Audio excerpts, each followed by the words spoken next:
Hello. Just in time for jump ball. Hello, Ryan Horgan. Hello. Candle Genius, how are we? Good. This is a good night for some basketball. This is a makeup game, St. Ansgar Saints versus the North Butler Bearcats. This one was scheduled for, I don't remember the original scheduled date. I'm going to have to abandon you here. We got another stream with a streamer with a question. My phone is ringing on that one. You go for it. Thanks, man. I'll run the camera. Perfect. So we're just getting rolling here. Ella Horgan down to the baseline. Kicked it back out to the top and loses the handle. Bearcats regain control.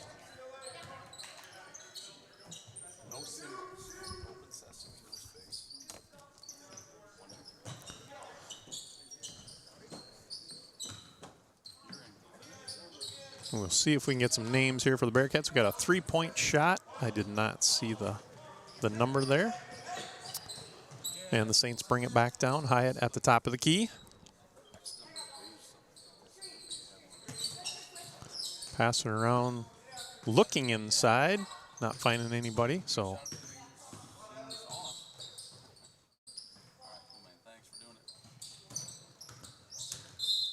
Ella Horgan with the pass to Hyatt down low and just caught the out of bounds line there, so the Bearcats will take over.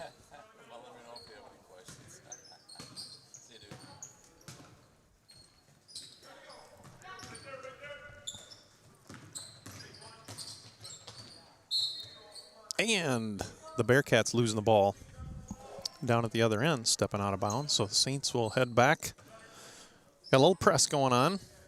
They'll have to fight through, but they've been used to that this year. They've been doing a great job of breaking that press.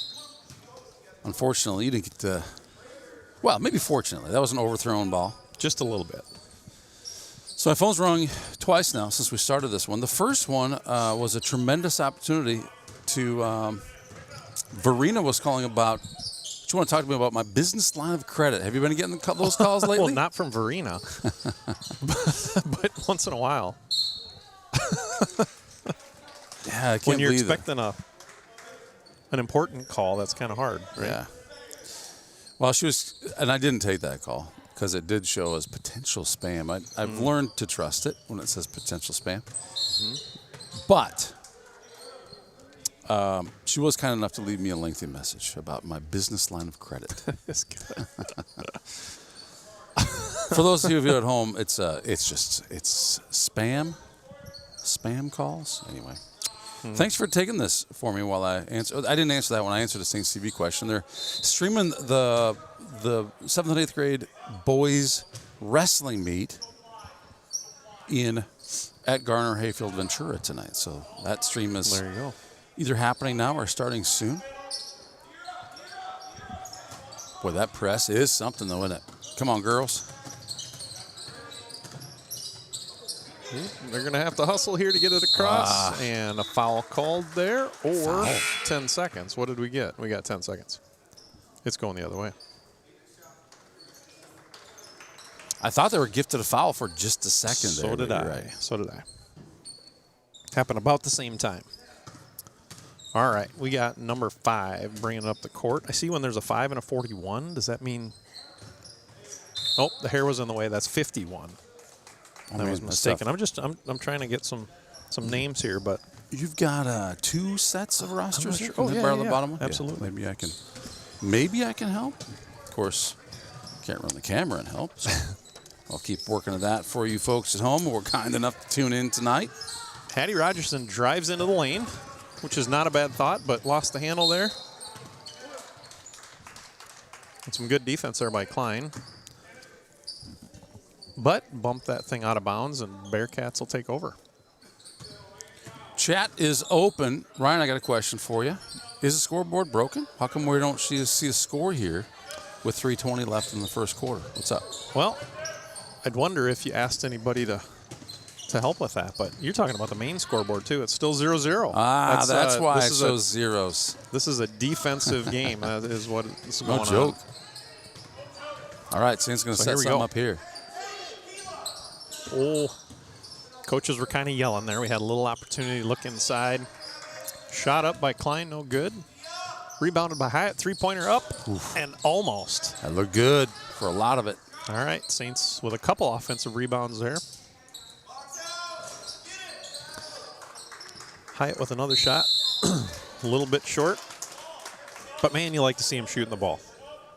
Great job by Damaris there. Yes. Olive. She goes by Olive. She does. Sometimes.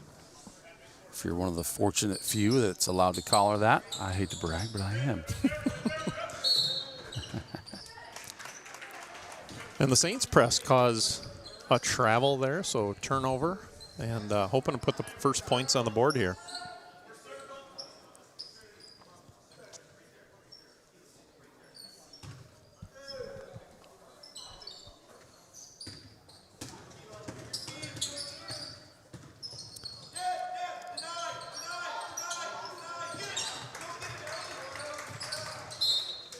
And again, the tight defense there caused another turnover. So, what is Rick has to get the ball Is this 6-minute quarter?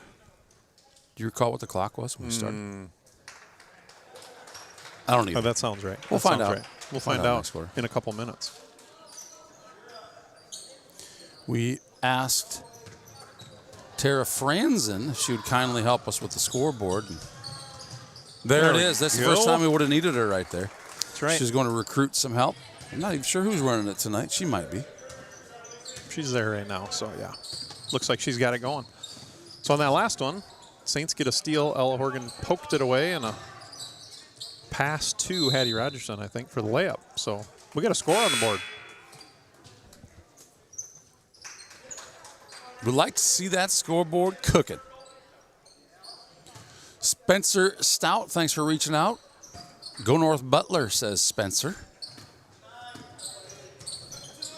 We did the best job of calling a good, fair game tonight. This is Saints TV, so sometimes we get excited about Saints scoring, but for those of you at North Butler, we'll do our best to not go too terribly lopsided. Who made that score? That was Hattie Rogerson. She has 100% of the points tonight. Good for her. So far. Okay, you mentioned the telemarketing calls. Yeah. I got one the other day. Yeah. And it was from a surrounding town. You know, that it said that it was a... And caller ID says it's caller from ID a town says you from know. town, right? So I answer it, and it was definitely not a person from the surrounding town. And I said, how do you guys do that? I'm just curious. How do you get the local number? You asked that? And the guy gave me the app. I wrote it down. There's an app, and he said, "Wow, it's so it doesn't go to spam." Oh my goodness! So we answer. That's why. Oh, so he's got the app. He gave you the app. Yeah, that's hilarious. Man. That's clever. Only Ryan Horgan could do that. Sneaky. It's kind of like the old *67, *69, whatever. Yep. To see where they're calling from, right? That's right. All right. Saints leading this one 4-0, and 1:47 left in the first quarter. Let's have a look to see what happened with this game last time these teams played. I remember the boys game, but the JV game? Did we play a full game last time? I don't remember. I don't know that we did. I feel like that was fairly early in the season, was it not? Yeah. Okay. Yes, it was. Might take an opportunity to look that up. There we go. Audrina Franzen going baseline there and gets fouled. So Saints will have an opportunity under the basket here.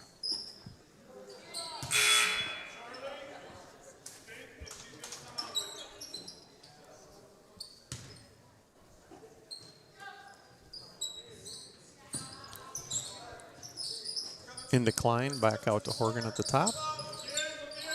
Over to Hyatt. Got it into the blocks there with Klein. Struggle for the ball, and we got a jump ball. Man, the defense. Stays St. Ansgar's ball.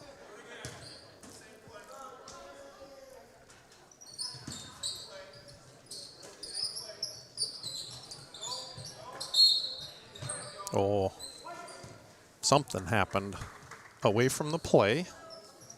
I'm not sure who that got called on. A little bit of shoving and pushing underneath the basket maybe, and Saints give it up.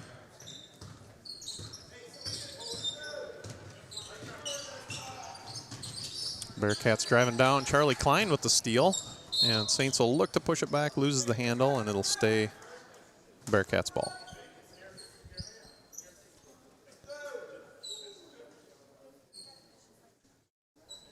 So I'm looking at the schedule. Hold on, maybe I can find it.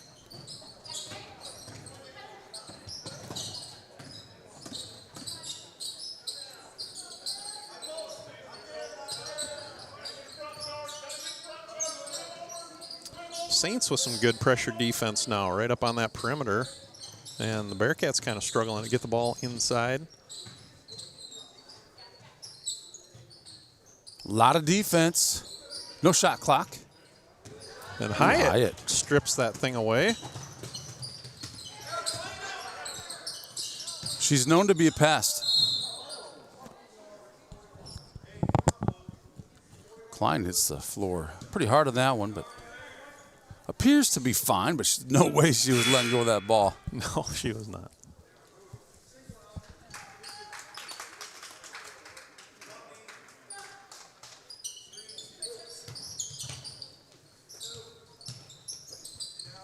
Saints again passing around the perimeter here. Franzen over to Hyatt.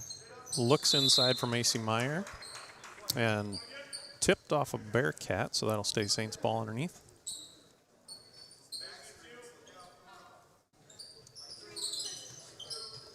Kind of looking at some of the Bearcat names here, and we don't have all of them. Ella Horgan with the shot just inside the three-point line, no good. And another jump ball. We got 9 seconds left here in the first quarter, so the Bearcats will look, push it down, and get the last shot.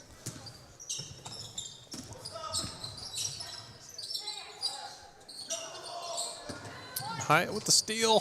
She thought about launching it, didn't get it done. So there we are, 4-0. End of the first quarter.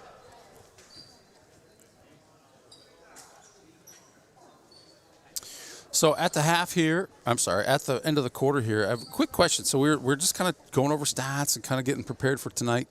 And I know this is going to be the last game of the night with the boys varsity. We're used to seeing Brody Wangsness on that roster. He's not even on the roster tonight. So hopefully he's not hurt. It seemed like even if he were injured, he'd be on the roster. But it was a bit of a mystery to not see his name on that roster for the boys tonight. So if you're out there in chat land, Spencer, I know you're out there. Maybe you know the answer to this one. Where is Brody? I see Wade is on the roster, but not the other Wangsness. So love to know. Obviously, we're getting ready for that one here. It's still a few games away, but that was just one of the questions that the guys had. So opening up the chat, or the chat is open. So if you know, let us know. Saints ladies, so far, a defensive struggle, leading 4-0 over the North Butler Bearcats.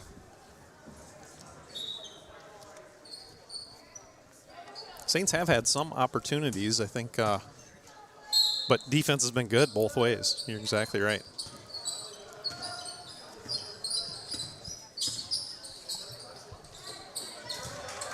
Hattie Rogerson looked inside for a cutting Ella Horgan, who turned around right before the pass came.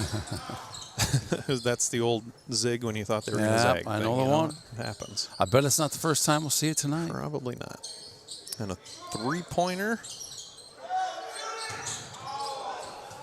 Struggle for the ball on the floor. And what's the call? We get a foul. I believe on Audrina Franzen. A little bit of a scrum there. Yeah, and you saw those two girls, both eyes focused on that ball, kind of en route to a head collision. I kind of cringe every time I see that. Yes, yes. Glad to see that. Hey, just a foul. No one's hurt. Game on.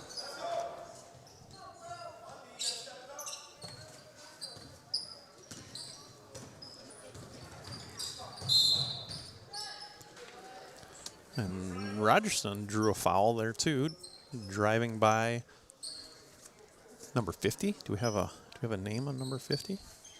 Number 50. see. I see a 52/50. So, Oh yeah, there you Kylie go. Groen, would that be the name? Probably. That would be the one. Shot up by Hyatt, no good. Rebounded by who else? Patty Rogerson, who scores the 6th point of the game. The 6th All over of them- 100% of the points. All of them are hers. That's right.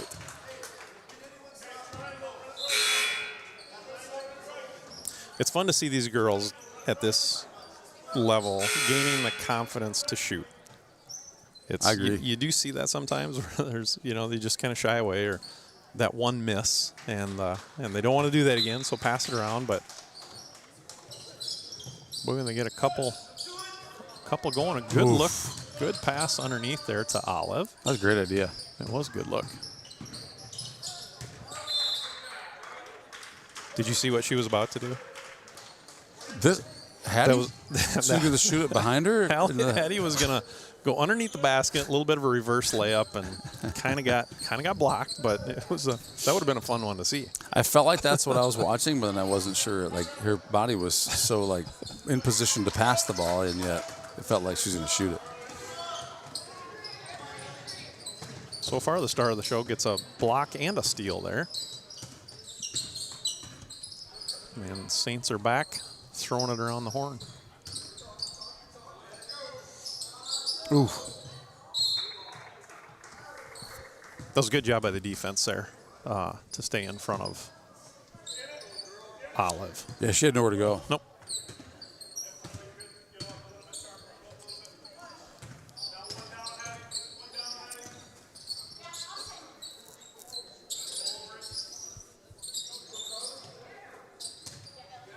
Saints coming off 3-win triple header Friday versus West Fork. First time probably that's ever happened. That was a very, very good night. It was a good night.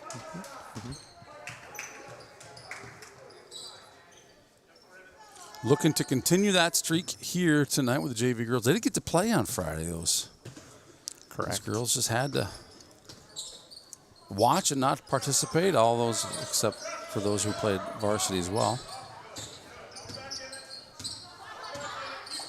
Boys played a heck of a game that night. That They was did. That was fun to see. First time, I think, the Saints have Ever beaten West Fork, yes. I thought maybe that was the case. That's quite a stat. There was some that were saying that there was a win that showed up somehow on Bound because the first time we played them, it was 100% West Fork wins. And then somebody said, no, actually, there's one showing like way back in 1802 or something like that. It was like, where did that come from? Maybe a mistake on Bound is what you're saying? Yeah, I don't think anybody can recall it, but since they have been West Fork as a district, I don't think it's happened until Friday. Olive goes up for the shot, gets fouled, and she is going to shoot a couple. And that was right after the Bearcats scored down there. It looks like Charlotte Shook, maybe. I have a couple numbers on these, but that's what I'm showing for 41. So if I'm getting names wrong, I apologize. Olive, great shot. Chat's Good open. shot. We'd love to be corrected on names because that's the one thing that we don't want to get wrong. What's the most important word in any person's vocabulary? It is their name. That's right. Do you have a pen up here? I bet I could score one for you.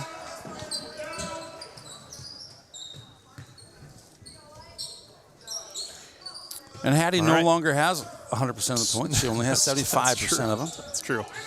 And Thanks good to those defense there. Free throws. Saints. There you go, sir. Thanks. Saints got a good trap on there, right in the corner where you want it to be, and force a Bearcats timeout.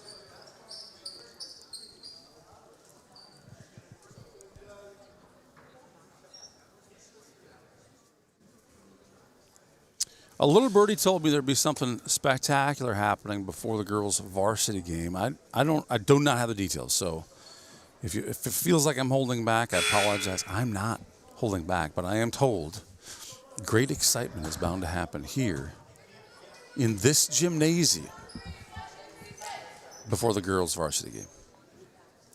I heard an exciting rumor about that too from somebody that's kind of in the know. Yeah. And but yeah, I don't know if that was before the game, during the game, but It's definitely worth showing up to see whatever it is. Oh, I think so. I mean, I don't know because I don't know what it is, but I think my source is the same as your source. Probably. Yeah, we just heard that you better be there. That's all we know. Saints with a steal. Klein at the top to a. All right, we got a foul there. Olive cuts through and gets fouled pretty hard back to the free throw line. Olive with a bionic face. To be able to take that shot and just kind of come out there smiling. I don't think she blinked. I don't think she did either.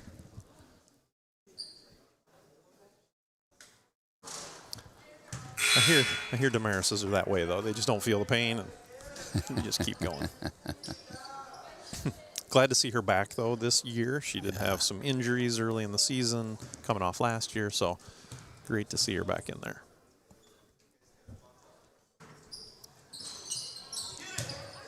And free throw up, no good. Bearcats take the ball the other way. And mishandle it. Saints get the possession.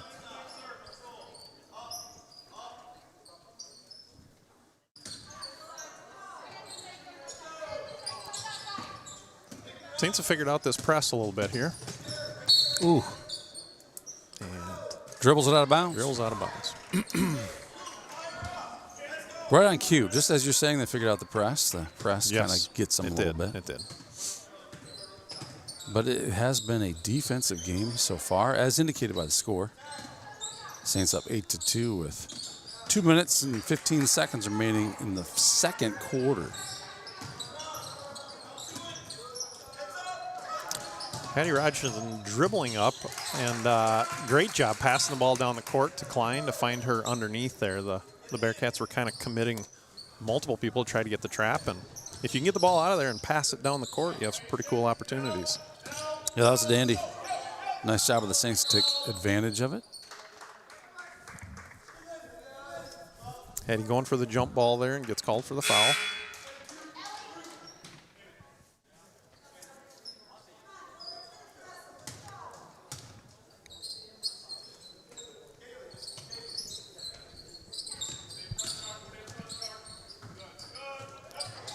Good defense underneath by the Saints. Damaris and Klein both kind of clogging it up there and getting the ball back. Offensive rebound. Saints will look to get it inside again. They've been doing a nice job trying to get that in there to find the cutter.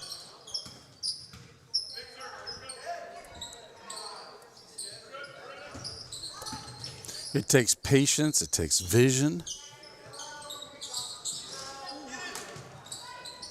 Klein with a three-point shot, no good.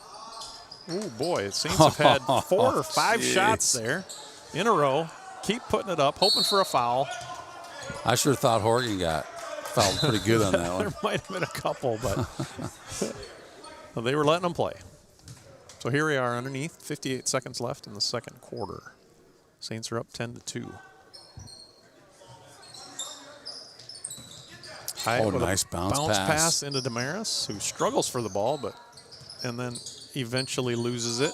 Saints get it back. Hattie Rogerson with a three-pointer. No good. Ella Horgan taps it back to her. And we have an injury timeout.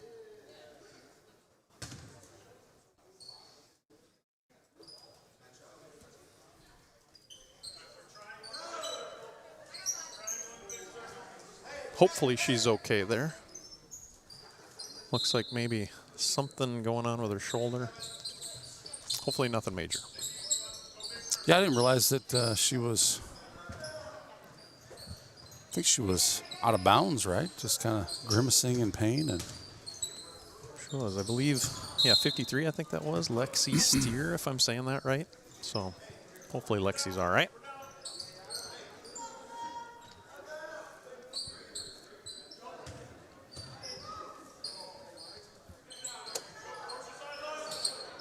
Saints with the press on here, looking to get a steal, and they do. Great job poking it away by Hyatt. For 2. Man, if she would have had that toe back I a know, little bit just more. her toe Great barely. shot. Great shot, though. A great defense made that opportunity happen. The Yes, it press, did. the steal. Damaris there, her face said that was not off me. That was off my the other team there, but The the refs camera did not angle I agree. had looked like it was off her foot. But she disagrees, eh? Yep. Anyway, tight defense there, gets the ball back for St. Ansgar, and Coach Urick calls a timeout. With 4.5 left, there'll be something exciting drawn up here. I'm sure of it. I'm checking the doorway here. We got before the rivalry here. Got some North Butler and some St. Ansgar kids hanging out, chuckling it up a little bit. Some of these kids probably get to know each other pretty well over the years. I'm guessing you're right. Small world out there. Saints lead 12-2. 4.5 seconds remain in the first half.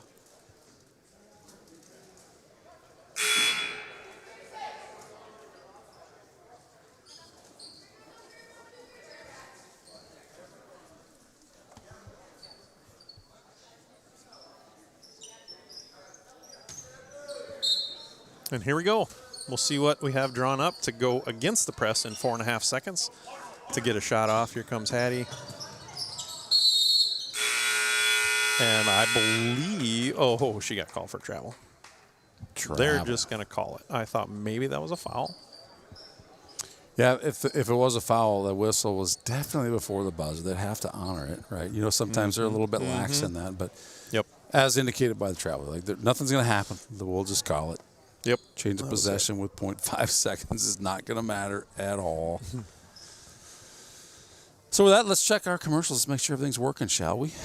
We'll be back here in just a few minutes, 3.5 minutes till the second half starts. Don't go anywhere. This broadcast is brought to you in part by St. Ansgar Chiropractic.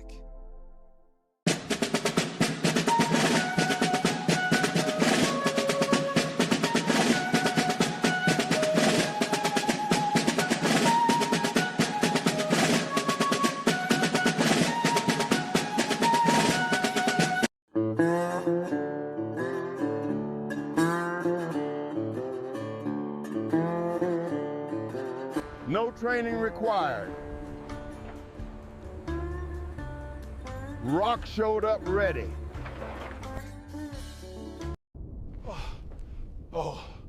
Oh, thank God. Please tell me you brought Paradise Pizza.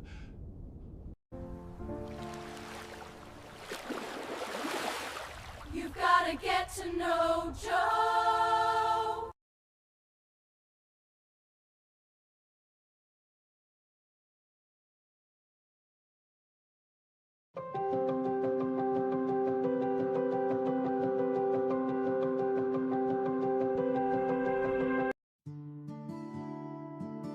Town & Country Insurance Agency is a proud supporter of Saints TV.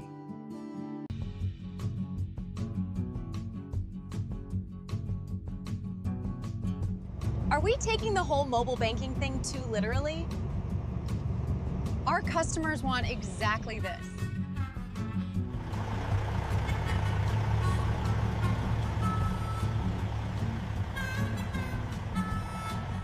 Fleece and milk house candles. It's cold in here. Bank where decisions are made across the desk, not across the country.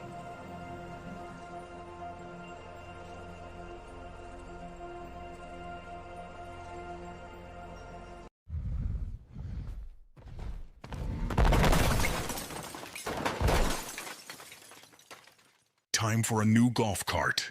Miners Outdoor is major tough.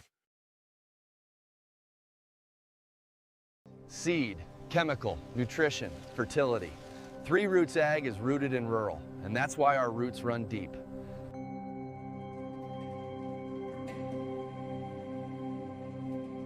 Hey, Mom. Better call Adams Painting and Drywall again.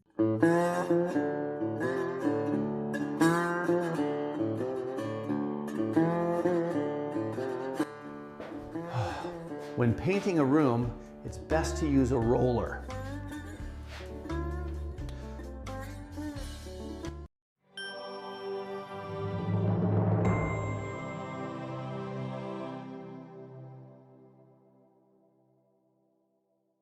There's a better way to buy crop insurance. You've got to get to know Joe.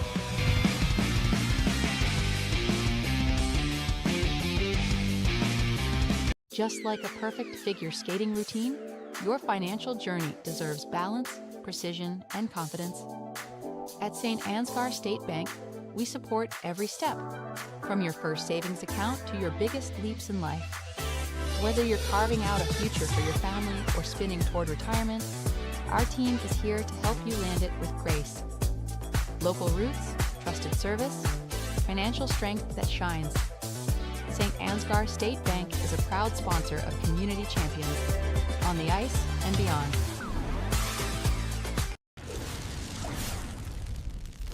When you need a hero, contact the boys at Al's Electric in St. Ansgar.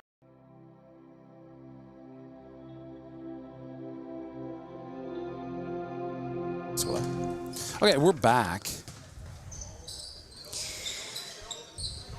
And we've got some special guests. Thanks for coming, ladies. Hello. Big Al and what do we decide for you? I don't remember. It's Quinny Oz? Is that what Yeah, you Quinny that Oz. sounds Quinny right. Oz. Hello. Hello, Quinny Oz. Hello, Big Al. Thanks for joining us. Thanks for helping out. Yeah. So the reason we didn't get to hear your voices the first half of this one is because, fill in the blank. We were at meal. At meal.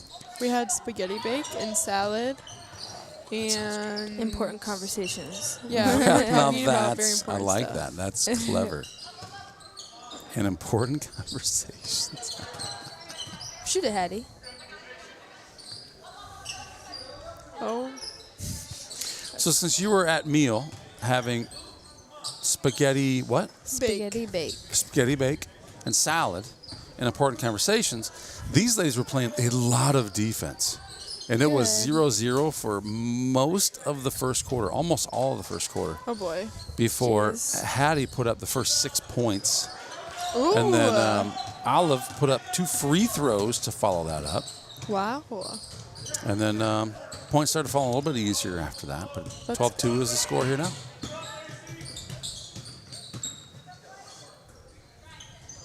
At least they didn't have a score of 0 going into the half. Oh yeah, there's a girl that hurt her shoulder. Looks like she's holding it like. She's playing? No, she's walking out right now. Oh, she's going home. She's dipping. Did you see what happened to her? Did you? No, we didn't. I'm not even sure the replay camera would have picked it up based on where she was on the floor. It was between her and Olive, like in a jump ball, I think. Oh. And Olive, like, I don't know if she ripped the ball away for sure, but I don't know if she ripped her shoulder. Got it. Yeah, I don't know.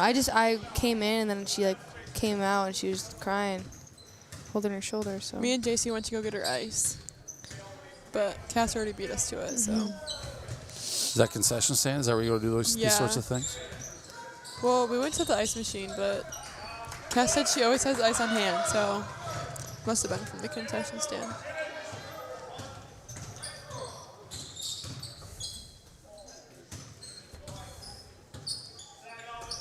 Oh, good hands, Elise. Good hands again.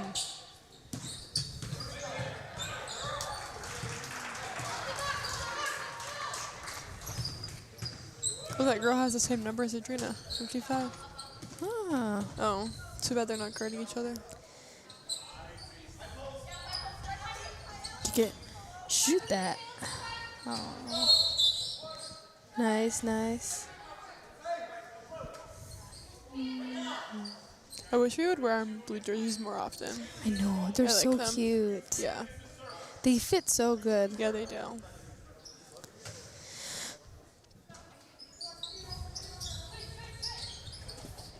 Go up, go up. Ooh, that would have been a good post move.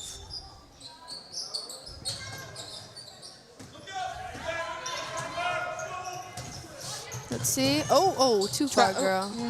Travel. I thought I saw travel too. Yeah. They're letting them play a little bit. Do you ever get stressed about doing the remotes, like you're going to miss something ever? I miss stuff a lot, so I don't get stressed about it. I know it's going to happen, but Huddy always points it out. Like, I think, there's a couple times where, I'm looking up a stat, and the next thing you know, like, oh my God, they're on the other side of the court, right? Yeah, no, it happens. that's okay. But I would say last time, Friday night, there was a few little things that happened, and in my mind, it happened twice. And Hudson's like, no. It happened way more than twice. Nothing like a teenage son to point these things out to you, Yeah. I heard that they had 4 players on the court. They did have 4 players on the court. I thought it was a strategy. Isn't that supposed... that's a technical, basically. I think it's a technical. So I didn't know if the clock wasn't running because the kid was shooting his first... Oh, man. Oh. Good hustle by everyone. But yeah, that's supposed to be called a technical, but I don't think that they called it a technical because the refs didn't notice in time because they just played it. Yeah, so I was watching it and I was like, okay, so is this like a strategic coaching move that when the kid's shooting his first free throw, there's only 4 kids on the court, and then you bring him in for the second? Like, I didn't even know, and then all the kids who know the rules were like, no, that's a technical. Yeah, I don't know. that's. And obviously it was a mistake. I'm not sure how that happened, but miscommunication or whatever. But just subbing error. One little moment.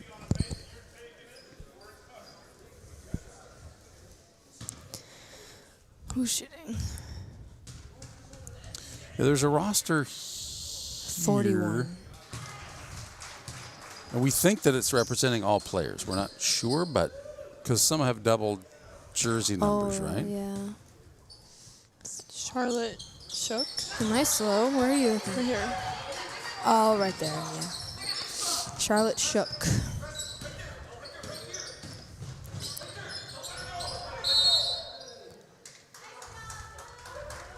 I feel like I haven't seen Mr. York in a long time. I know. Why is that? Oh, he has his bling shoes on. Oh, Lord. Does Rachel have hers on, too? Yeah. But you're talking about coach's shoes? Mm-hmm. Yeah, look at his shoes. Oh, he's going to bring him closer to us even. Rachel also has them on, but you probably can't see them. She has what, silver? Or? Yeah. Are you silver or gold? I'm gold. But I wore silver for prom last year. I feel like silver goes good with prom dresses. Yeah. What color? Oh, you haven't gotten one, have you? No, I don't know if I even want to go. Go, Al. Go. Who would I go with? Me.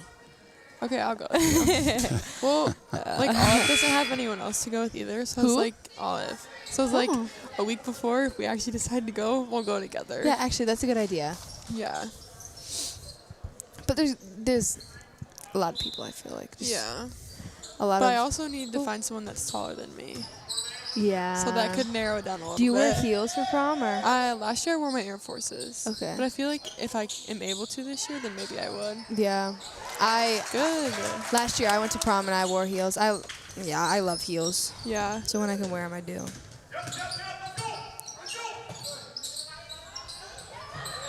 What do you love about heels? Good job. What do I love about them? Yeah. I don't know. I feel like it just gives like a confidence boost for. I agree. For me at least, like and Al, like I feel like it's just like I don't know, makes you feel better. You just feel better, yeah. It's not just the height. It's just overall confidence. Yes. And when it goes with the dress too.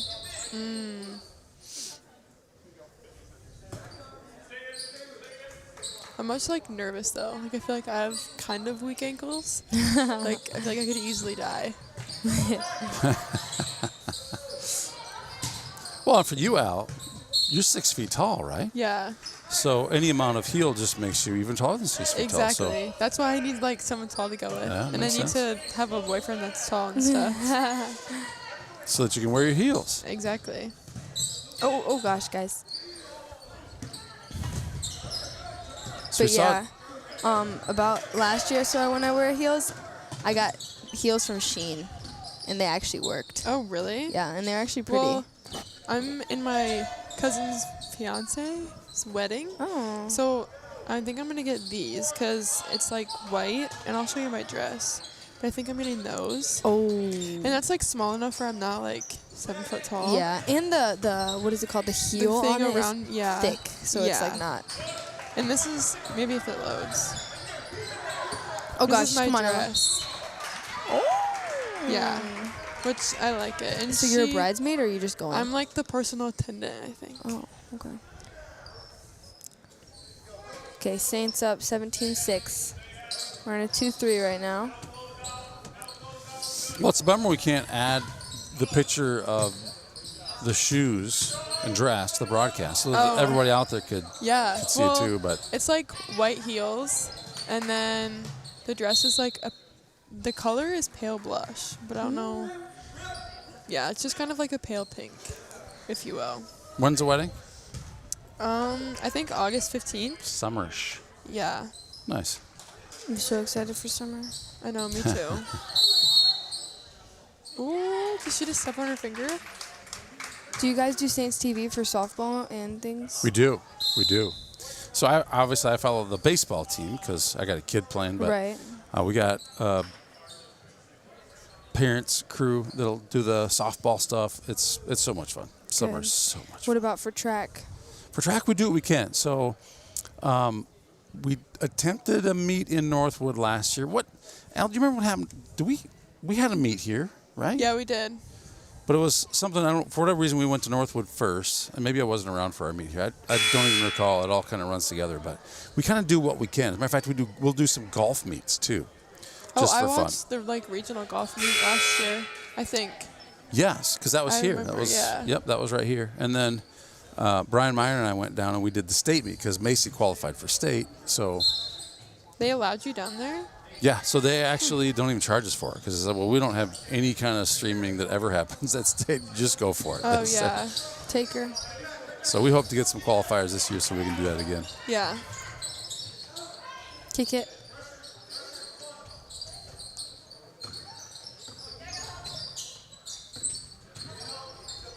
Postseason coming, ladies. Do you guys have any nice shot? Good shot, Charlie. Yeah, good shot.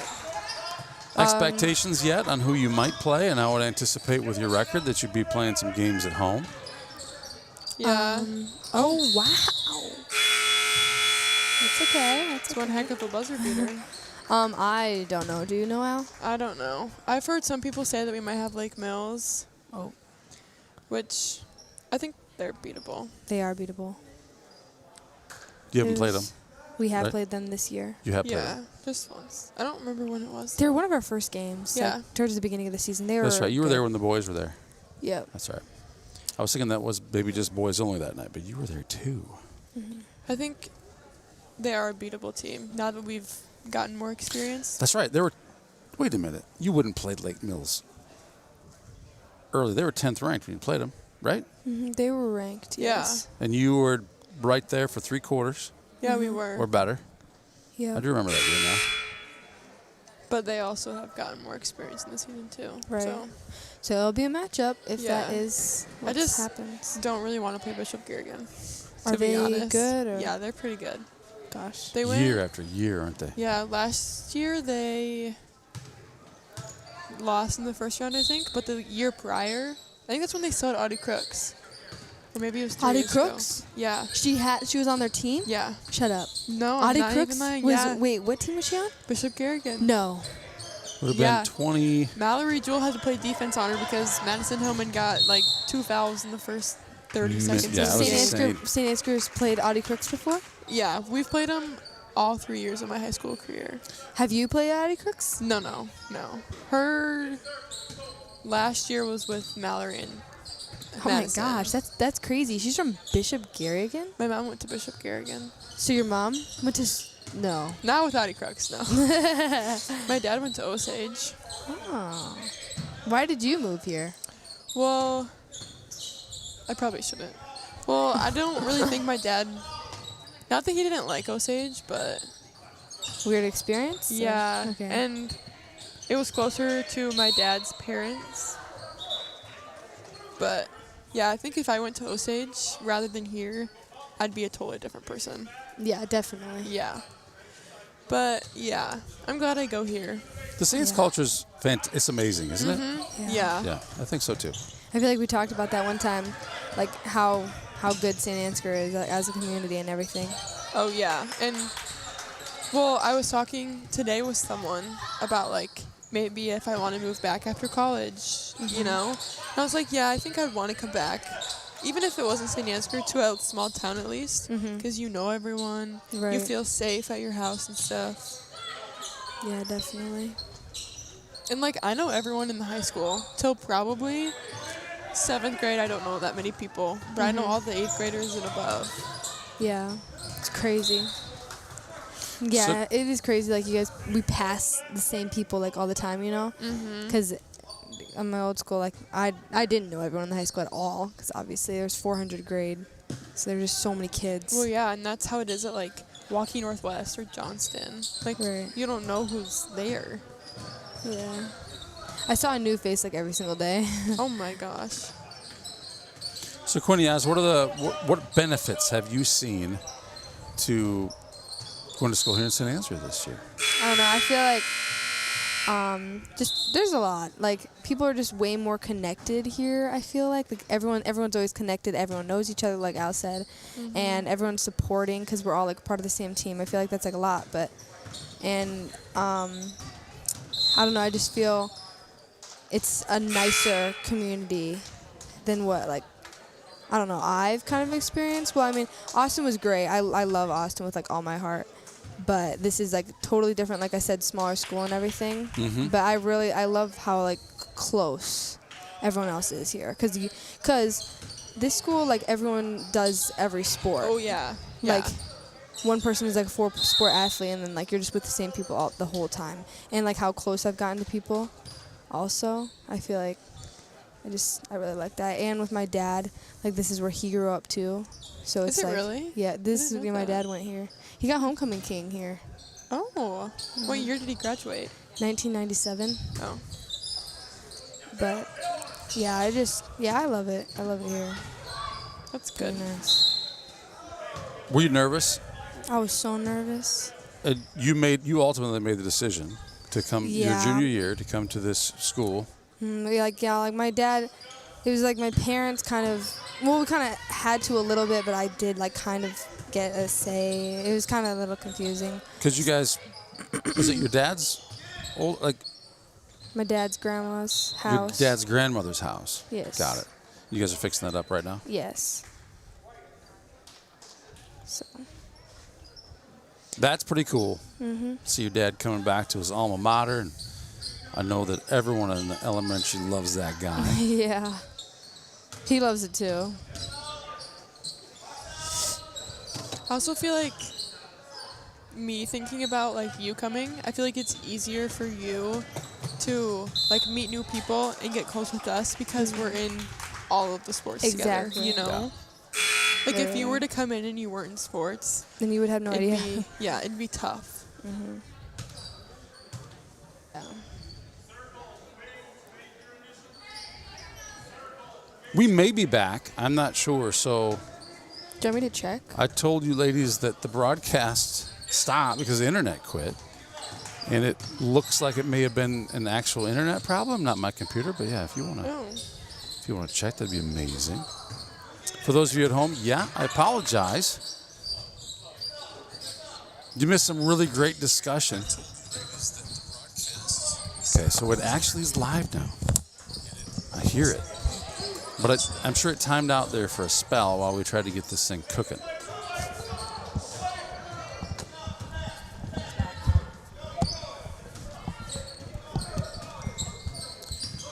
It's back to going. Thank you, Coach Squire. He's also saying that we're back.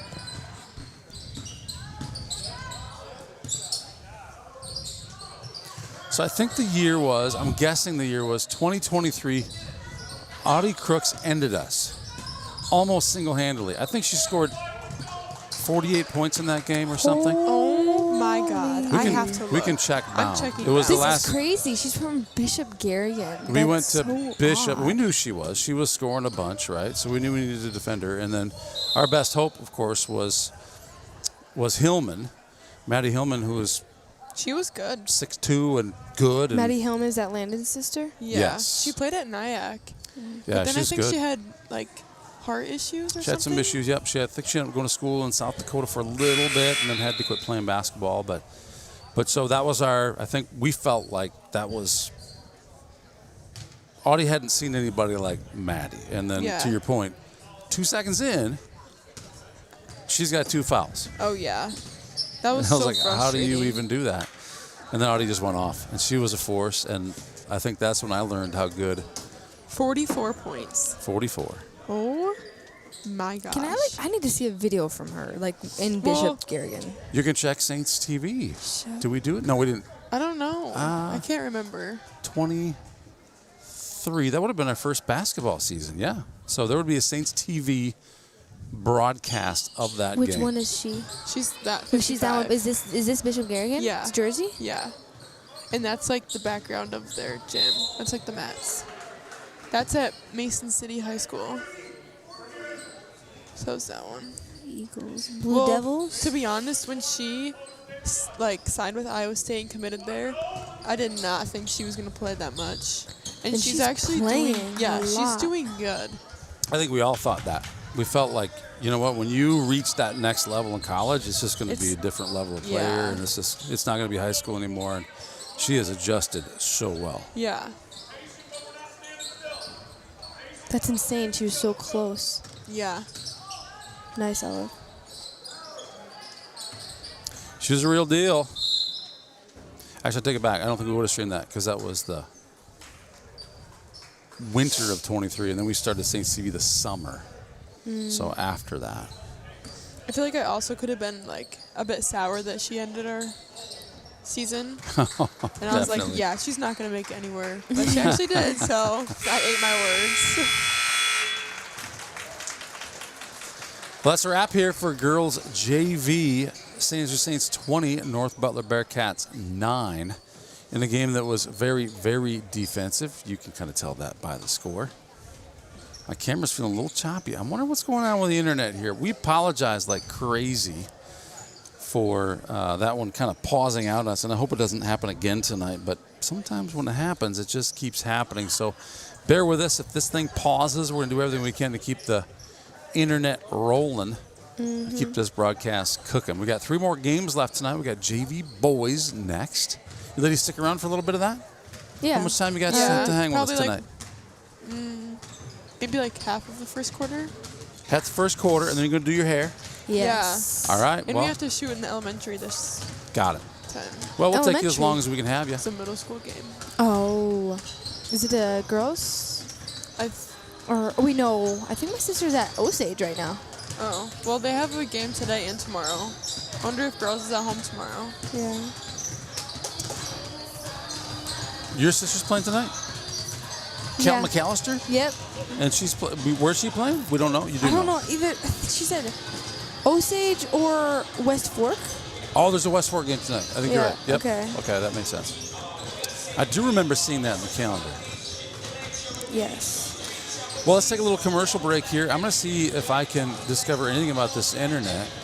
And then we'll get kicking off here. In 5 minutes, these boys tip off. Don't go anywhere. Family-owned and operated Patterson Seed is your solution to higher yields.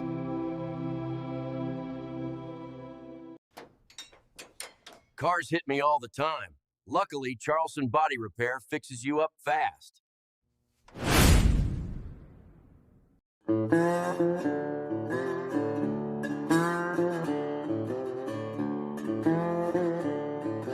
I asked the rock for advice.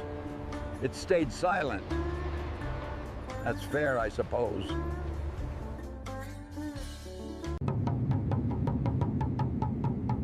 With soybeats.com, my candle making is on cloud 9.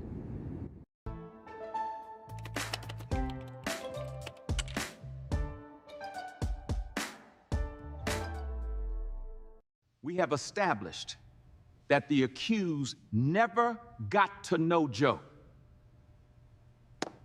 For a lifetime of poor decisions, I hereby sentence you to life in prison. This is the kind of thing that can happen when you don't know Joe.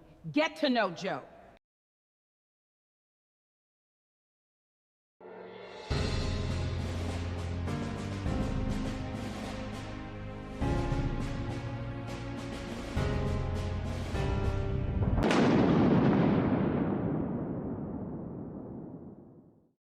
Harvest is right around the corner, but Farmers State Bank is more than just a bank for farmers. So whether you're a small business owner, a student, or a family, FSB is the right financial solutions for you. We are a family-owned local community bank with 7 locations across North Iowa. Visit one of them today or check out our website at fsbbanks.com.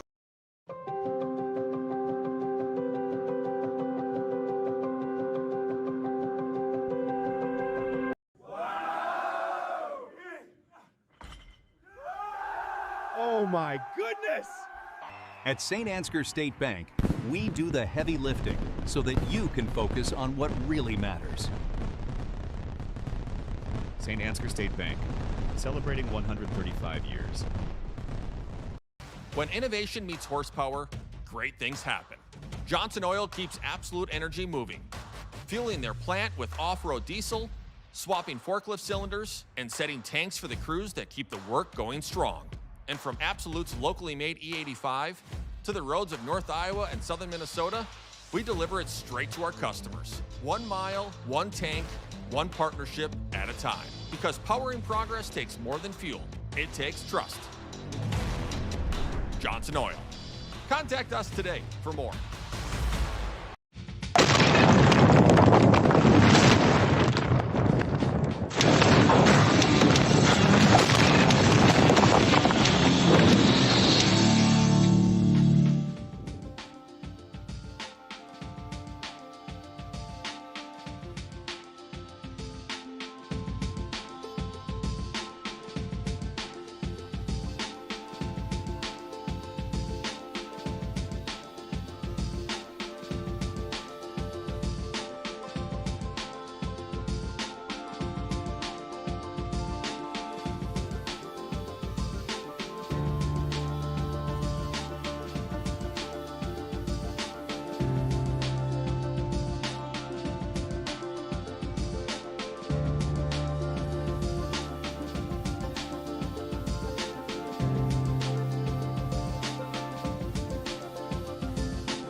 Before I knew Joe. Before I knew Joe. Before I knew Joe. Before I knew Joe. Before I knew Joe. Before I knew Joe. Before I knew Joe. Before I knew Joe, buying crop insurance was hard.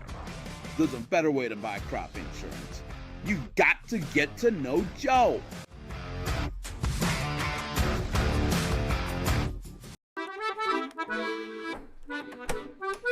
You know, there is a better way to buy crop insurance. You've got to get to know Joe.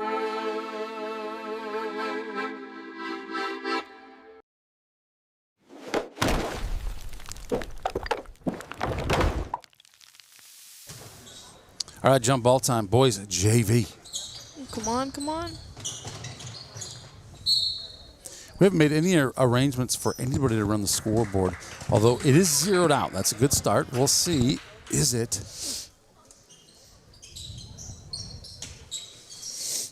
Just got to look for somebody with their phone out that looks suspiciously like they're running a scoreboard. Ladies were wearing their blue uniforms. Dudes are wearing... It's probably gold, right? I mean, it's yellow, yeah, right? But is there color gold, perhaps? Probably. Isn't it like navy and gold or something? I think that's what it says on their conference board. That makes sense. Shoot that. For 3. Sparrow drains the three-pointer. Let's go. Good job, Good shot, Huddy. I don't really know if I like their yellow jerseys. Kind of reminds me of Bishop Garrigan. It reminds me of mustard. Yeah. Ooh. Who likes mustard? Not me. Not me. Neither of you? I like honey mustard. There you go. I like ketchup. The pass. Go up. Good rebound. Good job, Manny Clev. Yeah, Matt. Hopefully the boys don't go into double overtime again. That was a whale of a game. And like 4 players fouled out. 4 players. Can you imagine? 4 players fouled out, and still that game was double overtime. That's like good 2-point win. Good. That means we have like a deep bench. Agreed. Because I think it was Porter, Tony, Joe, and Derek. I think that's what Derek said. Kick it. Come on. Oh my goodness, who is this kid? Go. Good job, Huddy. Check out the amazing genetics on that kid. Amazing. He's very fortunate. Hadn't hit the rim yet. Hope that's not a jinx. About your other son, did he go to play baseball? Yes. Yep. Where? Carson plays baseball at Oh Upper my gosh, Iowa. Huddy. Hudson Sparrow. This is going to be his game. Good job, Huddy. So That was he a went to good go move, play baseball? Baseball, yep. Baseball at Upper Iowa. Isn't he also the women's practice player? He does help with the ladies' basketball practices. Oh, They use his height and, I'm not going to say his jumping ability because that's not a thing, but they do use Good his move, height Porter. and speed, his quickness to help make them better. Don't force.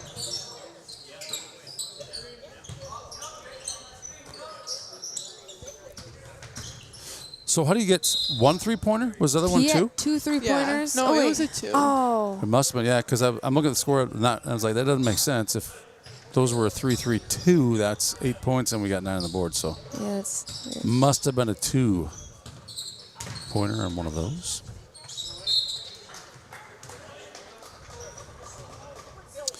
So Julie Kruger chimes in. Thank you, Julie, and says, when our internet went down, so did hers. It was maybe a town thing. Which makes me feel a lot better about the rest of the night tonight, because I don't want to live on the edge, nervous about whether or not we're going to lose a stream. Good job, Landon. The assist went to Matt on that? Was that the pass from Matt to Landon? I'm not sure. Yeah, I was going to say. We just set the line. We'll go with Matt.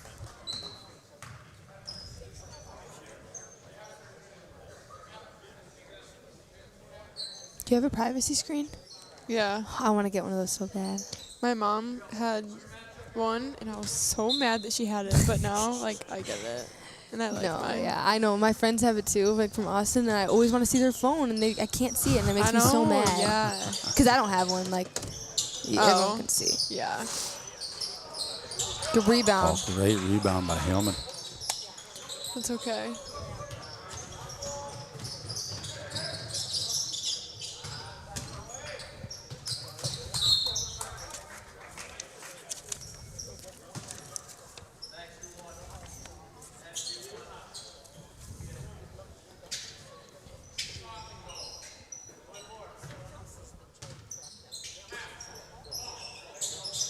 Does the roster for the boys have the JV names on them? Do you know? Yeah. It's kind of mixed together, so you don't know who's on JV and varsity. Got it. I didn't know if the numbers. Is that what their varsity jerseys are?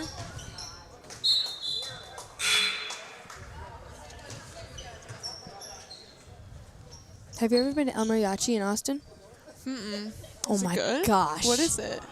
Like a Mexican? It's a Mexican place. It's like the best place on earth. It and is I'm going. You have been there? Oh, wait. Oh, yeah. It's been a while, Is but their it's really banner good. like yellow or something?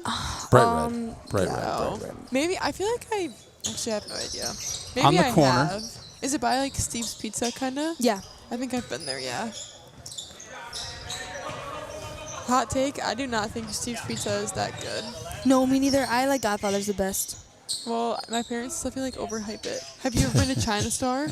I don't go there. I hate China Star. Why? What's wrong with it? It just makes me, like, I walk in and I smell, like, the food, and I just get nauseous. And I do not like it. Is this in Austin? Yeah.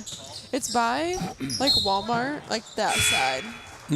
And, like, Culver's, I think.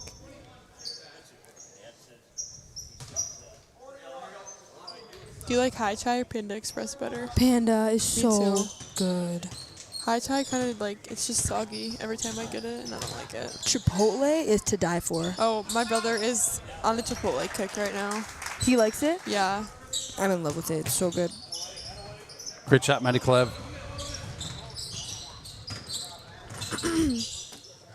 Chipotle, that's pretty good. I like Chipotle. You do? Do you get a bowl or a burrito? Burrito. Yeah. Good hustle. Good hands.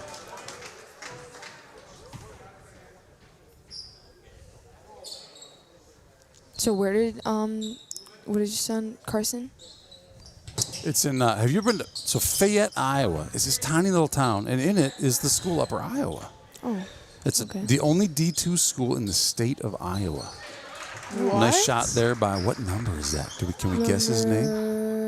Number 4? Who shot that? 4, yep. The kid guarding right now, 4. That's the only D2 school? Are you serious? In the state of Iowa, yep. It's also the only college in the state of Iowa that doesn't have a high school in its town. Oh. Kids go to school at West Union. I think it's called North Fayette. That's the name of the school over there, I think. Okay. But the campus is lovely. It's like 150 some years old, and Oh. Is that where Josie went? Good. Go up with it. Oh, wait, no. She went to Iowa Central, Come on, Matt. I think. Oh, wait, no. Tick, tick. I don't know where she went. yeah, she did not go there. That's okay. That's She okay. may have visited, but I don't know of any other. Well, actually, Mr. Nielsen went to college there. Oh, I think my cousin's there right now. Okay, boys, come on. To be a dental hygienist. Ooh. That foul was offensive. So I would think it takes you a long time to do your hair. Does it not? It depends on what mood my hair is in. Yeah, literally. I feel like it doesn't take as long to do people with straight hair, like McKenna and Ava and Lindsay. Got it. Like Yeah. with curly hair, there's always a bump. Yep. Always.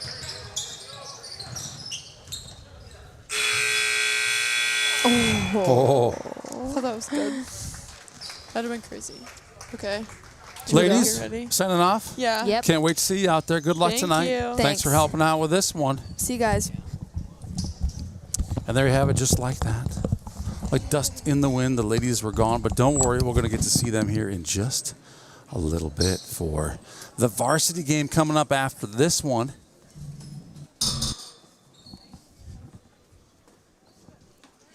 We are 1/4 into this one, and your Saints boys lead 13-3. Great job of the defense. We saw some good offense in that first quarter.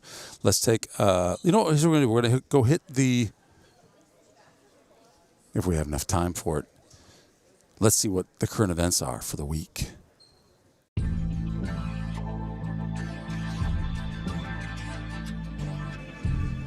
Well, I don't have a button program for that, so we'll work on that for next one. Oh boy. North Fayette Valley. Zach Ekwall, he's got the answers. Zach of all trades. North Fayette Valley. Wait. You pulling my leg, Zachary Ekwall. I'm up here all by myself. Nobody to verify things with. I see Lady Genius is down there. Her family's joined us tonight.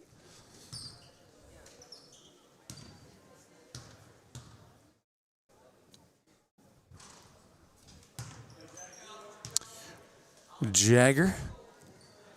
Tritton shooting free throws. Misses the first one, but that's a good sign. The second one's going to go right in just like that. Great shot, Jagger. Saints putting some pressure on here at mid-court. Let's see if we can dig some North Butler names out here for you based on the roster that I have. Which may or may not be accurate. See Grayson Falk out there. Colton Winia. Oh, here's comes a big-time push. Oh, and Colton Winia on cue. Attempts to make a block. That one goes in. The kid can sky. Glad to see him getting some playing time here in this one. Colton's a lot of fun to watch.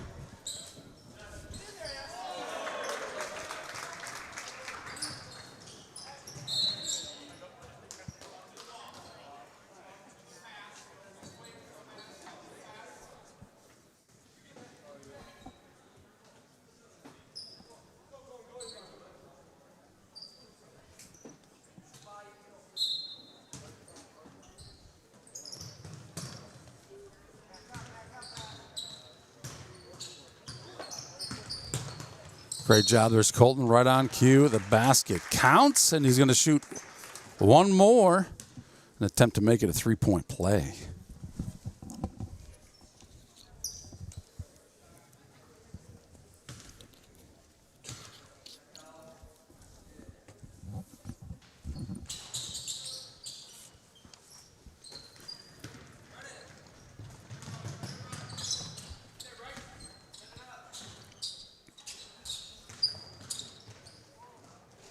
Bearcats have a hard time hanging on the ball, but end up with it, and the basket goes in.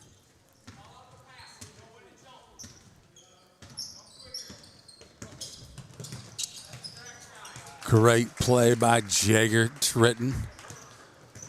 Might just call that a Euro step. The basket is good. Saints lead 27 with 4:22 remaining in the second quarter. Boy, the points are falling like popcorn at the movie theater. 20-9. Jagger bringing it up the middle. A handy dandy bit of dribbling. He takes that one in himself.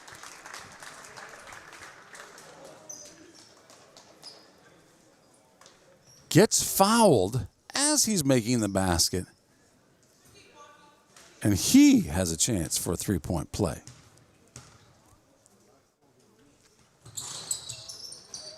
Petey's in the game, and that can mean only one thing. Something great is about to happen.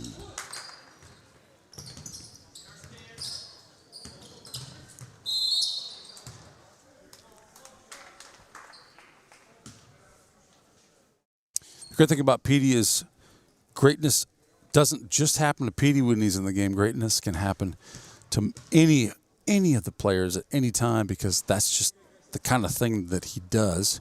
Grayson Falk on the line here. He misses his first, but that's just a sure sign, especially with Petey in there. He's going to make the second one.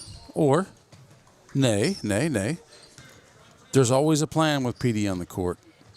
You don't know why that one got missed, but there's a reason, and we're about to find out. 3.5 minutes to go here in the second quarter. Oh, there it is. Oh. Look at there. This is why. This is what we've been waiting for. Looks like that one was off Colton Winia.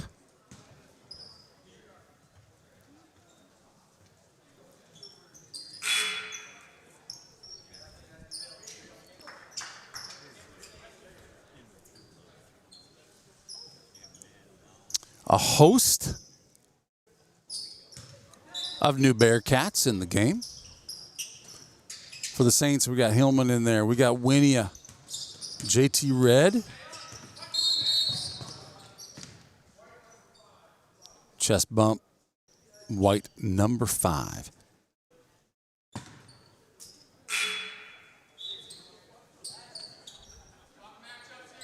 Ashton Krebs back in the game, but not for long. Coming in for him is number 21, Hudson Sparrow.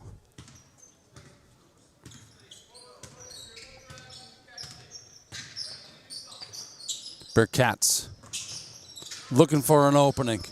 Saints not going to let it happen. Not here, not now. No shot clock. This is a JV game. So So they got all the time they need to figure this thing out. But great defense by these Saints. Brum to Sparrow, who travels. I thought I maybe saw a travel. Wasn't sure if they might call a foul instead.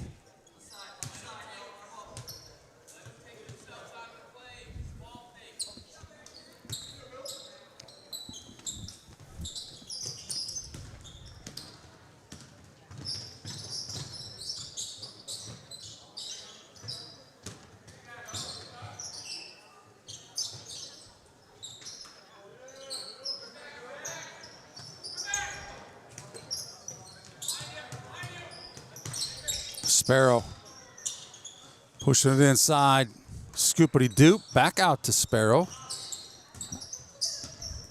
After Winia gets a rebound. And there is Winia for an easy 2 points. Great job, Saints, to make that one happen. Bearcats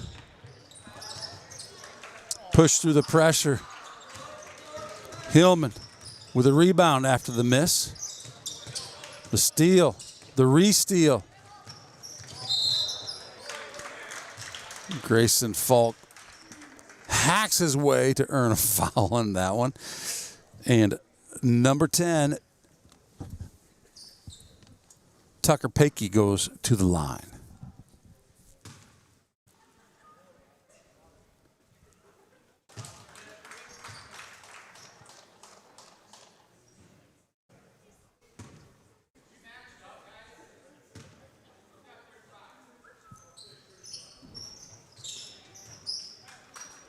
Hillman with a rebound. Sparrow showing his moves. Euro kicks back to Brum, who brings it in, gets his own rebound. Sparrow for three. Thought maybe that was good. Falk, the other number 21 on the floor. Around, looks for the basket, can't make it go. North Butler pushing. To Brum. Brum looking for guys. Good bounce pass. Travel is the call. The referee says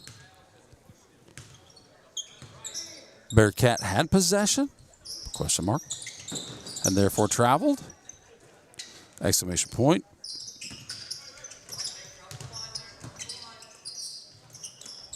That little scoop-de-doop doesn't work there, Grayson. These guys are too tall for that madness.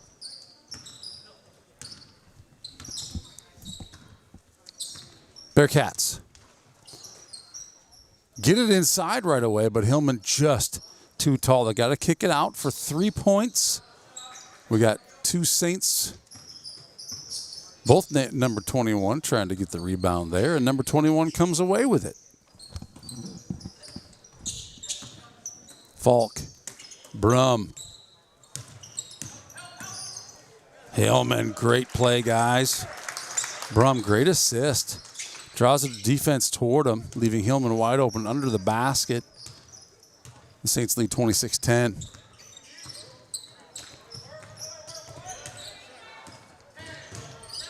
So apologies for the camera work there. These guys did such a good job of protecting that half-court line that it took them forever to get it across.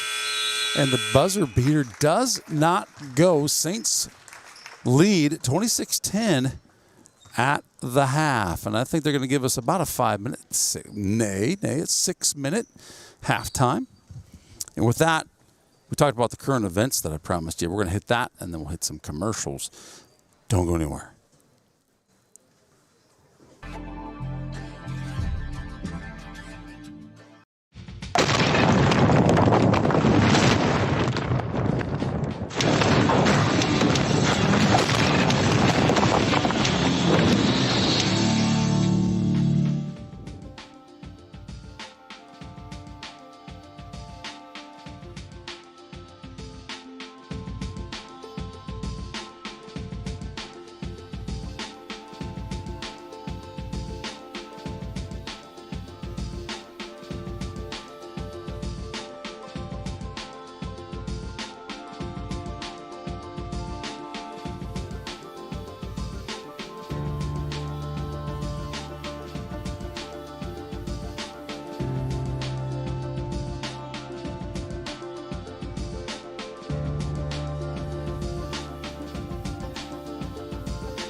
All right, well, Sparrow's got some work to do. That thing was supposed to loop through to the commercials for you. It didn't. I apologize. I got to chit-chatting with people.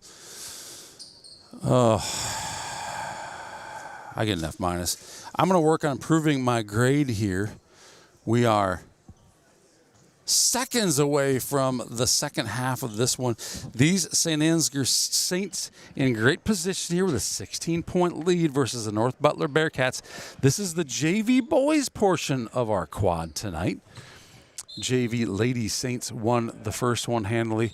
The boys looking to win this one. I really don't even know who's running our scoreboard. Somebody out there is running our scoreboard. Thank you, Tara Franzen, for setting it up. But I don't know who exactly to thank for running our scoreboard. You know who it's not? Do you know who it's not? It's not Brian Cruzy. He's watching from North Carolina tonight. What's the one place in the world that has more snow than St. Ansgar? Well, that'd be North Carolina. Captain Cruzy finds it. Hope things are going well for you, sir. The world misses you tonight. I actually stepped out of the booth here at halftime and was asked the question, where is the captain? That's a really nice three-point shot. It comes from number 11. Jake Voorhees, perhaps. I have a varsity roster. It may be the same dude.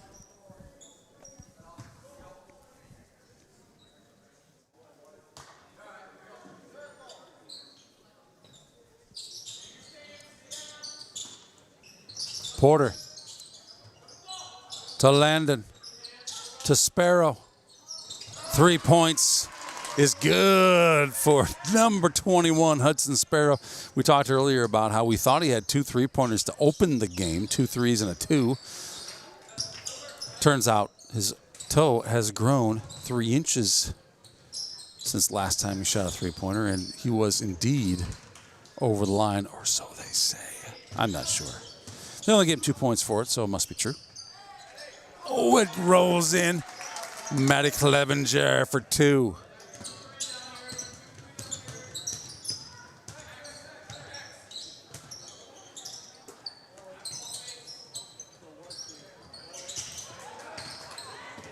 Great steal, great adjustment, great push. But the shot could have been better. I really thought he played that just right. I thought that was going in, but much to everyone's dismay, it did not. Coming back to Saints Way. Sparrow bringing it in.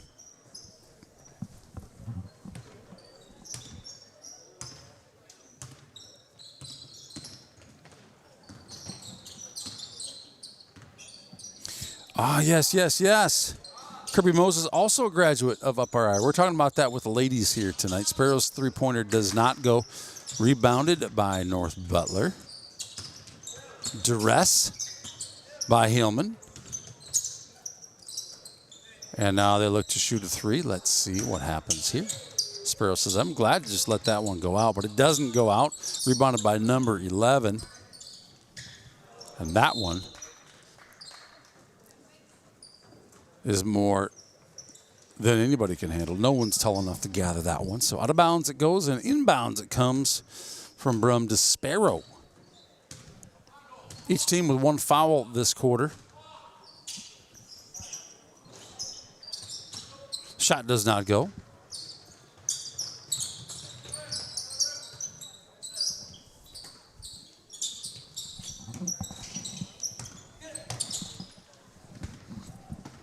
Matt Clevenger pushing hard. Denied.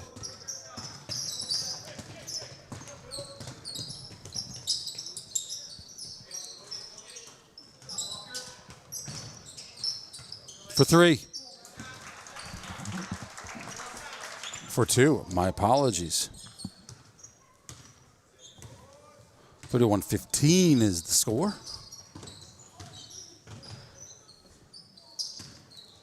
Sparrow. We saw Hillman.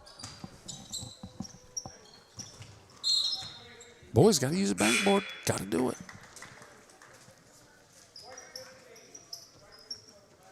If you've been watching our Varsity Boys, you hear us talk a lot about using the backboard.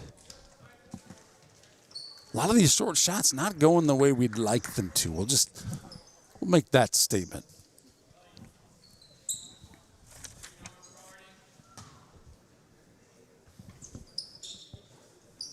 Got 2 camera angles here tonight. Here's one of them.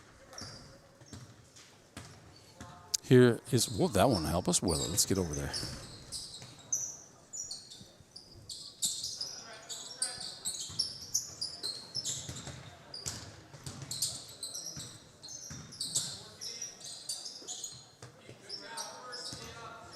North Butler looking for an opportunity. This is JV. Sometimes toward the end of the season, we see the shot clock come on for the JV games. And number 30 gets fouled as he goes up. He makes the shot, and if that's Bryce Schroeder, well, then that means my information is correct. If it's not Bryce Schroeder, well, then I'm just going to use the excuse.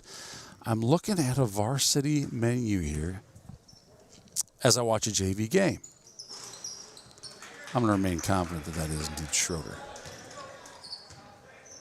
Great job making the old-fashioned three-point play. JT Red does not make the shot. Whoa, we have a steal and a steal.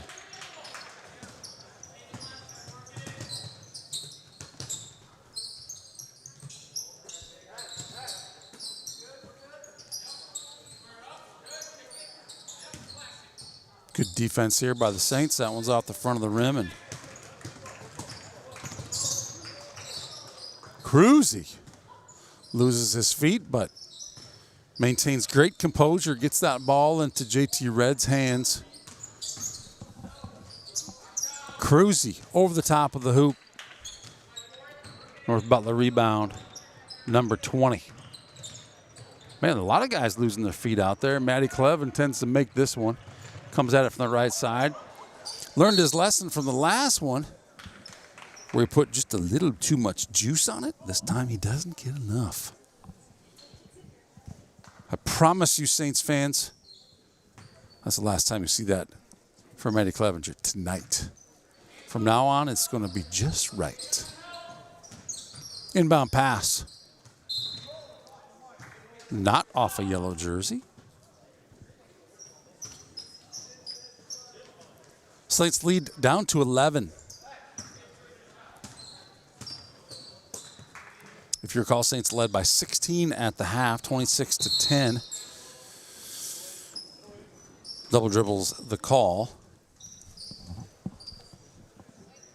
So the Bearcats have scored 10 to the Saints 5 so far in the first half of this one. Second half, third quarter of this one. Where are we, Sparrow?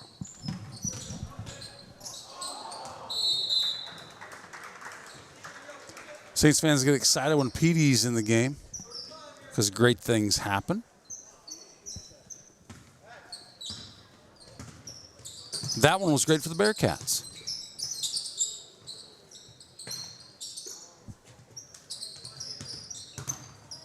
We're looking for an opening. Want to extend their lead.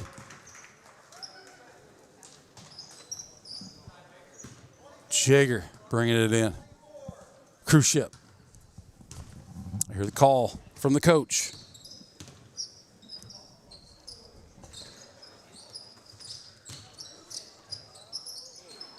Matt Clevenger struggling to get the ball in the hoop. Out looking to buzzer beat.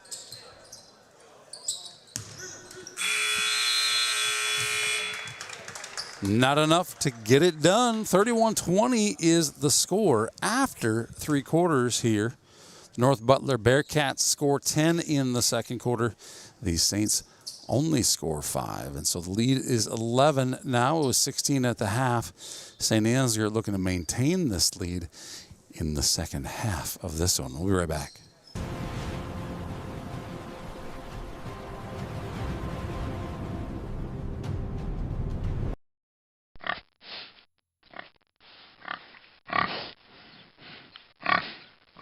Take care of your spine. St. Ansgar Chiropractic.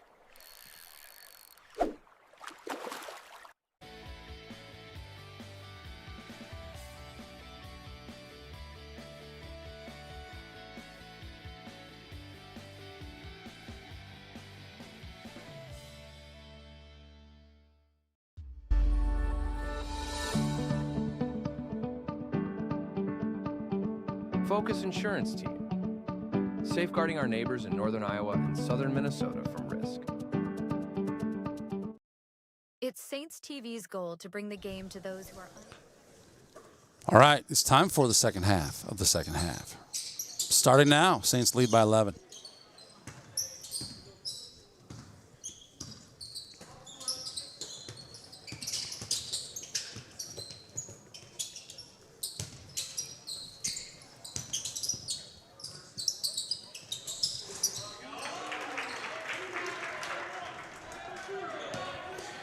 And just like that, Bearcats fans, single-digit deficit. That's good news for North Butler. Not great for St. Ansgar. JT Red looks to do something about it. And the Bearcats will bring it in. Down by 8 with just over 5 minutes remaining in this game off the front of the rim for 3. Rebound, Cruzy. Passes it to JT Red, shoots for 3, and in it goes. JT Red for 3 at just the right time, sir.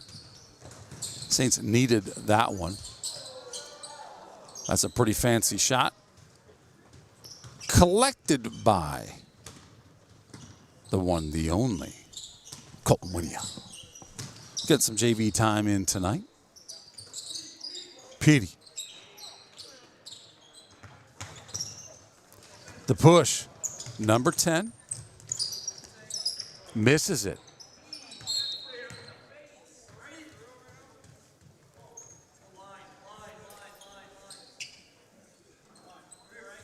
Got a little physical under the rim there.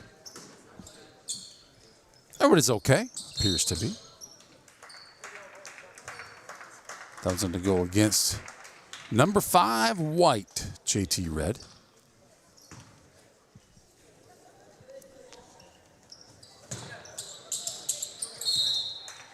Oh boy. Whistles are going off in this one. Fourth quarter. Saints leads 11.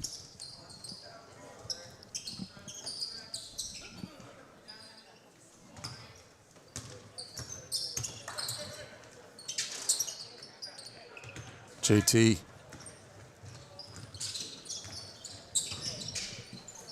For 3. And he banks it for 3 at a baby JT Red. Defensively, look, he's all over this thing. For 3. Colton Winia pokes it out. Grayson Falk to Petey. Back to Grayson. Colton to Red. If he made that one, I was going to just tell him to shoot it every time.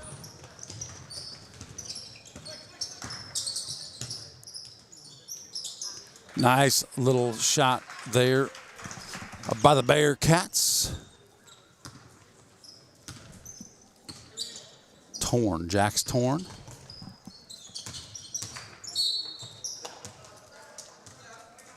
Foul's going to go against Maddox Bowes.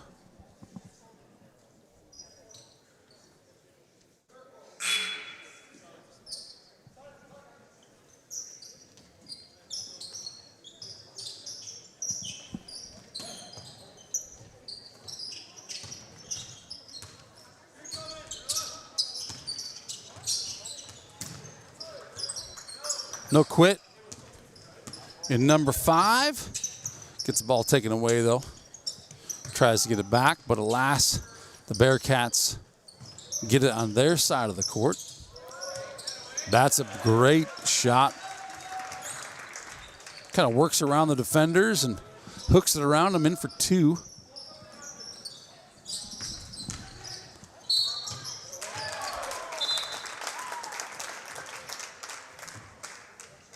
Cruise ship Cruzy gets the bucket and a chance for one more. Saints leading by 12 in this one with 2:41 left to go in the game.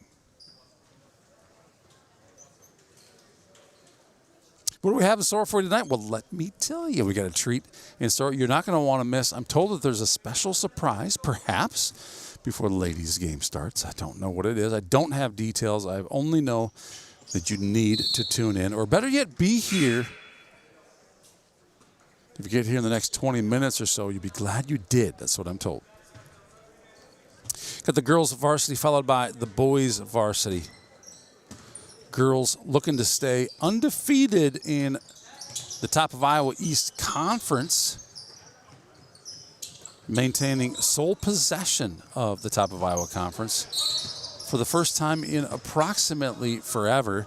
The boys look to avenge a double overtime loss that took place at North Butler early in the season, a game in which four of our players fouled out, and still we only lost by 2 in double overtime.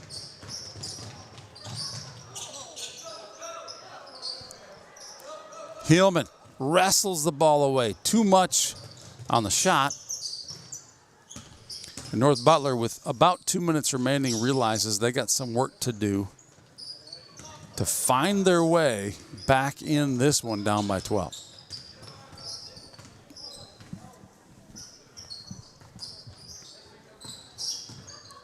JT Red.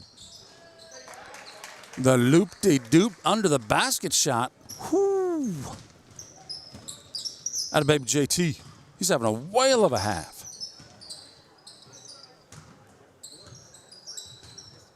I'd say a whale of a quarter even. He's been on fire.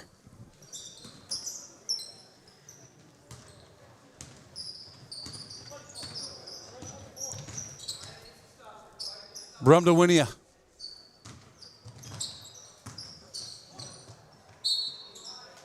When he gets fouled on his way up. I like the way this Winia kid plays. 4.3 points per game he gets in the varsity games. He doesn't get a whole lot of playing time. That's some pretty serious points for a guy who plays, I'll say, as little as he does. That's why he's playing some JV tonight. Just wants to get some extra playing time in. So coach grants him that, allows him to get some minutes here. That's fun to see him out here on the court. I'm sure we'll see him again in the varsity game.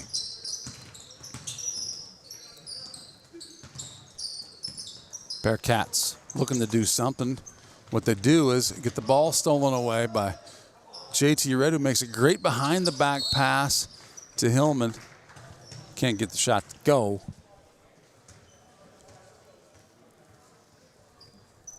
And with 1 minute, 2 seconds left in the game, Hillman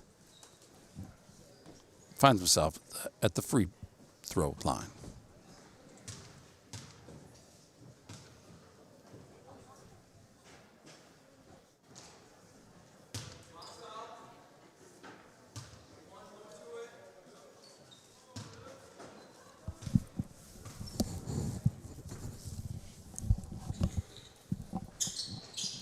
Second one goes for Hillman.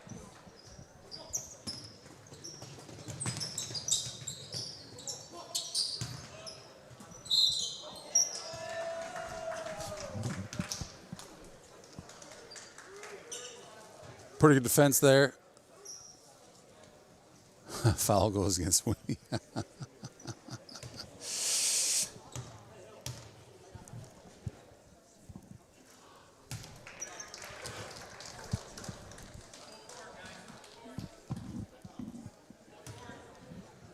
Schroeder's first shot's good. Second one equally good. Oof. Tritton sees an open Brum. Throws the ball around the defender, but it's just a little too around the defender. North Butler with 45 seconds to go has work to do. Probably more work than 45 seconds will allow them, but they would certainly like to cut into this lead. Sparrow with that one. JT Red, quick feet and some swift breaks to go with it. Takes the shot, misses. Sparrow, nice shot.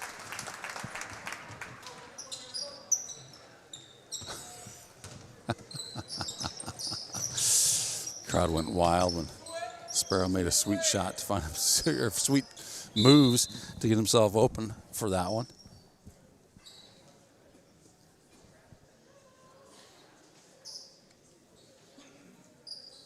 Saints in the bonus due to the 5 team fouls by North Butler. And here comes the big dunk you've been waiting for. Looks just like that. Buzzer beater layup. Didn't want to show off. We know we can do it because he says he can. And he's got amazing genetics, let's be honest. Hey, great game here by the JV Saints. They look pretty good in that one. Final score may or may not be 51. 48-29. I was looking at the scoreboard on the wall, which was kind of jumping all over the place because they're resetting the score. Great job, Saints. We're 2 games in on this quad. 2 games to go. Saints are up tonight, 2-0 so far. Our Lady Saints, I haven't seen a ranking recently. Last I knew they were ranked number 13 in the state. Maybe they jumped to 12. I don't recall. They're up there. They're doing well. They're playing some of their best ball so far this season. And it's going to be a little bit before we see these ladies take the floor. Their game will start at 6:15. I don't expect they'll go early. We're a little bit ahead of schedule. So if you have folks out there who are really waiting for the ladies' varsity game, they may go early. I expect them to go at 6:15, but time is going to tell. Let's take a quick commercial break. These sponsors keep Saints TV free to watch, so crank that volume. We'll be right back. To cheer from the stands. Watching the stream is free. Creating it is not. Please consider donating to our cause through our donation partner, Give Butter. 100% of your donation goes directly to the St. Ansgar school system, where it is used for the education of our students, the equipment used to create these streams, and the athletic department so that our students can keep competing in the sports that are near to their hearts. Thank you for supporting St. Ansgar, and thank you for giving Butter. Fuel up, champ. Life's better when you give Butter.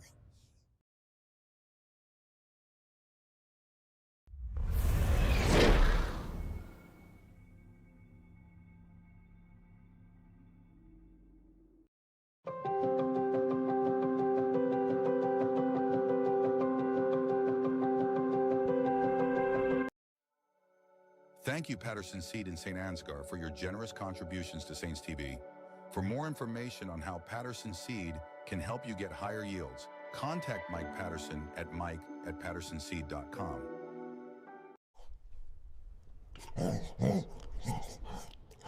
At Canine Cabin, I'm treated like a king. Invest in their future. Choose St. Ansgar State Bank.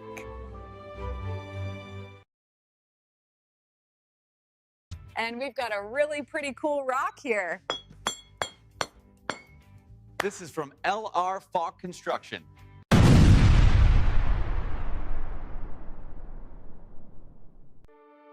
This broadcast is made possible thanks to the generous contributions of the advertisers you see here, as well as the Foundation for the Enhancement of Mitchell County and the Saints Legacy Fund.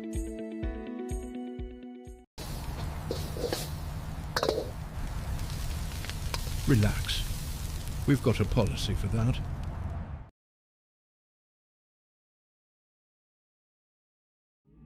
The Mitchell County Substance Abuse Coalition creates awareness of the impact of substance abuse and encourages change through collaborative prevention efforts. The Mitchell County Substance Abuse Coalition meets on the 4th Tuesday of each month at 1:30 p.m. at the Mitchell County Courthouse in Osage. We are looking for new members to join the coalition to work together to build healthy communities within Mitchell County. Big banks know your balance. St. Ansgar State Bank knows you.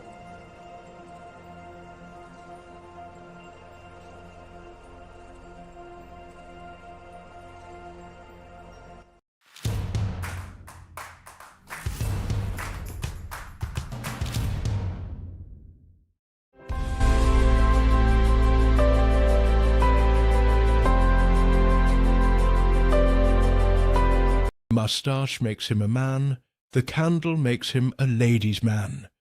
Milk house candles. Tonight's the night.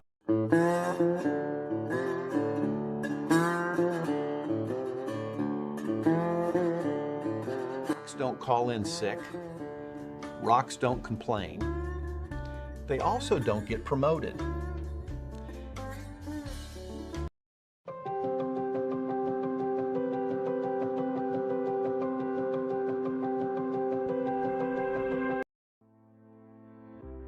At Mitchell County Public Health and Home Health, we protect, strengthen, and improve the health and well-being of our community through collaboration, prevention, education, and advocacy. From public health services to home health care, we're dedicated to quality care where and when you need it. Because we believe in thriving communities, with healthy people where everyone has access to quality care. Mitchell County Public Health and Home Health. Local care, lifelong impact. Thank you Box K Beef and Freeman Welding for your generous contributions to keep this stream free to watch.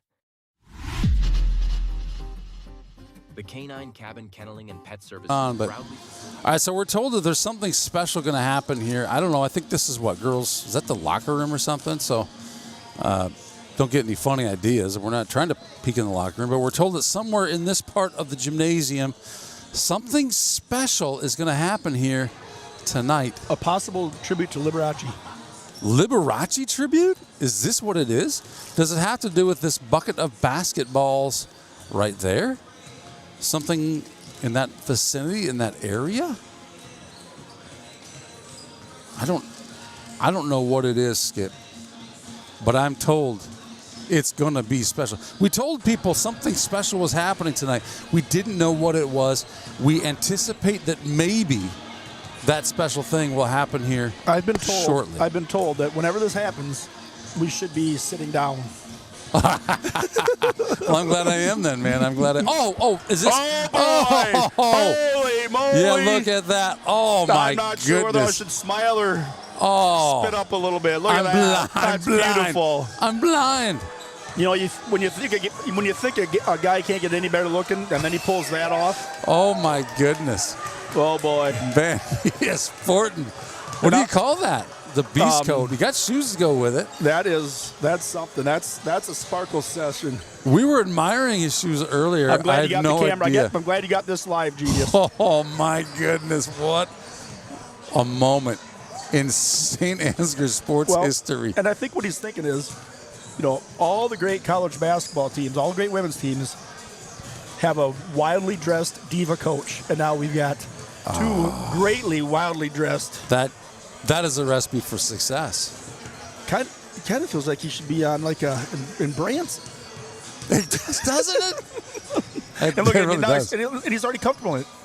He's like, yeah, no big deal now. Yeah, it looks to me the girls like behind him are like, oh boy, look at him, they're checking it. Like that's real. That might be real diamonds. My gut is he just wears this. Typically, he probably wears this around the house, maybe when he's mowing the yard and such. I'm guessing there's times around home that's probably all he wears. He feels very cozy with it. No question about it. He probably says, hey, Whitney, you like fancy coats? You're going to like this.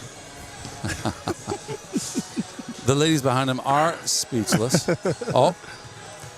Glenn's like, dude, you raided my wardrobe. I think I've seen Glenn wear one when he was mowing once, too. Right. It's probably just a thing. Well, here's the deal. That the elite coaches. And I think it's probably the right game to wear because North Butler's got that young coach. Kind of reminds me of T.J. Otzelberger from Iowa State wearing mediums with his guns popping. Oh, yeah, he's coming. He's going to come over to congratulate the coach right now. You can't even look at him. Can't look at him. He can't. Oh, no, he cannot. Don't make eye contact. Do not make eye contact. That's amazing. And to get him and Petey in the same shot is always an exciting moment for me. Oh, look at that. Oh, his daughter's impressed. Don't mess with my sequins. That's amazing. That's beautiful. I can't. At some point, he's going to have to disco, too, isn't he? Oh, he'll disco. Yeah, he'll disco. That's why I don't want to take the camera off of him. Brad Mulford, thank you for chiming in. He says, that is the best, I assume. Well, of course, he's talking about the jacket. Of course he is. Number one superfan, Brad Mulford out there watching us tonight. Not even the music could keep up. So I've just been informed that the game's going to start with a technical foul on our bench, and they'll be shooting 2 free throws. Because that outfit is just too intimidating. You know, I got to agree with the call. I have to. I have to agree with the call. So we're told Jack Tripper might be joining us for a quarter? He just wanted to see the jacket, didn't Before or after bowling? We better get him before because he's not going to be in shape after. Yeah, I hope it's before bowling. I can't. Yeah, there's a lot to look at on this court right now, but nothing compares to that jacket. That's a song. Nothing compares to you. Yeah, that's right. That's what Coach Yerk sings about his jacket. Every night before he lays his head down to go to bed, he sings that very tune to that jacket. I'm just so glad that he was willing to share it with the masses here tonight, live on Saints TV, and even more live if you're sitting on a bench. The closer you get, the stranger it gets. Well, I'm afraid it's going to maybe blow up the lens on the camera. And you know what? I think Rachel probably knew it was coming. And she's like, you know what? This makes me look a lot better than mine, she's thinking. And that's kind of Rachel's signature jacket. She's had that on all year. Yes, she has. Did she have it on last year? I don't remember. I feel like we didn't see as much of it last year. Like maybe it was bring it out for the big ones. We were talking about that first North Butler game. At North Butler was the second game of conference, I believe. 2 really good boys games. Remember the boys? We were way down, came back. I think our boys got beaten like double or triple overtime. Double overtime. We were talking about that, and 2. that seems so long ago. Basketball season, because of that 2-week break. Correct. I mean, Correct. it is a long season. It is. Yeah, I got to say, it does make the winter go by a little faster because here we are, we're in February, and this has by no means been a short winter, right?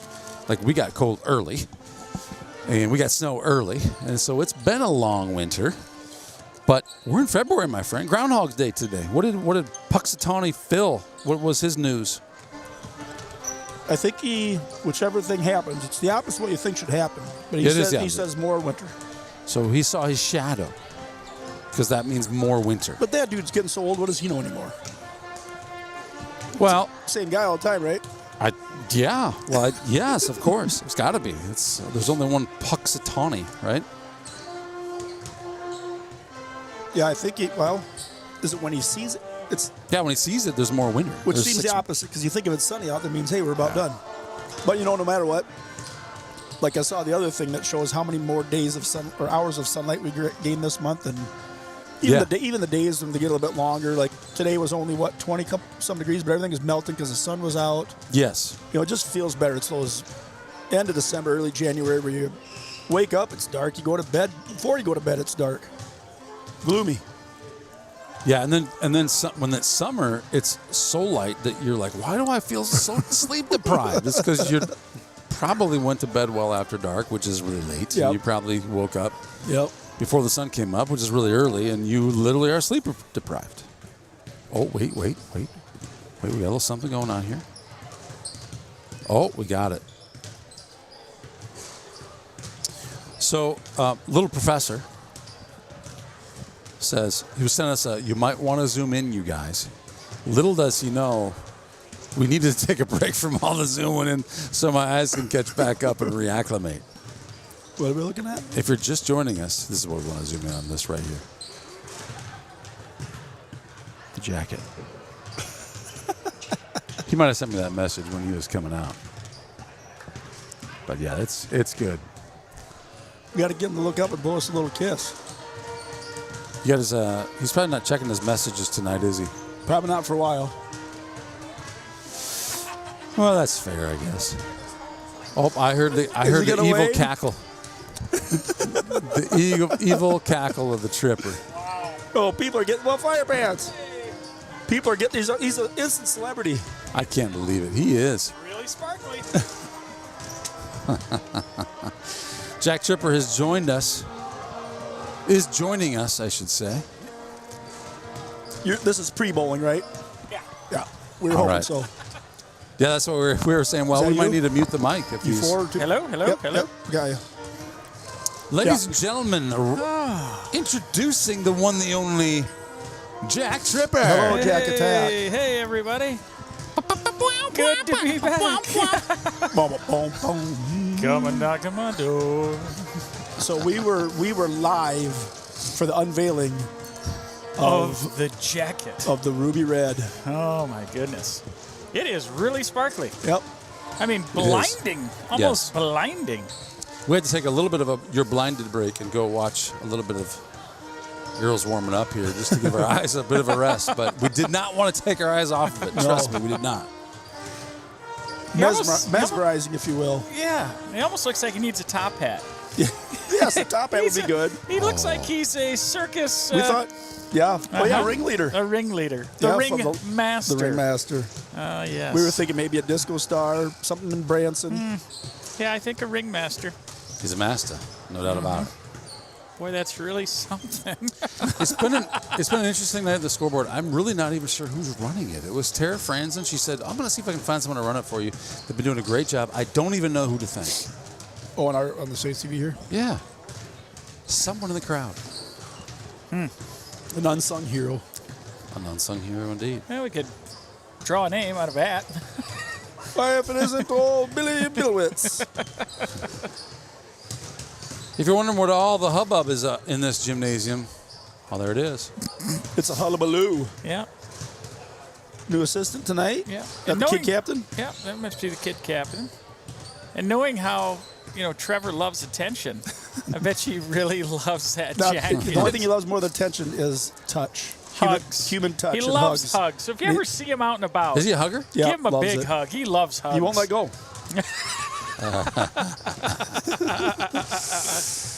Yep, he's getting special extra touching tonight. It's gonna be hard for him to focus. Yeah, it's very hard to see. Have our girls practice in this environment with him wearing the coat? With that much brightness? It could be disruptive. It might be like a coaching move to throw the Couldn't see Bearcats the ball, off. Coach. Exactly. Blinded by your glittering red. Yeah, that is something. Wow. Here's your officials tonight, gents. Do we know these guys? Greg Parks is the one in the middle. I know Greg, Is that Tony? I can't see just got the back. I don't know if nope, that's not Tony. The one on the right is, I should know this. He used to get in the stretches. I believe used to live in St. Ansgar. Oh, it's Hagee, there you go. Yes, Matt Hagee. Is it Matt? Sounds about right. Yeah. I think they moved to Osage, I think. So, not 100% sure on that. So we got, 5 minutes left. Saints are going to try to stay perfect in the conference, sitting at 11-0. And North Butler is 4-7 in the conference. They're kind of middle of the pack there. When's the last time the Saints ladies have been perfect in the conference? The varsity ladies were asking that question during the JV girls game. Yeah, I can say, when we had the two teams that went to the state tournament, I know they split with Osage, I'm pretty sure. Both years, yeah. So I think they had a share of the title both years. So I think that was that data that you guys brought to the table? So it's been maybe forever since they owned outright the conference. Yeah, I mean, which they have a chance to do with a win tonight. Well, what happened last year? We won outright last year, didn't we? Or did we share it? It's been shared. Boy, that's my a understanding. great question. We should look it up, but I would say last year we probably won it outright, unless we shared it with Newman, which is a possibility. I'm pretty sure we swept Osage. We got beat once by Newman, then was it last year we beat them in the tournament or 2 years ago? Don't make me check bound. Oh, boy. Don't make me Here we do go. it. Well, the last time we played North Butler, we won 61-19. I believe that was Quinn Osgood's career-setting Yeah, we were talking about it earlier. That barrage. seems like months ago, which it was. It was months ago. Probably early December. Yeah, because it was definitely before Christmas right break off the there. back, yeah. It was the first week. Was it the first week? First or second week? I didn't look. Right? We only had one game, and then it was conference right away. Yeah, looking at, let's see. Yeah, their roster, they do have quite a few seniors, but a lot of younger underclassmen. 1, 2, 3 seniors and 3 juniors, and then the rest of them are freshmen and sophomores, so a really young team there. Looks like their scoring is kind of led the way by a sophomore. Eden Wicks leads them by scoring, and followed by Jada or JD Thorne, which she is a senior. And then Zoe Thompson, who's a sophomore there, leading out the scoring. And So Eden they're Wicks leads him with rebounds, too, as a sophomore. So 4 and 7 in conference. They're 9 and 9 overall, looks like. Yep. So looking at their last few games, they lost to Clarksville, beat Central Springs, lost to Newman, lost to Osage, and then beat West Central. Yeah, and some of those scores don't look that bad. No. Osage 14, Newman 13, low-scoring game. Yep. Central Springs pretty bad. Clarksville lost, but by 14. So, I mean, competitive. Yeah, they definitely seem to kind of stay into ball games. So it'll be interesting. Like I said, it seems kind of like a quiet crowd. Everybody's still in shock. They are still in shock. They're Of definitely. that jacket. Oh, my God, that jacket. And I think they were in a special on mac and cheese. A lot of people are eating. Ooh, a special on mac and cheese, huh? Mac and cheese. Expired or still in date? Best if used by is really pretty much a moving target. Does mac and cheese expire? No, it's not. That does not. Yeah, that's what I was thinking. Yeah. See, Todd Thompson's in the house over there watching his youngest daughter, Zoe. She's a sophomore now. Really good golfer. Yeah, I remember. Yeah, really good golfer. We're kicking off a little early tonight. Tipping off a little early tonight. That's good. I'll crank up my volume to take you guys off the hook here.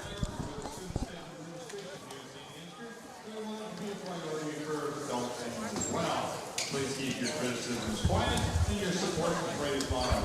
We expect fans from both schools to be respectful of the bridges of players and officials.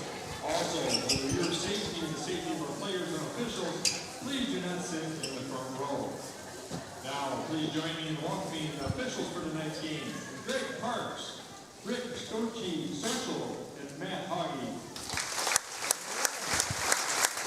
This year, the Senior basketball team will be honoring the kid captain at their home games. The kid captain are nominated by the St. Ansgar Elementary staff based on the student's behavior and character. The student selected will have shown great to be a Saint traits, which include showing kindness, being accountable, inspiring leadership, never giving up, and treating others with respect. Please welcome tonight's kid captain, Natalie Squire. Starting lineup. First for head coach Jordan Oates, assistant coach Joseph Goodrich, and the North Butler Bearcats. A sophomore, number 11, Zoe Thompson. A senior, number 13, Alexis Rose. A senior, number 23, Jade Thorne. A sophomore, number 25, Eden Wicks. And a freshman, number 35, Lindy Leshner. Rachel Foster, assistant coach Trevor Urick, and you are St. Ansgar Saints. Our senior number 41, Jason Johnson. Our senior number 31, McKenna Norby. Our junior number 45, Quinn Osgood. Our senior number 43, Alexis Bryan. Our senior number 53, Lindsay Cruzy. Now, ladies and gentlemen, please remain standing. Gentlemen, please remove your hats as we honor nation with the playing of our national anthem, being performed tonight by the St. Ansgar Pep Band.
showtime.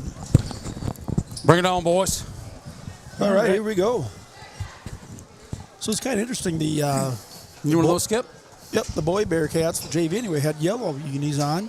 Girls sporting the navy blue with yellow, which I've always liked those uniforms, the navy blue. Navy blue. Is it yellow or gold? What happened? Would Bearcats be insulted if you called it yellow instead of gold? No. I Okay, don't They're not think so. It's a goldish yellow, yellowish gold. Yeah. How do Hawkeye fans feel about that color? It's fine. It's a good color. Okay, good. Just making sure. So it's funny for St. Stone, you know, we're trademarked to have Hawkeye and Iowa State and United stuff, and you have to get everything pre-approved for the color, and the color that Iowa approves is yellow. Ah. Interesting. It's gonna be like a Drive there Pantone. by Johnson on the baseline. Nice start to the day. Yep, good stop, good control of the body, got the good roll there. So Saints up quick, near steal. Yeah, we'll see how aggressive we are, and we are getting after it right away. Yeah, we do There's get it, yep. almost Gives a it up to travel. Norby. Norby smiling the whole way. And Yeah, she was smiling the whole way. good Frying. rebound by Frine, and Up she and puts in. it up and in. It's good to see her get started early, too. Yep. But they're all smiling. I wonder if it's a jacket. It might be. There's Way a to good get down look low. inside. Oh. And we're going to get a foul. Now, if you'll notice, a couple of the girls on our team and their team, they do not have giant chicken pox. They've been doing the cupping, I think, on their I arms. believe that is cupping. 23 here's got. Yep, some on the shoulder. Yep, look like giant tick bites with a circle mill. Yep. Fryan's got them on her right shoulder. So Yep. I tried it once. I did not like it. Nice drive by Osgood. Yeah, I don't. Yeah, that's. It kind of hurts. Sure, it does. Nice drive Good there. Step Good through. rebound. Oh, just Don't about get had it. it. Yep, no need from way back here. Ooh, luckily you Got bailed out a little bit. So what do the tick bites do? They improve blood flow to the area or something? I believe so. Yeah. That's the theory. premises of it. Yes. I mean, you see a lot of the pro athletes, college athletes, they'll do it. Good deep three. Looks good from there. Tough to defend. And they were there. Yeah. Good defense for North Butler. It's going to be a nightmare if they see her start making threes again. Yeah. You know, in the three-point shooter, that first one's always a big shot. Mm-hmm. Good defense there by Norby. Good recovery, and they'll take a nope. Oh, I thought good she close was. out. Yeah, there's a kick. So Saints up 7 too early. Good thing it's not volleyball. Oh boy, That would be worth some money. If that would have gone in. Mulford says he wears that jacket so much better than Kim Oki. Big oak, beautiful vocals. Oh man. Trevor in red, dancing with me, cheek to cheek. Deep three, Drained it. Who's that? Drained it. That's So a that good was shot. Thorne. She's a senior. Second leading So a little scorer bit of there a- for the Bearcats. Little press here, Yeah, I so like now we that. got to find somebody's open. Way to look down Oh, low. good look. Oh, And just off off. the glass. Good And job by Frye gets Frye. it. No good. Way to keep it up, Cruzy girls. keeps it up and gets another one. Neither one of the talls let the ball come down below their waist. Keep it up, keep it up. Saints back up 4. Oh, there's Boy, a they're nice finding look. that. Yeah. Very aggressive look. Yeah. Gets Wicks down underneath the basket. And they're playing smart. They're putting 2 people down deep, and they're saying, let's just pass right over the press. Yeah. So And one of Saints the up things 2. I don't think, the first time we did a great job of really pressuring the ball, I think we got a little lackadaisical there. She shouldn't be able to see that throw. Right. So missed 3 by Johnston here. Here comes North Butler. Saints kind of back off that half-court press. Yep. Just playing a So tight, deep man. Yep, man-to-man here. Nice cut. Oh, we got to help on that cutter. Got to help on that cutter. Got to be ready for it. I mean, I don't know if Wicks is a three-point shooter, but we got to stop that cut, make her prove it from the three-point line. So our thing is working now. What's that? Our foul thing. Oh, yeah. Remember the internet wasn't working. Yes, First well, one's good. Remember Jeffrey? I think Jeffrey Turn it said he off. wasn't going to do it. It's like too many buttons. That's the report that I got Yep. as well. Yeah, yeah. All right, so North Butler looking to tie it. Thompson made And the they first do. and made the second. Tie ball game with just getting underway in the first quarter. Yeah, so they're going to – so it looks like a 3-2 zone that looks like they're kind of running here. Their process tonight, thought process is you're not going to beat us from 3. Yeah, kind of want to slow that girl right there down. Haven't done it yet, but So now we're going to apply a little bit of pressure here. So North Butler almost halfway to their point total from the last game. Yeah. They've definitely improved. Oh. Yeah. I don't know. That was bad shot selection, guys. A little short. Almost made it. It was right on line. Yeah, it was good luck right to see. line. Put a little bit more air, but she had her down there. Yeah. Yeah, they got So this is good. You know, you want to be challenged this time of the year, and if that's nice throw down low, Frank keeps it up and she gets fouled. You know, that's the thing now is it's good to have somebody that's well coached that finds little openings in our press to take advantage of, because that's how you learn. Yeah. Figure out the flaws so we can figure out the flaws. Yep. First one good by Fry. Ryan makes the first one. Subs in, one for each team. Yep. Falk's going to come in, yeah. Second one by Alexis, Saints up 3. And 2 Made nice both. free throws there. Very good. And just like 3-point shots, it doesn't even matter if it's you or somebody else on the team. If you knock down the first free throws, that just kind of helps everybody. And you Absolutely. saw that the JV boys, they were good shots, just didn't make a lot of the free throws. Confidence. Good. And they do. And their recipe right now is with those 2 girls running that baseline, they're going to get it down to them. Yep, good recovery there by Johnson, not out of bounds. They know we're going to have a 2-on-1 where we got to make some decisions. And we'll see what the Saints coaching staff does if we decide, you know what, they're not great 3-point shooters. Maybe let's just back our defense down. There's a good, good front there by Norby. Norby jumped in front of that one. Yeah, you're wide open. There's Take it. a 3. Got it. Drained it by Johnston. Nothing but the bottom of the net. And again, we push the ball down the floor. They can't get set up in their zone quick enough. So there we go. Late call. Oh. That's going to be on, hopefully it's on Osgood. No, that's 2 on Norby. So Hyatt knows the drill. She's already, already going in. Yep. And that's, with the pressure that we're trying to run, I mean, the biggest thing is we have to be in those guards' face so they can't see that look down low. Oh, John's in the right spot. Just the low bounce pass bounced off her leg. So after being tied, Saints have rolled off a 7-0 run here. So we're going to stay in that man-to-man defense here. A couple screens coming around. Here's Wicks. Yeah, they're still looking to get it Straight underneath. up and down, Ava. Yeah, good defense there. Good Good job rebound. by rebound. Good rebound by Frine. Osgood looks to press. Oop. Oh, she lost her. Yep. Okay, quick Good timeout by there North Butler. All right. So halfway through the first quarter, Saints are up 16. High scoring game. Yeah, considering, when we played them the first time, they had 19 points the whole game. They already got 9 coming in halfway through the first quarter. Yeah, they've got the 1 3-pointer in their set offense. Other than that, it's just kind of been breaking the press in transition. They got 3-point play. Yep. A couple other free throws. Finding those gaps in our kind of a trapping defense that we're trying to run on that half court And set. just like it's good for St. Ansgar to see somebody that's not real intimidated by the press, great opportunity for North Butler to practice against the press. Right, absolutely. We got this week of conference. Everybody's got non-conference game next week. Then we start playoffs. Yes, yeah. And they should be released fairly soon, Thursday, I would I guess. heard. Thursday? Because, we have Northwood at home tomorrow night. And then we are on the road at Newman on Friday. And then we got a home game on Monday. With Clarksville. Yep. Boys play Riceville Tuesday, but the girls are off. Is that right? I believe so, yes. Yep.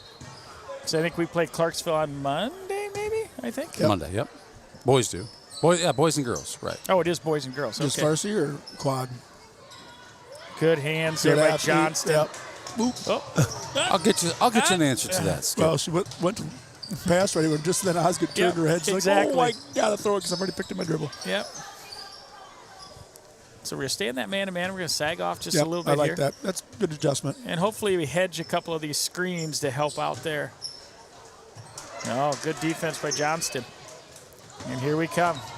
Osgood's pushing. Hyatt with the 3. Hyatt looked like her feet were a little miscombobulated when she let her fly. Good job by Saints not to get a cheap one there. Yep. Don't need to have a foul that far away from the basket, that's for sure. Deep 3. Deep 3. Ooh, Off pretty the back close. iron, Hyatt with the 1 bounce rebound. Oh, nothing better than a 1 bounce and rebound. It's good for us short people. All right, so back into that zone. See if we don't run some There she high got her feet post. set. Yeah, that was looked much Good better. shot. Good block out by Wicks. Kept frying off the boards. Yep, that's a shot we'll take all day.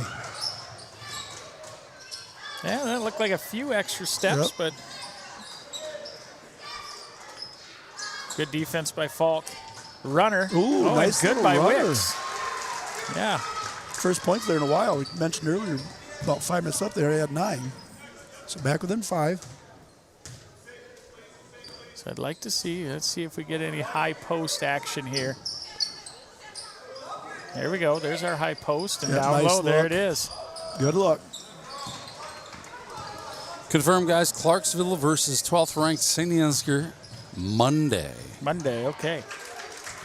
Good Just knock away by the boys Saints. and girls or just girls? Boys and girls. Just varsity? Whoa, Jesus. That one's coming at us. Yeah. JC Well. thought she was supposed to catch it, and then she's like, no, and it ricocheted just a little bit. And Ava's like, what is going on? You test me on that one, Skip. On the varsity or is JV playing? I don't know. Oh, it looks like we got some young Saints in the stands. There must be having a halftime competition. Yeah, there's a lot of them. Holy cow. Good defense by Falk. Are they let's doing get some points here. the dollar shots thing? Maybe. Shoot for $1. Good drive by Johnston. Just a little too much off Good the glass. Gets rebound. her own rebound. Way to use and the puts it backboard in. there. She's relentless. Yep. There's no doubt about that. You know, and they're a good job, not in the best position, but just keep tipping it until we can get control of it. And There then she takes another one away. cuts that pass Good lane, gets luck. it down. There we go, nice little run. Good luck. 2011. So Saints had 3 or 4 really good defensive possessions here. Now we're kind of back in that little trap. Yeah. Good job by Good hustle, Johnston again. just out. Yep. She is just so quick. You underestimate her quickness. For sure. She's very, very sneaky. And her, willingness to just go after the ball. Oh, yeah.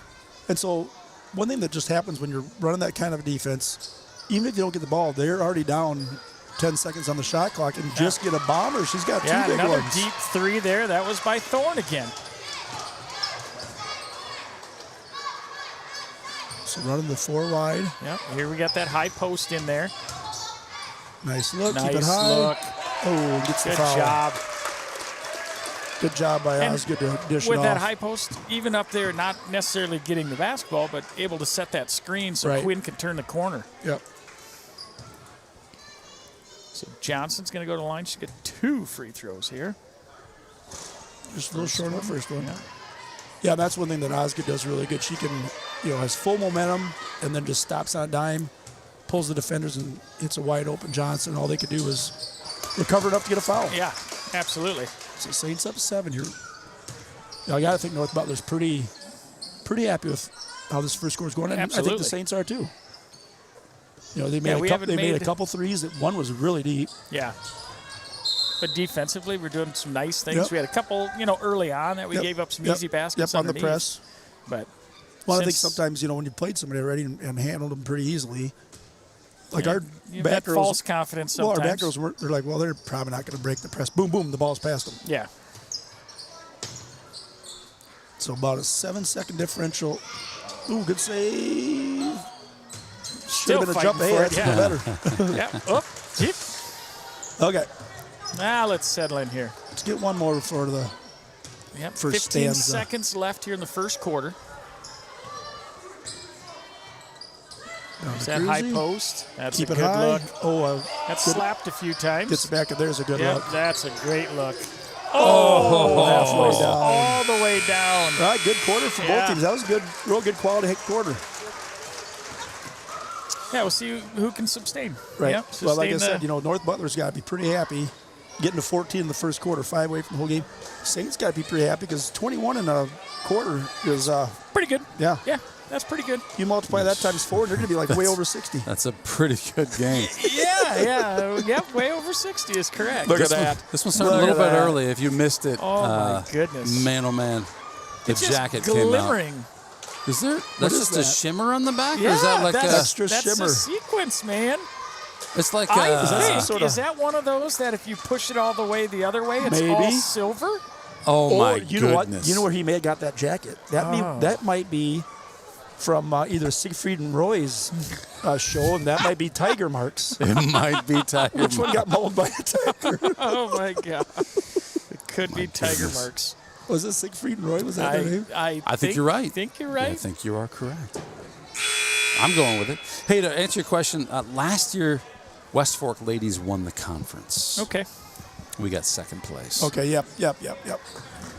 We played really well against them, if I remember correctly. Really well. I'm sure you're right. It's a lot of sarcasm. I'm laying it on pretty thick. And actually, totally forgetting about that, they had, I think, a state qualifying team about when we were having ours too, didn't they? Yes. Yes, so they did. we may not have. Tipped away. Still tipped away. Somebody's got to get over in 23. Yep, I was going to say, we're kind of almost That's been her spot. Oh, yeah. That's Another from that exact spot. Yeah. It's kind of like the old NBA Jam. She's on fire. And fuego. And from that one spot, you're just going to have to stand there. They don't close out of Johnson. Oh, boy. She says, Look I got out. you. Yeah. But and the girl was there. She just decided not to get close out. Yeah, didn't get a hand up or anything. Good defense there by Johnson. Yeah, good drive. Nice bounce pass. Late recovery for the Saints. And North Butler did a good job of getting the ball across from one side of the court to the other. Yeah, and driving and creating opportunities. You bet. I mean, that bounce pass. Yeah. It works. And, don't quite get the roll. Hey, Whitford, that new math is always a challenge. That's why I struggle with it. Old guys like me should not be learning new math. Who says this? 1 Whitford 1. And misses both of them. Yep. Ooh, but they get a long rebound. Yep. Thompson gets the rebound. It's going to bring it. Good break there for the Saints. Yep. Slips out of her hands there. All right. So Saints need to start pushing this, getting to double digits. We need to get 4, give them 2. Get 6, give them 2. All right. Looks like North Butler's going to switch over. They're going to play man-to-man here. They're matching up here. Okay. So I'd do a clear out first play. Yep, I would too. Ooh, she got an arm there, but nice pass. Johnson was there. There's keep it high. Cruzy. And good job by Cruzy to keep it high. And there's no over the back. I mean, just because you're taller. in that position, you're taller and not creating any contact. So it looks as though, North Butler's shooter is on the bench right now. Thorne is. Whoop. Whoop, whoop. Look up. Good lead, good Euro. She loves to do that, too. She does that a lot. She starts right. Most people, especially in high school, boys or girls, you're going to try and go to your dominant hand. She has no problem using the basket as another, like basically a screen. Yes. And the left hand. She likes to use the left hand as well. Good footwork. She goes up strong, no good. Frine with it. She's going to kick it back out. Deep There's three. A deep through that. Just short. Good job by Cruzy. Good positioning underneath. Cruzy's doing a great job of just keeping her hands, and not even bringing it down a little bit as asking trouble. Right. She's keeping them straight up, and just another great second chance opportunity. So Saints now extend that lead to 13. And 23 is not out there for. Nope, she is waiting to get back in here. Here's Wicks for 3. She gets a 3. She hits a 3. So between 5. Wicks and Thorne, they're their 2 leading scorers, and they're showing why. Nice looking 3-pointers. Saints up by 10. Cross pass. Crosses over. Keep moving. Nice jumper. Yeah. Man. Yeah, she's going to be able to get that in whenever she wants. Smooth. That was old Allen Iverson crossover. Whoops. Like a little extra step there, but maybe. Saints looking to kind of get a little more separation. Falk gets beat down. Good rebound by Cruzy. Nice look. Johnston off the glass, no good. Good rebound by Saints rip it out. There's Falk for 3. Get in there. Good job by Cruzy to keep arms high. Knocked away, tried to feed it inside, still going around. All right. Good. Oh. Nice, easy one. Yeah. Good job by Johnston. Yeah, timeout by North Butler. They played about 16, 18, 20 seconds of really good defense, and then what happened was it was after kind of a loose ball. Saints maintained control. Yep. Pass it over. Cruzy could have had the 12-footer. She passed it around, and Johnson cuts to the hoop. Yep, and everybody was on the other side, overloaded, and by the time they tried to get back, Johnson took it right back into the middle. Yes, that was a good spurt by the Saints there. Yep, 14-point lead here halfway through the second. So the Saints, go ahead. I just want to say a quick thanks to everybody who contributed to the volleyball fundraiser and the auction. And you know who you are. We've got several people out there listening tonight, some with headphones on. And we really appreciate the donations to make that happen. $20 short of $3,000 was raised on that. Wow. It's nearly enough, not quite enough, but nearly enough to get the rings bought for the ladies. And I did some texting back and forth with the coach tonight. Good jumper by Thorne. Yep. And she says with the potential, dollar shots, can we call it that, at halftime here, that potentially they're going to get it done here by the end of tomorrow night, have enough to get those rings ordered. Banked in three by Cruzy. Wow. Cruzy, wait a minute. Cruzy hit a three? Three. What did I say the other night? I was going to give a donation of $100. Yep. Whoop. There's a travel. For Cruzy's three-pointer. Yeah. Congratulations, Saints TV, the recipient of $100. Oh, shoot, I forgot my checkbook. Well, I might as well wait till the end of the year. Oh, my gosh. So I do owe Dewey, if you're listening, I got the other case for Isball. Awesome. And I will see him tonight. I'll let him know. All right. And there's a three by Johnston. Oh, my goodness. She's going to keep That's taking their third, isn't it? Yes. At least. She got 16 points. 16 points already. And if anybody else wants to stop and see the red ball, it's at display at LR Falk Construction now. It's going to be kind of taking by Thorne. Taking turns back and forth between there and the EJ probably. Perfect. So tell me about it. Drives all the way in. What about it? The red ball. It's on display. What is it? Volleyball? A game used. Oh, the red volleyball. The red volleyball. State champion game used volleyball signed by the team. Sorry, I was thinking like Red Ball Road was historic, and I thought we were going to like a million years of history. I don't know how I got lost. Sorry, guys. I do that. I got a lot of slow twitch brain muscles. What are we talking about again? What are we talking about? Yeah. All right, so Saints have extended that lead to 18. So Frine got that foul down underneath there. It's her second. The red ball. So we got Norby and Frine with Hedge. Good switch up there. Yeah, that was a good talk there. Another good switch up. Saints playing good help defense. There's Wicks. Just no good. Long rebound, tipped out. That's going to be our basketball. So what grade do you suppose we got playing tonight? You recognize those? Let's see. That would be fourth grade, it looks like to me. Fourth grade, third grade, and fourth grade, it looks like. Hopefully they got some decent refereeing. I hope so, too. Maybe these always guys just subpar during halftime. Maybe these professional refs will just stay out there.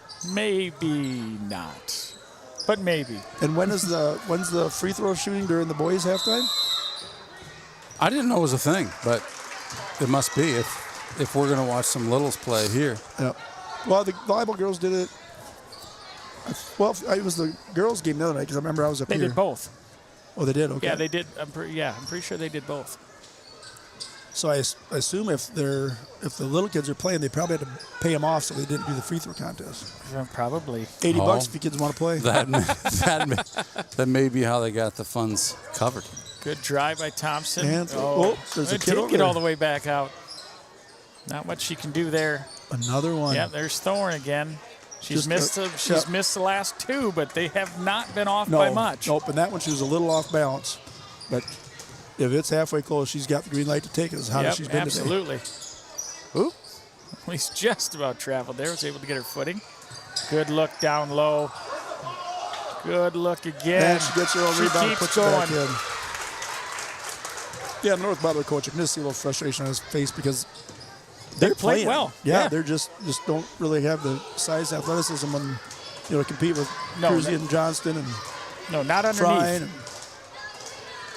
Yeah, they've gotten some good looks. There's I thought she was going to pull it. Nice block. And there's Cruzy waiting for. Good block by Cruzy. Might as well. Yeah. When you're feeling it, you're feeling it. That's going to stay here.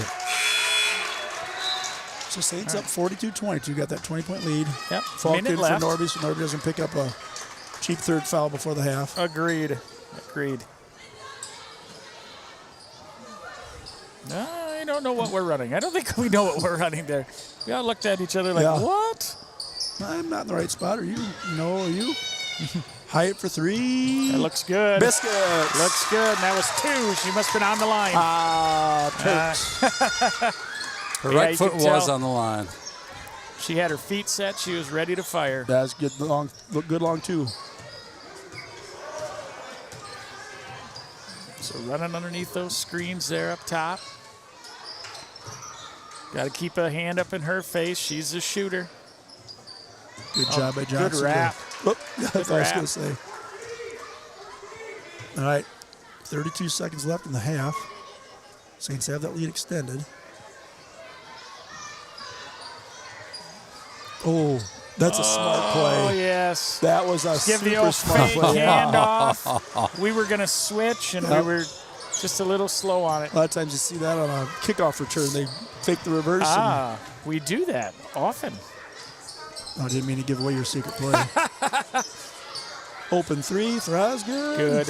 Oh, yes. And there's the rebound. Good job by Cruzy. Crashed the board, found that opening. Her foot's just about on the line. Oh, she was on the line. She was on the line. She wasn't at first, but it was really close. But when she had to recoil, she ended up stepping on the line. Cruzy with 11. So 1.2 seconds. So it's got to be something quick. Catch and pop. Got to be something quick. How about? All right, good half by both teams. Saints lead 46-24. 22-point lead to half. High scoring game. Yeah, you look at that. Johnson's got 18 in the first half. That's a pretty good half when you say. That's a good half. That is My a great goodness. half. And she's been doing it inside, outside, getting steals defensively. I mean, she is all over the place. Jack, are you going to be here for the second half? Well, no. I'm going to go. He came for this game. It's been a pleasure. 900. It's been a pleasure. You get the ball 5 games? If you want to see 6. If you want to see Jack, he'll be bowling 6 games to get his 900. Cedar Lanes. It should be interesting. Well, they look excited, these young 3rd and 4th graders. Oh, that's right. You gonna call this? Or you got to go? Boy, it's a mix. Because I'm pretty sure the little Schultz girl, the one that looks really, really nervous, is in 2nd grade. Oh, boy. Yep. They're going to play 10 on 10. Oh, my, yeah. Maybe they're playing half court here. Oh, that's a good idea. Okay. Boy, my goodness. Get a couple games in. Yeah. There is some excitement on the floor, though, isn't there? Yeah. Look at him. Whoa, that might have been a good pick. I don't know what gave it away, the 2-hand shove or the displacement of body there. Oh, keep it high. Yep. Nielsen can't get it. Johnson can't get it. Who's going to get it? Johnson's got it. She's going to set up the offense here. She's got a Johnson out of Johnson. What do they get? They got to take it back to the 3-point line? I suppose. Should be that way, she's right? open down low. Do it now. Good patience. Oh, a little push off. Yep. Like it. Yeah. Oh, they go a little half-court press. Wait a minute. Half court. She was taking it to the other end. No over and back at half court. Yeah, Carly's going to set it up. Nice look Croneman, down I low. think that was. Got it back low. into Johnson. And they're all getting a piece of that. Jump ball. How many jump balls per shot? 11. All right. Okay, what's the other side doing? They're just getting ready to go now. Oh, there are a lot of little people over there. All right. Good pass.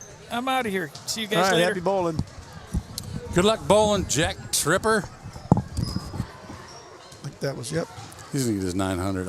I'm sure of it. It's going to take him several games, but he'll get it done. Oh, they're running offenses. I heard him call 41-41. Oh, wow. 41 is get out of my way. Oh. Here's the crazy thing. We got 2 games going on. I'm not even sure which one to watch, but we can't catch them both at the same time. Yep. So we'll just kind of go back and forth a little bit. Jack Tripper knows all these kids because, well, Oh, he turn around, hangs out shoot. with them during the Look day. at this, look at this. Oh. Put it up. Yep. Oh. So we're 6 days away from the Super Bowl, my friend. Oh, my goodness. Yeah. I think I got an idea who you're rooting for. Yeah? I'm rooting for him too, pal. The Seattle Super Seahawks. The Super Seahawks. What's the game plan? What's the final score? What do you know? What can you tell us? Well, certainly you have an inside scoop as a fan. The last time the Seahawks and Patriots met in the Super Bowl, Patriots kind of had them. Seahawks had a couple crazy plays to get back in it. Got down to the 1 yard line, first and goal, plenty of time left, and threw an interception. Probably one of the worst play calls of all time. Let me ask you. Do you remember who their running back was at the time? Seahawks? Yeah. Yeah, the skittle-eating Marshawn Lynch. Marshawn Lynch. One of the greatest short yardage runners of all What time. did they call him? What was his nickname? He ate Skittles during the game. He did eat Skittles, didn't he? Yeah, all the time. Oh, my goodness. Yeah, so you've got, and obviously, there we go. Hoops over there for the white team. Coach Pete Carroll at the time was saying, well, they're all focusing on this Yeah. Lynch guy. We'll We're just going to throw a little trick 'em. pass We'll in trick there. 'em. It'll Yep. be the greatest call in Super Bowl history. Instead, it was the worst. Bummer, man. Yeah. But the year before, they dismantled the Broncos, so they do have one Super Bowl championship. This will be their fourth try. We talked this about last week. Patriots, 12 Super Bowl. They're 1 out of every 5 Super Bowls they're in. There's been 60 Super Bowls. They've been in 12 of In them. the history. And they've done it all in the last less than 20 years, haven't they? Most of them. So they played, they were on the beating end of the stick that was called the 85 Bears. One of the greatest teams of all time. Got beat down. Super Bowl Shuffle Bears. Yeah. Then they got, can't remember who they got. They had 2, and then the Brady years when they got a lot of them. A lot of them. I think did they play the Giants once too before Brady? And of course Eli Manning, twice. Beat Brady twice in the Super Bowl. Took the undefeated. Oh, look at this move. Look at this move. Stop and pop. Oh. Was it the undefeated Patriots at the time and gave them their only loss of the season? These girls look like they are running some real offenses. They do look good. Yeah. How old do we say they are? Well, he said some over there, some sound like second up to fourth, maybe. Got it. But I think this is a great idea, doing the half-court business. Get all the kids out there. I agree. A lot of basketball. It's all about getting out there and getting some repetitions. You know what? At this age, too, they're all open. Just ask them. I'm open. Throw it to me. I know exactly what you mean. All right, they're winding down here, about ready to give it up to the... I got a minute to go. They shut them down at 3 minutes. Yep. Who's going to get the last bucket? So you're looking what a drive. Look at this. Well, yes, sir. You're talking I'm on about, the other side. I'm on the other side at the moment, yeah. Worth noting. So fish sticks for lunch today. Ooh, how was that? Well, I didn't have them, but I saw them on the menu when I was coming in. And I was like, oh, I should have come to school and had lunch with Huddy. Yeah. He would have loved that. If I would have just shown up and had lunch with him. Oh, they love it, especially at that age. So tell me, you had lunch on your birthday here. I did a couple weeks ago. It's my understanding that you weren't the only dad there. Is that correct? No. It was, there was half dozen of us. Fryan, Cruzy, Powers, Mr. Meyer, Johnston. Who else was there? To have daughters. It was awesome. They all sat with us. They conversed with us. Beautiful. And apparently, I've been told that they're having another chili and cinnamon roll in February. Is it going to be another deal like that? Is it I don't know. daughters I hope ask so. their dads? I hope so. That's a pretty good deal. I don't see the boys asking their free dads. throws. Maybe their moms. Give her one. They're like, we're not getting off here. All right. Oh, would have been nice if it ended on a made free throw. So what I'd really like to go now, do they have them anymore? Remember they used to have shrimp shapes? Yes, I do remember that.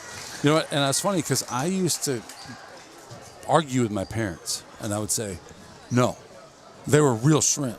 They were real shrimp. And they're like, it says shapes on the menu, son. Yeah, And I was they're like, shaped like shrimp because they're shrimp. Well, because they're shaped like shrimp because they're shrimp. They were breaded. It was real shrimp. It was delicious. Yeah, what do you think now? Mom, Dad, I'm sorry. I hope you're listening. I was wrong. Shrimp flavored rib meat. They were But not. man, they were good. They were not actually shrimp. They were shaped like shrimp, though. And the only reason I know is because there was no veins and no tails. That's exactly But right. man, they were delicious. They had the perfect shape of something that came from an extrusion system. Maybe that's how we should know too. And They were breaded. all the exact same shape. They were exactly the same size and shape. Almost like they were extruded from some minced meat extruder. So when I was little, and when we were little, chicken nuggets hadn't really come out yet. We didn't have chicken nuggets at school. Shrimp shapes. Shrimp shapes. And then when I got, after college, lived out in Colorado for a couple years, and I was at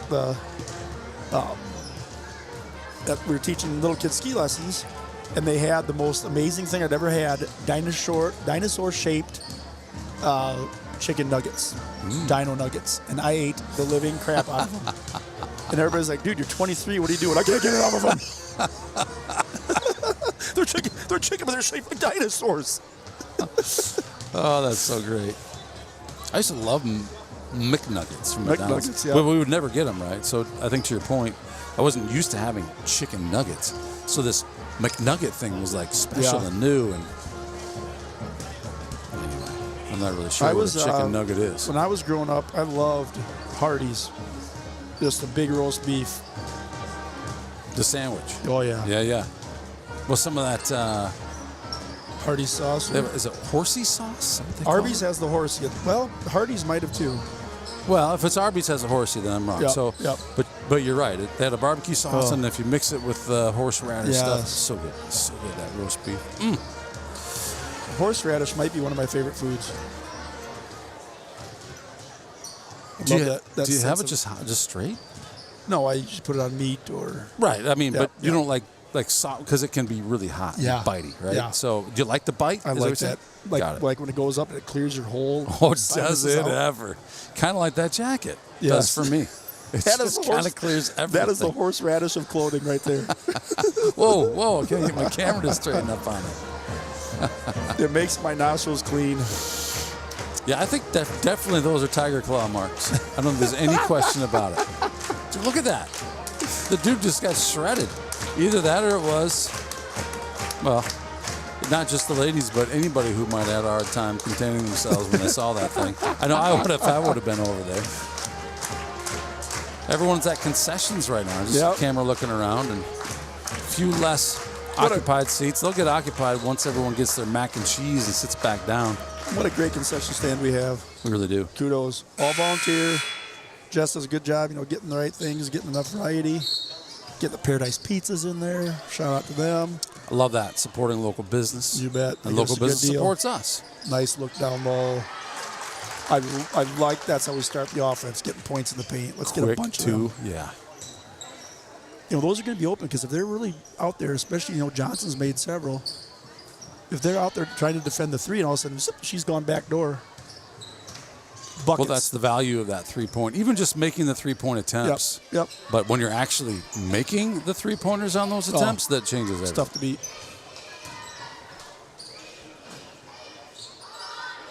Nice high pass to Frine.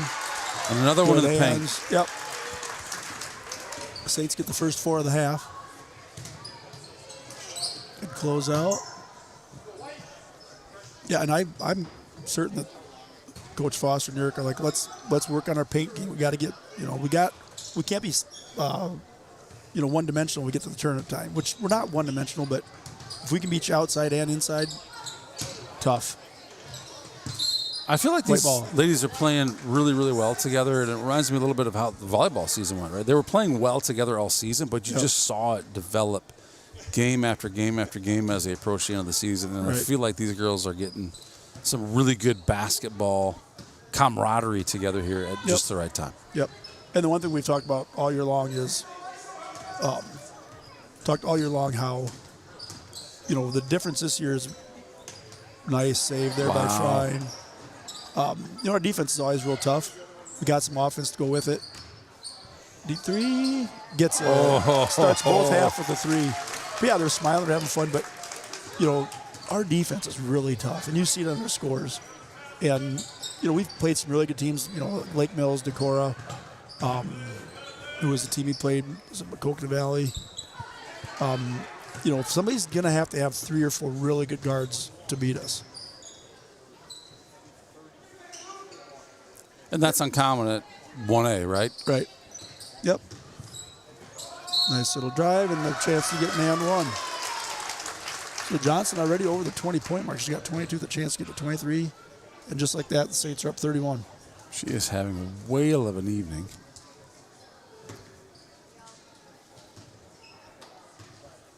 And gets the conventional 3-point play. Good job, Johnston.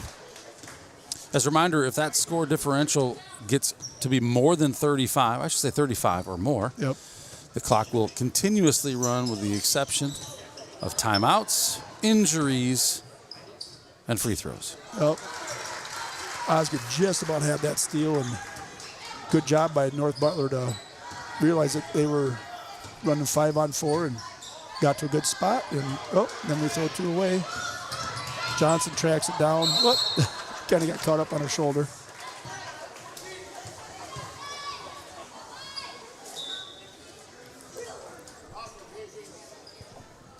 So Saints up 30 here.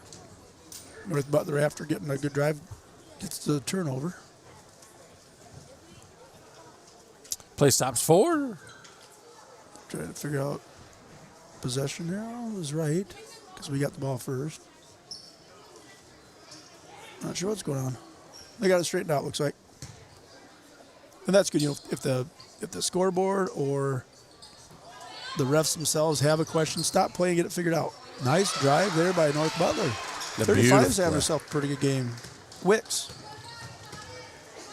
which makes sense, they're their leading scorer.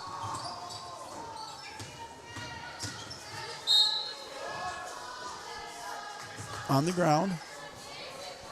So kind of wondering, I know the Saints have Norby and Frine with 2. That's 3. Guys, I was wondering that. First player for either team to get into foul trouble. And that is Fleischner, freshman. Another turnover by the Saints. Ooh. That'll be 3 on Frine. Good ball fake by North Butler.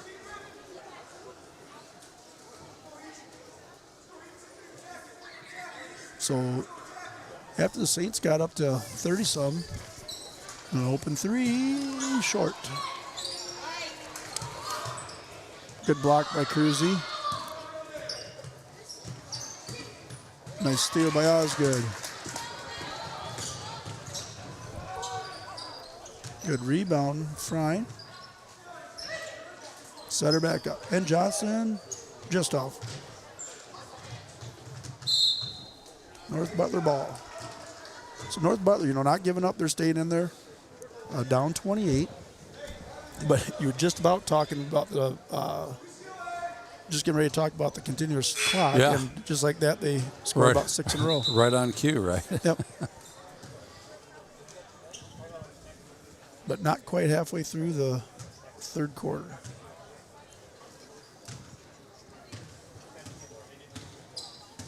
So we'll see if North Butler can set up here. Johnson hit, I believe, 3 3-pointers in the first half. Had 18 total points. Nice steal there by Osgood. Wow. She was just waiting for her. Drives and gets the 2. Great basket by Osgood. Yep. And, you know, she's got such quick hands and she's got such good feet. And North Butler's got to, you don't try and challenge her. And if you're going to, you don't see this a lot anymore in high school basketball, where dribble with your back, pushing down. You know, you can back into them. But if you're going to try and take Osgood off the dribble, just facing her, good luck. Nice little turn shot for Frine. Great shot by Frine. She's having a night too, isn't she? Yeah, she's having a great game. Keeping that ball high when she gets it down low. You know, definite, I'm looking here. And we need to keep doing that because their tallest girl they've got, well, one of their tallest girls has 3 fouls. Nice little runner. Doesn't get the roll. Good board by Osgood. You got 3 girls on the floor right now for the Saints with double-digit points. It's got a little bit aggressive and not really much of a push-off, but the other girl's momentum was going backwards and get Osgood with the offensive foul. So Falcon for Frine. 3:29 left in the third quarter, and that is Osgood's first foul. 2 team fouls each so far this quarter.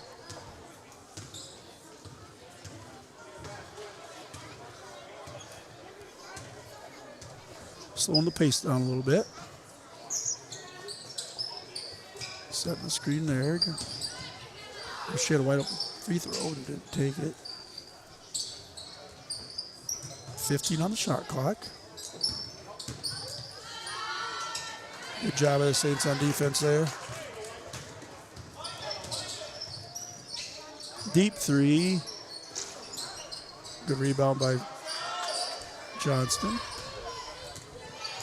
Saints going to take plenty of time. No hurry.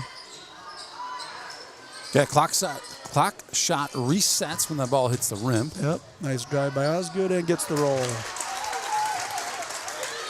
Oh, we're getting close there, Genius. 34 points. Oh, baby. And once they start it, they don't stop until it goes under, what, 25, Joel told us once?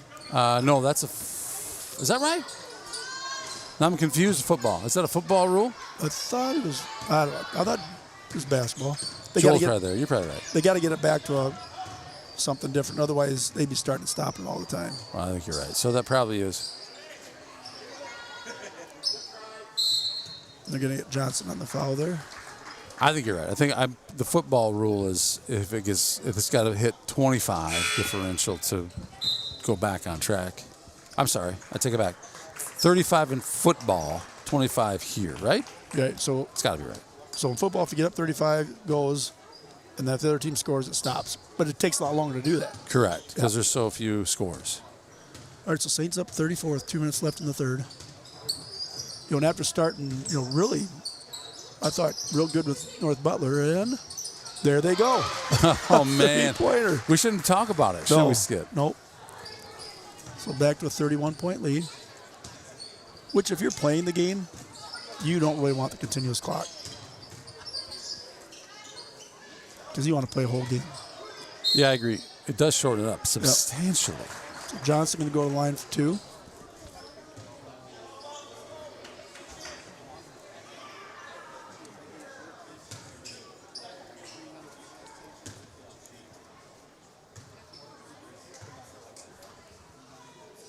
Gets the first one. Hyatt in now for Norby, I think.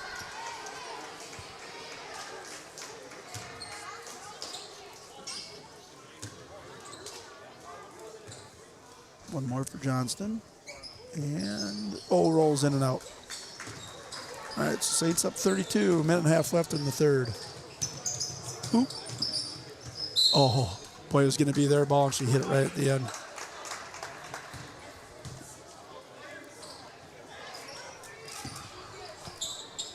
So a minute and a half left. See what the Saints can do here to get that thing to 35. For our sake. Yes, sir. Oh, nice weave. Nice look down low. Man, she's tough. Good job by Height to sneak out of there with the ball. Whoop. Yeah, that starts with Frine, who pushes it her way. Jeepers.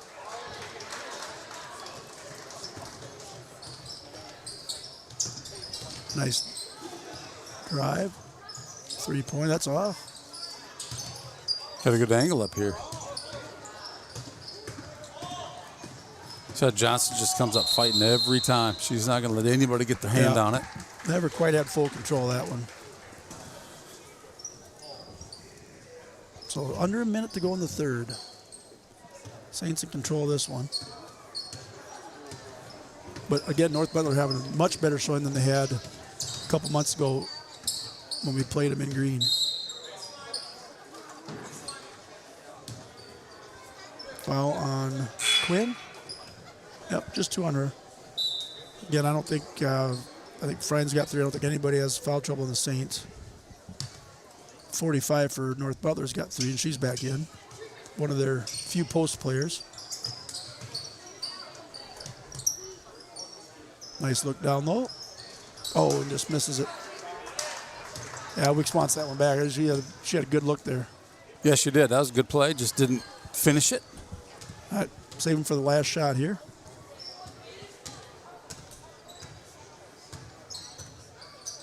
And started about now. Good look, pass up. Good job by Fry. Good look by Hyatt. They're not going to get one off. All right.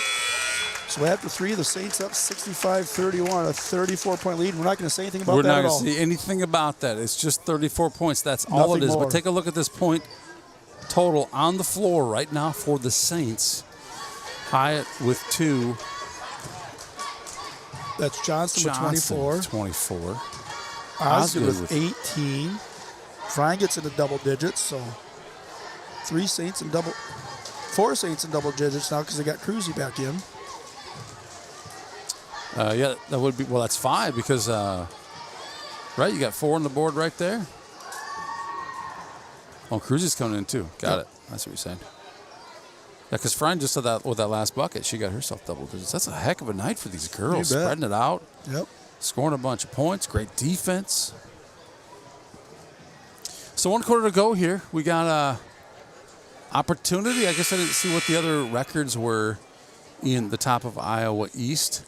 But is this going to be, we got, 2 conference games left? We got tomorrow versus Northwood. We got Friday versus Newman. Yep, so if the Saints win tonight, which looks probable, and tomorrow, which is a probable game, then the Saints have claimed the outright top of Iowa East championship. Pretty amazing. And that's win or lose on Friday. Of course, you'd want to win. That'll be at Newman. At Newman, always a tough place to play. It is a tough place to play. Usually we broadcast that one from the stage. Yeah. Oh, boy. Whoopsie. Yep, good quarterback throw, but just a little too hot to handle. Good luck.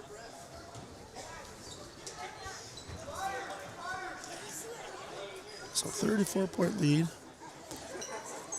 If you're watching from home, wonder where that ball went. The camera came unhinged there just briefly, but it did not go in the basket. It did not.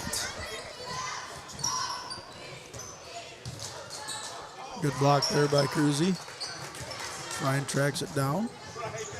All right, Saints looking for a bucket for continuous clock. The right idea by looking down there. Stout defense. Stays in the Saints. So who's the leading scorer there for a while there? 23 was, boy, she had a lot of points that first quarter. And kind of cooled off. Yeah, the camera does not catch that. So I don't know the answer to it. Good look down low. And here we go. All right, it's the Saints up 36.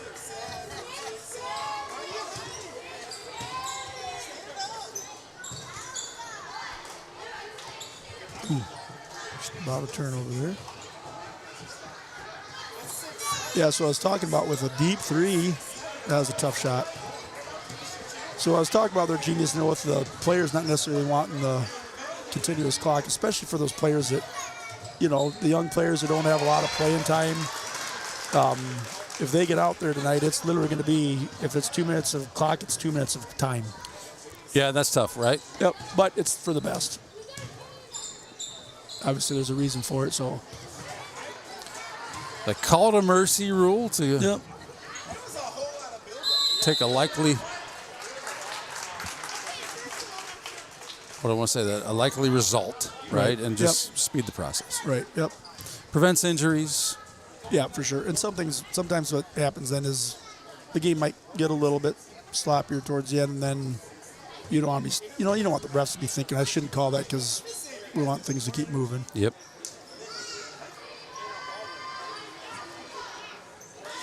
Good movement by the Saints. Norby with an open look. I think it was a pass. It was definitely a pass. But if you're going to do those passes, 1, it's a great pass, but 2, kind of give your teammate a little wink so they know it's that coming. was kind of the thing I was thinking. Probably the hardest ball to the rebound is an air ball. Because you're anticipating a different time. You're anticipating, different position. A lot of different things there. Oop, foul on Norby trying to reach in there. That'll be her third, I think, which at this point of the game, no harm done. And here we go. We're cooking already. Genius down to 5. Here we go.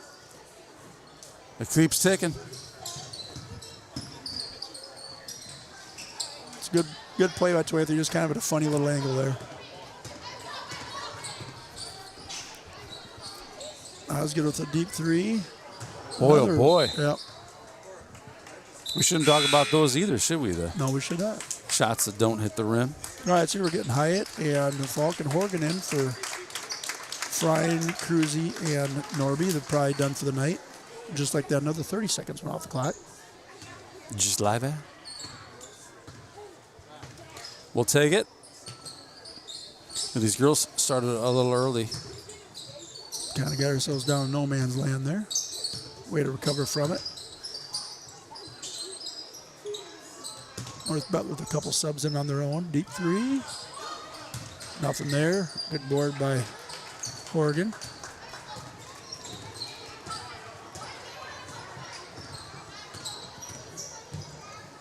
Let's run a little clock off. I'd say take it all the way down to the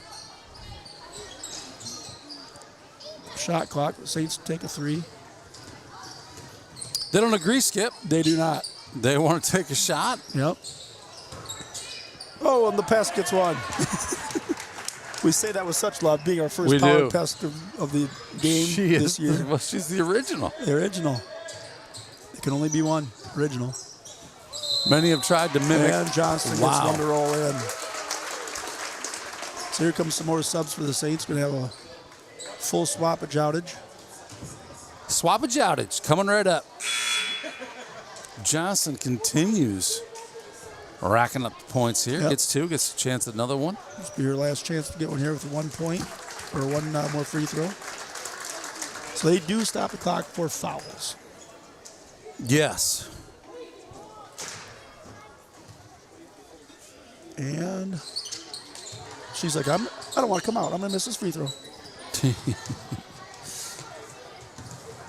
Good job by North Butler. Nice little Euro that's step. Nice, yeah. Johnson the ball's going to stay jump. here. Now she'll get Charlie Klein coming in for her. So 3 minutes left to go in this one. 71-20, 21-31. And again, we told you guys right off the bat, first game against these two teams, nice cut, was, wow. Okay, that was below the rim and came back out. I feel like, that I don't think I've ever seen we were quite that deep in there. Not. Nice steal there by nice crossover.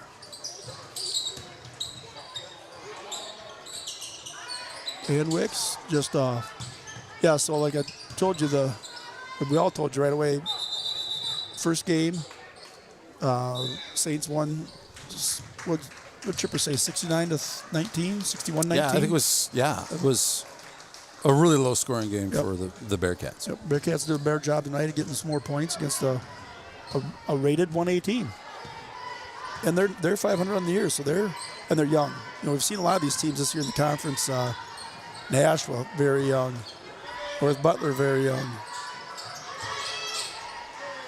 Those young teams don't have a great record this year. Rogerson with the 2 there. She scored the first 6 points in the JV game as well. Okay. Rogerson with a rebound.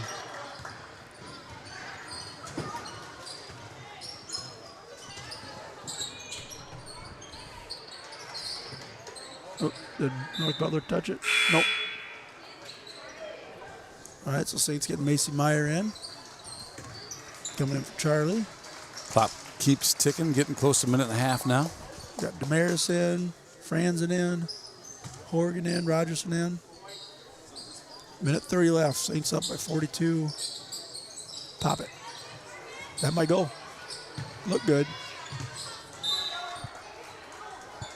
So on Sparkly Coat night, the Saints with a resounding victory to move to 12-0 in conference.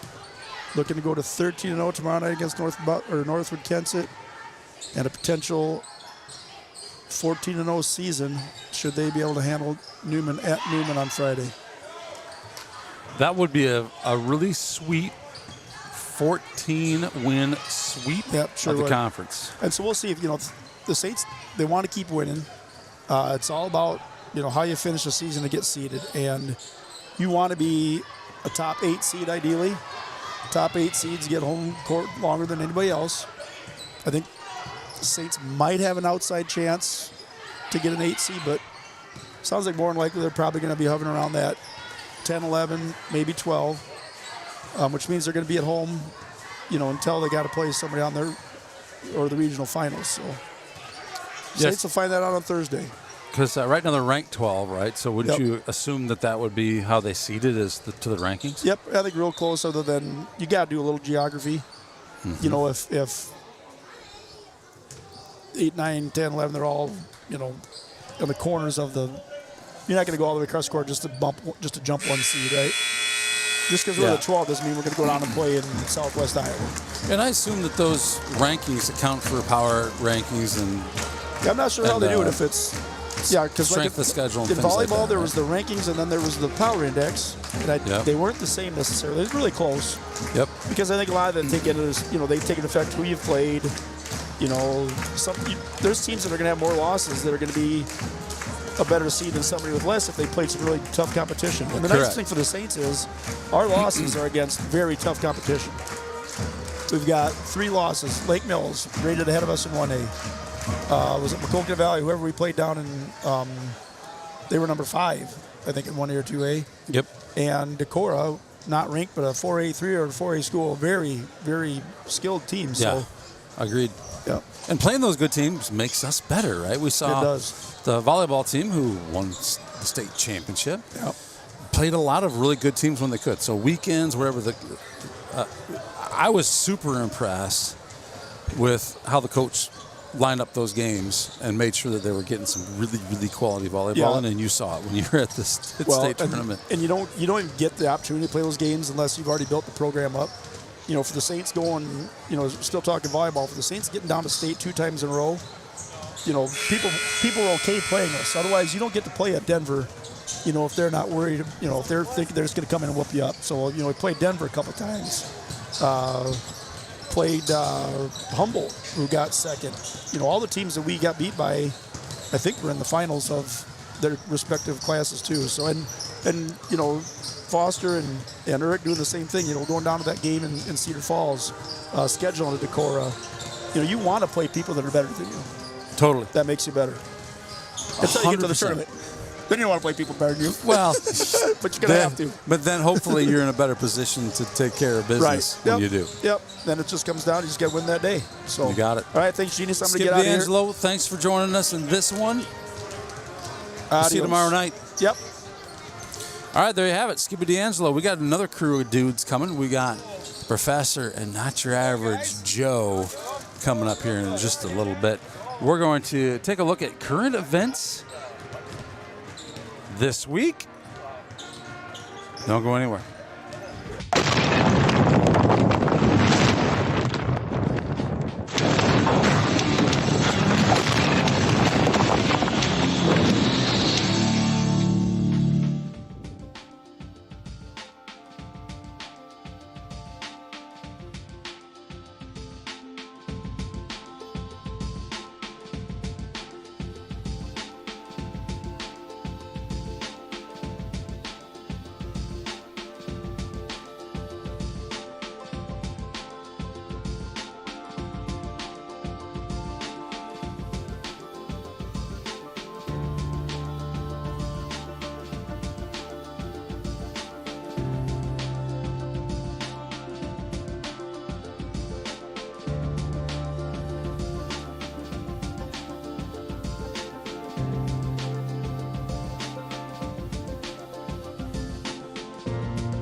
Saints athletes.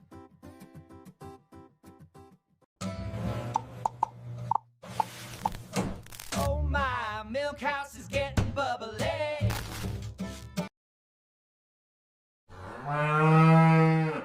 They've sealed up the roof tighter than a hippo in a hot tub, and now I'm homeless.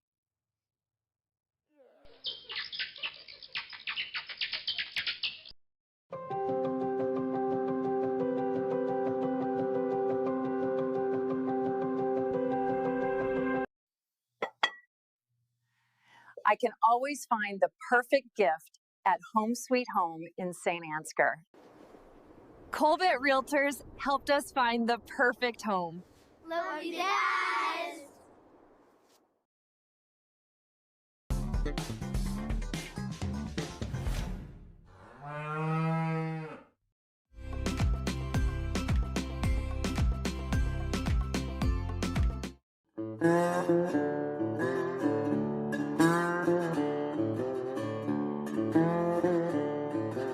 A good girlfriend is like a rock.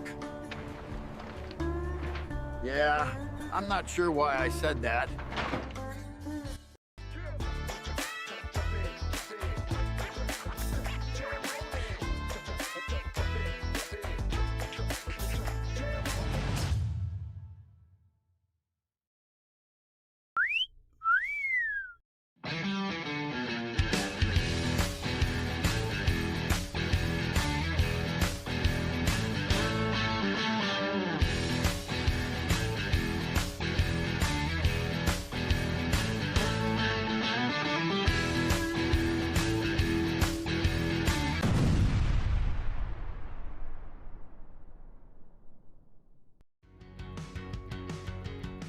Every single job that we do, either one or both of the owners are on the roof overseeing and often installing the products, which is something that we really pride ourselves on and make sure that we're going above and beyond.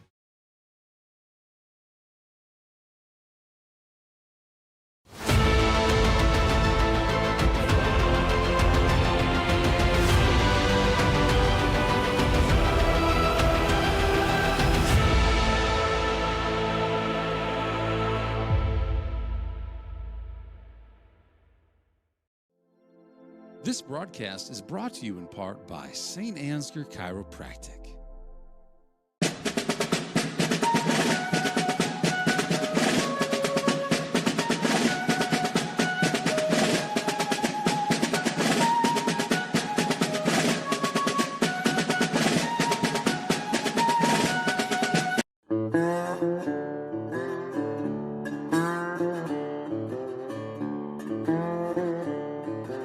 No training required.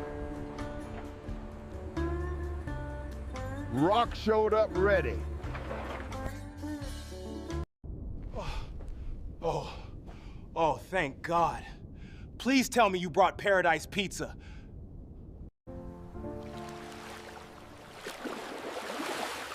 You've got to get to know Joe.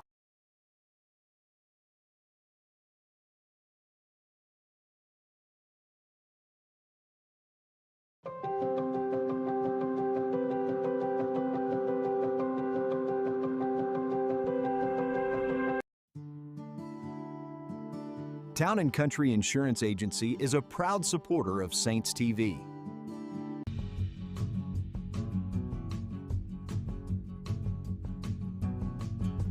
Are we taking the whole mobile banking thing too literally?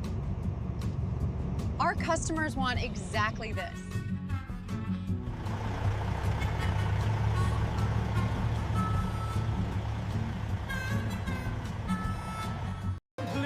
And milk house candles. It's cold in here. Bank where decisions are made across the desk, not across the country.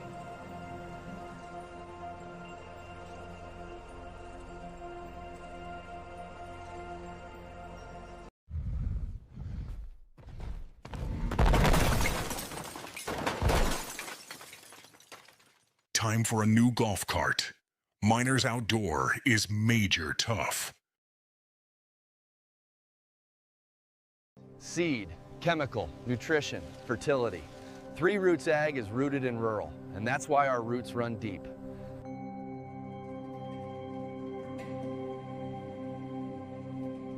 Hey, Mom. Better call Adams Painting and Drywall again.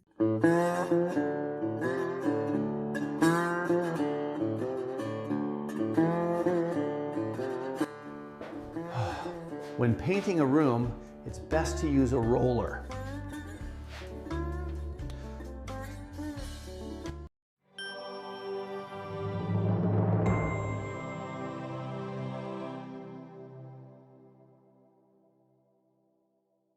There's a better way to buy crop insurance.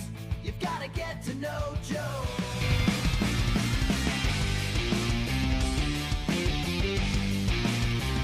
Just like a perfect figure skating routine, your financial journey deserves balance, precision, and confidence. At St. Ansgar State Bank, we support every step, from your first savings account to your biggest leaps in life. Whether you're carving out a future for your family or spinning toward retirement, our team is here to help you land it with grace. Local roots, trusted service, financial strength that shines. St. Ansgar State Bank is a proud sponsor of Community Champions, on the ice and beyond.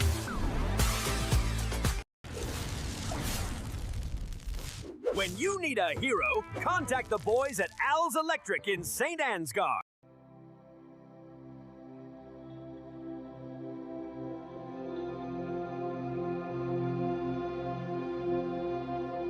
Family-owned and operated Patterson Seed is your solution to higher yields.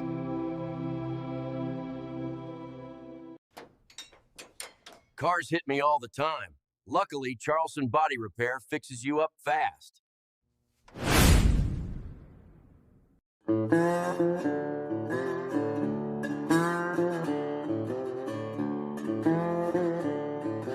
I asked the rock for advice. It stayed silent. That's fair, I suppose.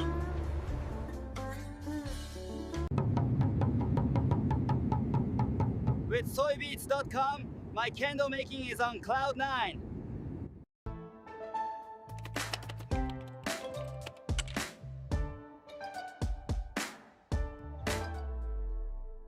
We have established that the accused never got to know Joe. For a lifetime of poor decisions, I hereby sentence you to life in prison. This is the kind of thing that can happen when you don't know Joe. Get to know Joe.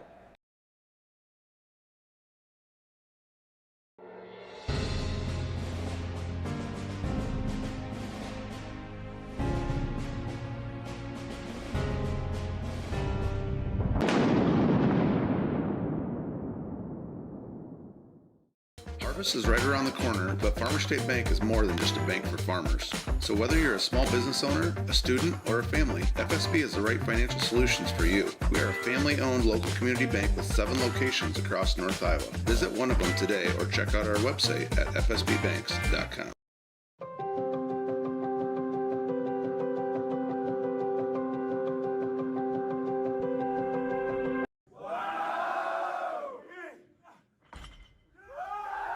Oh my goodness!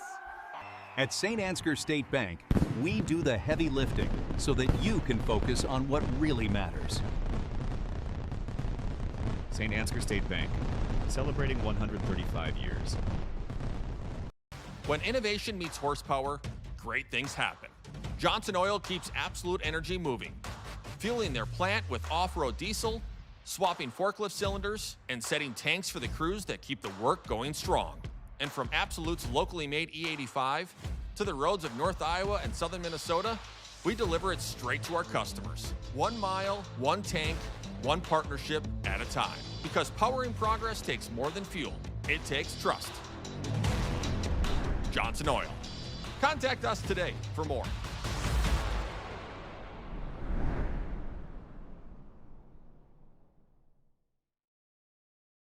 Before I knew Joe. Before I knew Joe. Before I knew Joe. Before I knew Joe. Before I knew Joe. Before I knew Joe. Before I knew Joe. Before I knew Joe, buying crop insurance was hard.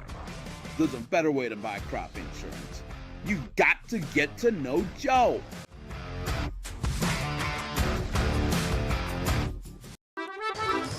Thank you, Beeland Ag Risk Services, for your generous contributions to keep St. CV free to watch. Kendall G is here with Mr. Professor and not your average Joe. It's crop insurance season, ladies and gentlemen, so we'll get an extra commercial in here tonight. Your 9-7 Saints take on the 11-4 North Butler Bearcats. Here we go. A barn burner last time at Green. The Bearcats win 64-62 in double overtime. So the Saints out for revenge here tonight. Couldn't quite finish that night. What do we have to do tonight, Coach, to finish this one? Yeah, what a battle that was down in Green last time we played. And we had 4 people foul out in that game and kept battling. I think our bench is a little bit deeper than them. You know, tonight's going to be the battle of the sophomores. They got 2 really nice sophomores for them. A Jarrett Shear kid, he's 6'6", and Wrigley Edelman, he's 6'4". They're both scoring double digits. I know one's scoring 13 points a game, one's scoring 11 points. So we're going to have to do like we did against West Fork. Number 1, take care of the basketball. Don't turn the basketball over, and get really good shot selection. You know, the thing is, when we're open, let's go make those shots. When we're not, let's be a good teammate and pass the ball around. Yep, exactly. And I think you nailed it right there. The sophomores combined to be 12'10" and score 24 a night. That's a pretty good inside game, and that'll be the challenge for the Saints tonight. On the St. Ansgar side of the basketball, Anthony Schnabel up to nearly 13 points per game. For him, had a great night the other night. We need him to come out and do exactly that. Trey Johans, the other sophomore for your Saints, 11.6 per game. So it's those 2 leading scorer sophomores for North Butler versus your 2 Saints leading scorers, also sophomores. I think you said it earlier, the Saints have the advantage when it comes to others also on the stat line, right? You got Derek Heeman, who's averaging over 9 points per game, Joe Clevenger, who does Joe Clevenger things, and a host of Saints coming off the bench that have proven that they all deserve minutes. All right, so we've got 10 guys up and down the floor here, and we got to use that to our advantage tonight. Yeah, absolutely. I think we need to run the floor tonight. They're going to have the size advantage underneath. We're going to have to box out well. Derek does a really nice job underneath at seeming to get rebounds.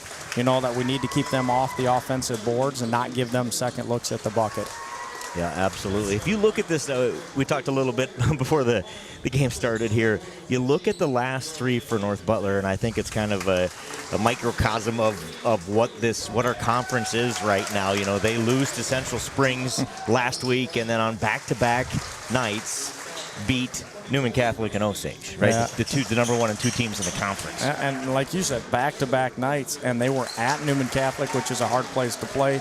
Won that game 71-60. Beat Osage at their place 56-47. We know at Green that's a tough place to play. So let's go have a good game tonight. Let's once again take care of the basketball tonight and play good team basketball. Jarrett Shear had 20 at Newman Catholic, and they scored 24 bench points that night, which was unusual for them if you look through stats against Osage. Both big men, Endelman and Shear, both kind of went off 12 and 15 apiece for Endelman and Shear versus Osage. So there is your stat line as we go into this one. The Saints are going to have to take care of the basketball and defend underneath really well. Here tonight, 11-4 versus your 9-7 Saints. Let's go follow up on a really good night on Friday night with a big one here tonight. Let's prove it tonight. Shear, once again, gets the jump. They're going to point out a couple things before we get started. Shear is 56% from the floor, and Edelman is 48% from the floor. So they get good shot selection, and they put them in when they get down low. Yep, so when they're taking them, they're making them is what that means, right, as a big fella. Yeah, absolutely. Derek's done a good job on him. We'll see how we match up with Tony. You know, doesn't quite have the size, but boy, he has the body to compete with him. Good ball movement, 9 seconds on the shot clock. This is Shear working on Heeman. Good defense by Heeman. 2 seconds on the shot clock. They're not going to get it off. Shot clock violation. What a great defensive set by the Saints. Boy, we got after it that set. Derek Heeman big, kept his feet. Joe Clevenger all over the place there. That's a great start defensively for us. Exactly what we needed. Saints with it here. Johans to Heeman. Saints are going to set up the offense for the first time. Johans inside. Pretty good help defense there from the Bearcats. And they're going to do a great job in the paint. They do a great job of offside defense. There's Anthony. It surprises me they have Edelman on him. And that's going to be to our advantage if they keep that's Thorne, right? 5. Yeah, yep. Thorne on him. That's going to be to our advantage if they keep him on him. Schnabel has his first bucket of the night. He starts tonight just like he started Friday night with the bucket early. And they do a great job of posting inside. Joe Clevenger working his tail off, giving up about 3 inches there. No doubt. Another deep shot clock here, down to 11.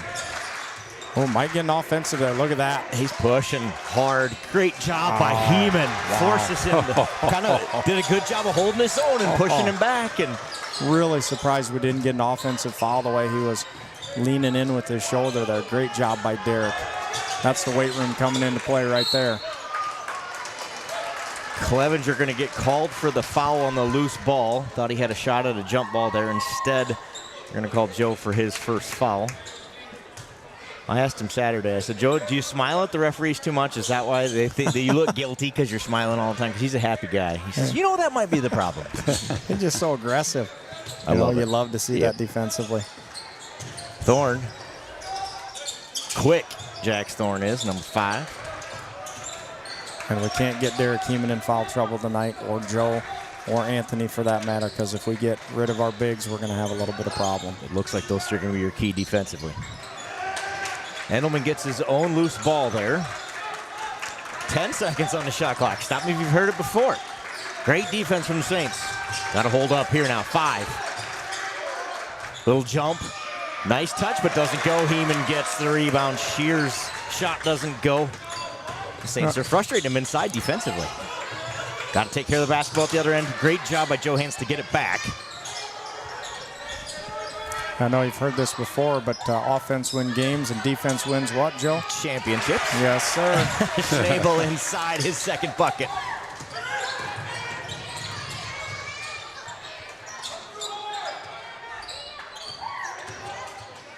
Good help by Joe Clevenger. Endelman for 3. No good. Rebound Heeman. The big fella takes the long shot. Nothing's working inside. 3 doesn't fall either. Pretty looking shot for a big guy. Heeman slips in the lane. Going to get called for the travel. Just lost his footing. It looks like lost his entire shoe. Not just his footing, but nearly his foot. Does that look like a new pair of shoes that Derek has on? I don't know. Pretty shiny. Pretty white. He's going to tie that one back on extra tight. I was like, I don't even think Joe Clevenger was on the ground over there, which means there was no water on the ground, so he just lost his entire shoe. Yep. Came out of his shoe, does Heeman. Turnover Saints. Jeez. Anthony going to get called for the foul. And Mr. Klein, Coach Klein shaking his head at Anthony. Come on, Anthony. Let's go. We've talked about this. Can't do that one. We've talked about this. So Joe and Anthony both have a foul in the first half of the first quarter here. Test your limits early and then back off just a touch. How about that? Correct. I think we learned something against West Fork. Let's keep this man-to-man, good aggressive defense up. Long shot on the way for Wangsness. No good. Rebound, Gavin Squire. Great job of boxing out by Gavin and Derek there. Schnabel on the baseline. Underneath. Gets too far underneath and travels. Thought he might have got bumped there. I'm not sure what he was going to do with that basketball if he did get bailed out. He was 3 foot behind the basket. Yeah. Yeah. You got to have a plan if you're going to make that move, right? Either an outlet pass or a route back under the hoop somehow. Correct. And they switched up Gavin. Put Gavin on number 30, I see. And Schnabel's got Thorne now.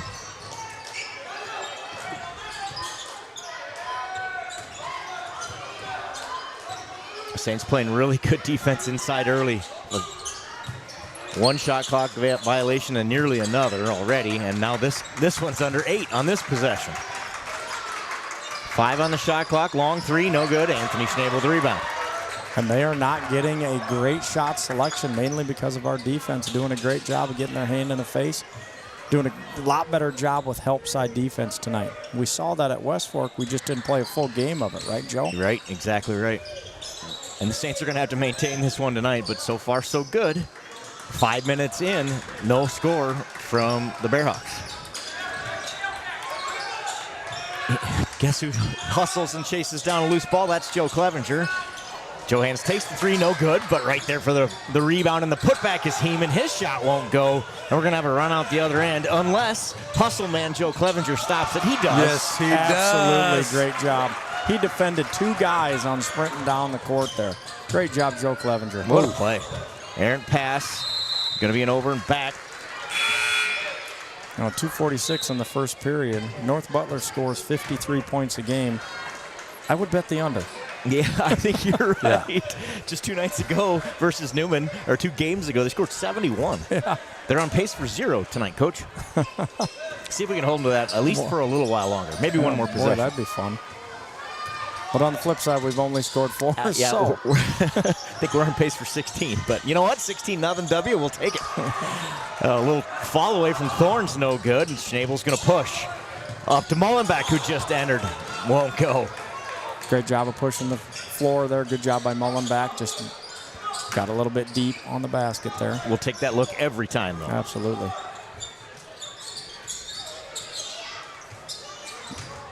Number 30 is Schroeder. He entered for the Bearhawks. Great job, Colton Winnie.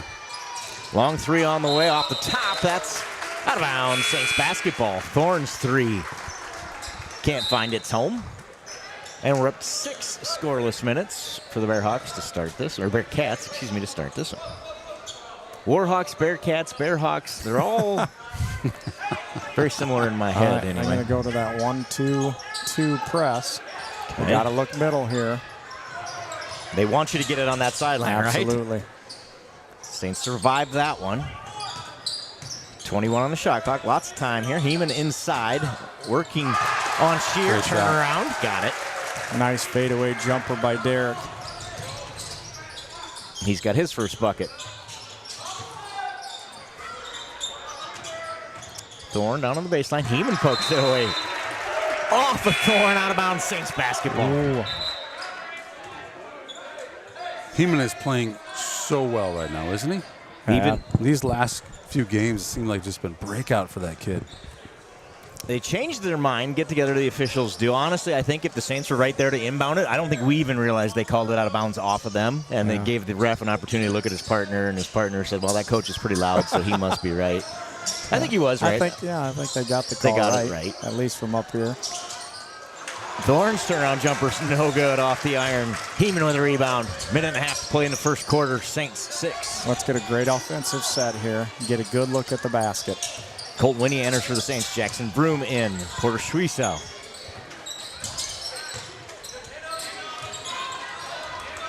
Winnie working on Wangsness.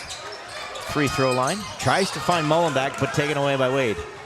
Gonna feed Thorne up ahead. Good ball movement, 3 passes. And the Bearcats get their first bucket of the night from Shear. That's that extra pass. That always is going to be a good thing. Great job by Derek Heeman. Nice job by Heeman there to save that one. Vroom for 3. Off the back of the iron. Rebound, Shear. 40 seconds to go here, 6-2. Saints got the lead.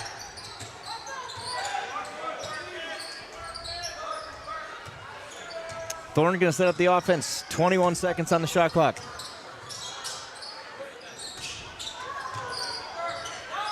Shear inside. 3 on the way, in and out. Heeman with a rebound, and he gets fouled. Jump ball, excuse me, is going to be the call. That was a foul at this end. On that end, it's a jump ball. We had 2 of those that we tried to grab, and we got called for fouls. It's which official is nearby is what you need to have in your mind, apparently. I think it makes a difference. 15.8 on the game clock, so the shot clock is off. Winnie back to the bench. Squire in, Matt Clevenger checks in. So 3 sophomores, a junior, and a senior on the court for the Saints. There they find that middle, break the press fairly easily that time. Good job by Schwiesau. Great job by looking to the middle of the court. 5 seconds. 3, 2. Schnabel for 3. No good off the back of the iron in a low-scoring affair. The Saints lead it after the first quarter, 6-2. After 5 in. You know, there is a better way to buy crop insurance. You've got to get to know Joe.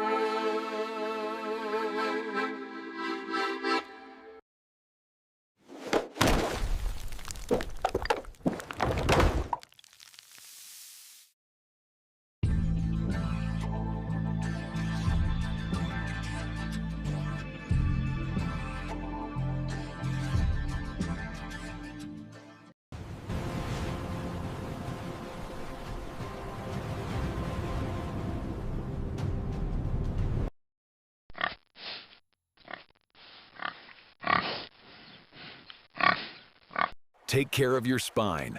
St. Ansgar Chiropractic.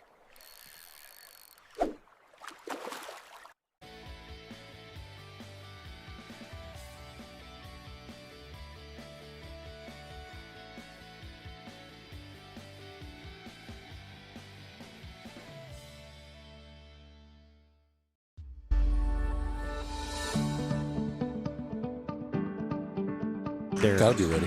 Here we go. Here we go. The brothers Clevenger, as we call them here on Saints TV, back on the court. Both Matt and Joe out there. Jack Thorne hits the little 15-foot jumper. He's got his first bucket. Saints defense shines in that first quarter. Need to do it again here. Great job having patience and getting that ball, breaking that press. Clevenger's jumper won't go. Rebound Endelman. I think the question here is how long can you leave Derek Heeman on the bench? Yeah, you cannot. You got to get him in defensively, and offensively he's a threat for us down there too against banging on their big guys. He's down there messing with his shoes again on the bench. If that's got something to do with it, he is going to go to the table here. Inside goes 10, blocked away. Joe Clevenger, I think, got a piece of that one. I think both Clevenger boys got a piece of that I love it. Floater from Joe Hans won't go. Rebound by Shear, just uses size there. Langsness underneath the basket, taken away by Anthony. Once again, great strong hands by Anthony, just says, give me that.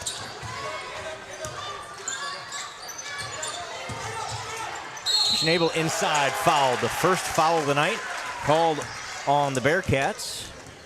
Let's see who they give that one to. Couple of options in there. Give it to Shear. Anthony Schnabel leads all scorers with 4. And Anthony shoots 53% from the line. Once again, kind of our Achilles heel as we shoot 47% from the line. Bearcats are 60%, so I think that's a lost art. In my opinion, you don't see as many of those pure shooters maybe as you did way back in the day. The Saints are going to need it down the stretch here in these tight games. Anthony misses both. Shear skies for the rebound. Couple of empty possessions for both teams to start the second quarter. Three is Ameline in for the Bearcats. Inside here, this is Endelman working on Johans. Does a nice job. Keeps his feet. Shear inside on Heeman. See this battle. 5 seconds on the shot clock. Travel should be the call. It is not. Yeah, give him 2 shots. I agree, Joe. Or even offensive. Once again, he's really going down with that shoulder. And Derek's just keeping his ground, just holding his ground. Yeah, I don't like that call at all. But that's my job, is to not like it. And it's his job to make it confidently, and he does just that. Shear misses the first. Heeman's first foul. And Shear from the line is a pretty good free throw shooter, 68%. Misses the first, makes the second. He's got 3 points tonight. The lead is 1. All 3 big fellas for the Saints with 1 foul now. So at least they've distributed them. Once again, great patience up the floor. Doing a good job with that press of taking care of it. Clevenger, the jumper, got it. Good shot, Joe. He's got a really nice mid-range jumper. Joe does. I wish he'd try to use it more. Sure looked good there. Saints leads back to 3.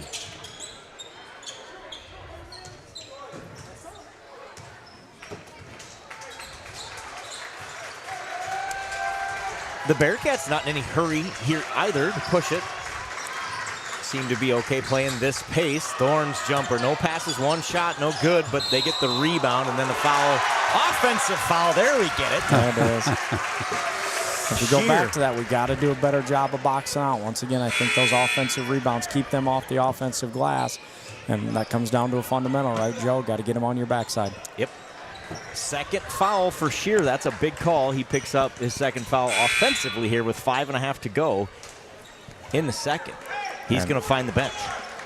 And that's big for us.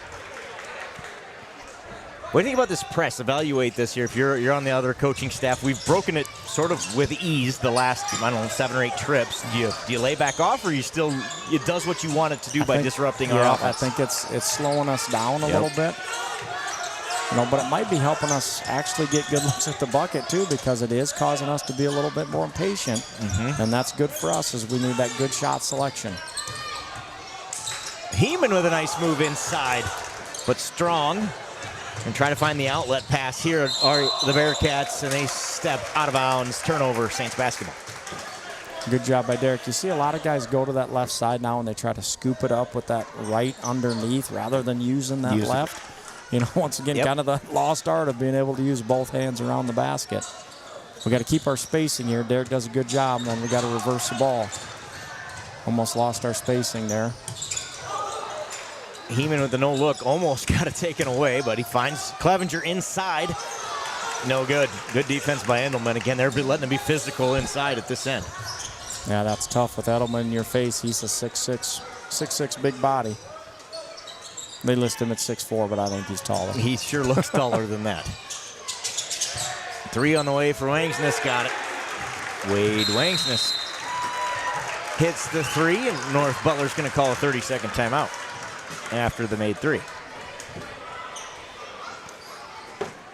8-8, so we got a tie ball game. Yeah, when we played them down there, it was a 64-62 game. I'm not so sure we're going to get there tonight. I don't think we might need 4 or 5 overtimes to get to 60 tonight. And give and take, that was 2 extra periods of play, but still shortened periods, right? And that's it's been a different game here tonight. The Saints played really well defensively, have struggled a bit to find their own shot at the other end. Yeah, and credit North Butler to some good man-to-man, hard man-to-man aggressive defense as well. If we can get Shear to pick up 1 more foul here in this first half, that's going to be a game changer for us. Be big, yep. They still have him on the bench. They're not going to even give us the opportunity, at least for another whistle anyway. My guess is they'll get it under 3 minutes before they bring him in. Heeman's got the basketball on the wing here. Working on Endelman. Great footwork by Heeman. Great job, Heeman.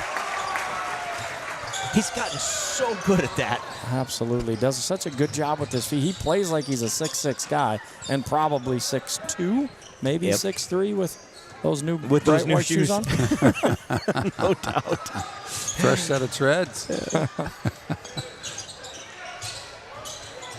Wangsness feeds Endelman inside, kicked it back out to Wangsness with good move, got Tony to leave his feet, around him he goes and hits the runner. That's what happens when you knock down a 3 or 2, right, Joe? You got to get your hand on them. Tied at 10.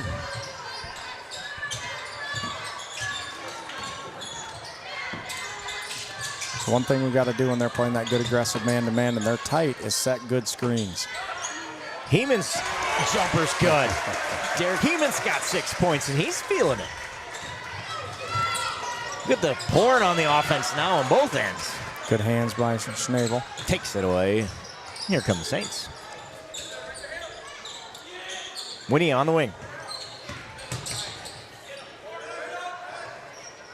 Pretty good defense there by Schroeder, who's in for Shear, who's got 2 fouls and on the bench. Winia for 3. Got it. Winia. Colton Winia. He's got his first bucket, and the Saints have a 5-point lead. Great shot by Winia. Nearly a turnover inside. The Bearcats recover here. They do a really good job of pulling it out when it's not there, taking good shots, trying to work it down to their big guys. Heeman, I thought, got all ball, but I probably had a little body there as well. on the block. Hands were probably good, body maybe wasn't. Endelman will go to the line to shoot 2. Heeman's second foul. Once again, that's a big second foul for us. Derek underneath. 2:24 to go in the second quarter. Endelman misses the first. Schwiesau, Clevenger, and Mullenbeck going to check in for the Saints. Heeman, Johans, and Squire going to catch a breather here. Yeah, and they may be satisfied with Derek out on the bench. They may be satisfied to keep Shear right where he's at. So far, he has remained on the bench. Endelman makes 1 of 2, cuts the lead to 4. They backed off that press there, that 1-2-2 press. Still playing that good, hard, aggressive man-to-man defense. Schnabel gets fouled. I think the man doing the fouling took the brunt of the the contact there. That's Tucker Pakey, who gets as much of Anthony's shoulders he wants to have for breakfast. I think we talked about that good shot selection. They kind of bailed Anthony out a little bit. He was deep in the baseline, didn't have any passes offensively, went to the basket. You know, in my opinion, not a very good shot selection. Okay, we've done a lot better job of moving the ball around, getting everybody involved. Schnabel makes 1 of 2. And he's got 5 points. The Saints have missed 3 free throws already in this one. We've talked about those shooting woes from the line that continue tonight. Schwiesau takes it away. Going to feed Clevenger. Up to Winia.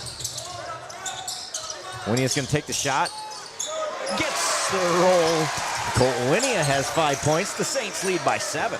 That's what I think we need to learn a little bit there, too. Nice steal by Winia. And up and Great in. play by Winia. Good job of seeing that ball. Good job. And by Mullenbeck and off the Bearcats. Great heads-up play by the senior. Throws it off of Langsness. And it'll be Saints basketball on a little run here. They lead it by 9. 1:35 to go in the first half. Colton Winia has 7 points. Most of them in the last 4 seconds of game clock. Nice feed from Mullenbeck inside. Schnabel gets fouled. And I tell you what, if you can survive the foul count, sending us to the line's not a bad strategy. Yeah, absolutely.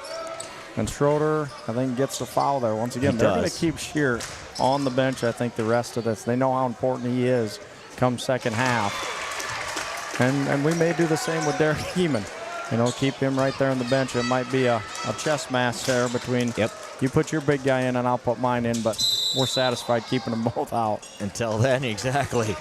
Schnabel makes 1 of 2. He's got 6 points, and the lead is 10. The biggest lead of the night for the Saints. 1:32 to go. I think we got, is it 6 or 7 points from Winia off the bench? Yep, he's got 7 tonight. Yep, all here in this quarter. 3 on the way, no good. Joe Clevenger skies for the rebound. Saints are looking to push. Oof. Good job by Porter to go get it. Anthony's long 2, I believe, no good. Rebound fought for by Clevenger. Winia's got it, back up, no good. Clevenger's going to get called for the foul there. Come flying in on the rebound. Love the hustle play, but a little too much body there. Going to get called for foul. I've been waiting for Colton Winia to have this type of game, you know, in that first half, build a little bit of confidence. Good-looking shots. Okay, drained a 3 from the outside. Boy, we need him to continue that. Thorne will bring it up with a minute left in the first half. Saints defense has been really good inside. And without Heeman or Clevenger now inside, be a test for this Saints defense. Andelman's fouled.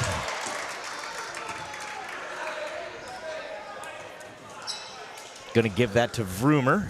Jax Vroom picks up his first foul. Winia, 35. Ah, Winia, excuse me. Colton picks up his first foul. My apologies, Jackson. I didn't think you committed one, to be fair. Now I know why, because it wasn't you they called it. Edelman makes the first. He's only a 48% free throw shooter from the line, so not a great free throw percent. Has made 2 of 3 in the early going here. Has 2 points on 2 free throws. The statistics say that one should miss, and it does. Statistics never lie, Joe. Like you said, especially by this point in the season, they usually play themselves up. Winia loses it in the lane. Wangsness going to push the other way. Up and in. Wade Wangsness. Leading score for the Bearcats. He's got 7. 21-14, 18 seconds left. Let's be satisfied and go get this last shot, right? Have Go that with weave what? up top. 8 seconds, 7 seconds, something like that on the clock. Go look to score. Get it to your scores. There's 7 on the clock. There's 5 and 4. Schnabel inside. Ooh. Out of bounds with half a tick on the clock. So you can catch and shoot without hitting the ground, sir. Is that correct? Correct. You're going to have to go tip. They're going to try that Johans tip in the middle. Okay. It's not going to work against this team. And they too much tried height? it. Yeah. Winia! It was a valiant effort from three-point line. I like that idea. It sure was. They had it drawn up. The Saints go to the half, leading 21-14. Saints defense doing its job. Colton Winia off the bench has 7. Derek Heeman has 6. Anthony Schnabel has 6. Joe Clevenger with a bucket. Both teams in a bit of foul trouble. Joe Clevenger with 2 fouls, Derek Heeman with 2 fouls, and Jarrett Sheard, the leading scorer for the Bearhawks, who spent most of that second quarter on the bench with 2 fouls. I like how you call them the Bearhawks. We're trying to get that We're going to change West Fork, that mojo Right. that we had on Friday. I do like that. I like We're that. trying to bring it back in here. That's I what like we're doing. that, Joe. It's a I was trying to strategy. figure out where It's that a- came from. It's a strategy. Coach, That's but right. I like that. That's I like good. your idea. Let's see if it works. I'll take credit for it only if it works. What a half defensively. Yeah. By the Saints, the best I've seen us play defensively since West Fork, and I think we've even upped that a notch. Good, hard, aggressive man-to-man defense. I love it. Let's see what's going on in St. Ansgar this week.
Team, safeguarding our neighbors in northern Iowa and southern Minnesota from risk.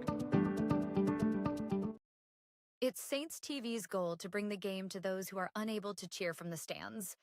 Watching the stream is free. Creating it is not. Please consider donating to our cause through our donation partner, Give Butter. 100% of your donation goes directly to the St. Ansgar school system, where it is used for the education of our students, the equipment used to create these streams, and the athletic department so that our students can keep competing in the sports that are near to their hearts. Thank you for supporting St. Ansgar, and thank you for giving Butter. Fuel up, champ. Life's better when you give Butter.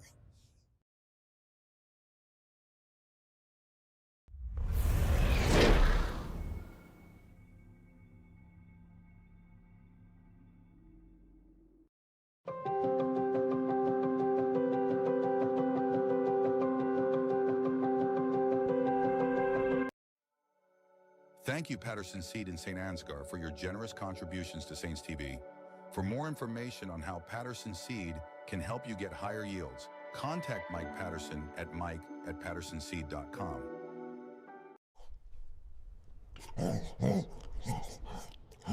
At Canine Cabin, I'm treated like a king. Invest in their future.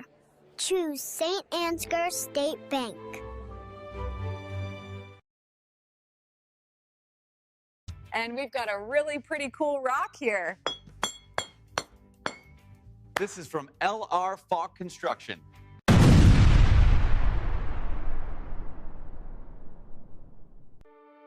This broadcast is made possible thanks to the generous contributions of the advertisers you see here, as well as the Foundation for the Enhancement of Mitchell County and the Saints Legacy Fund.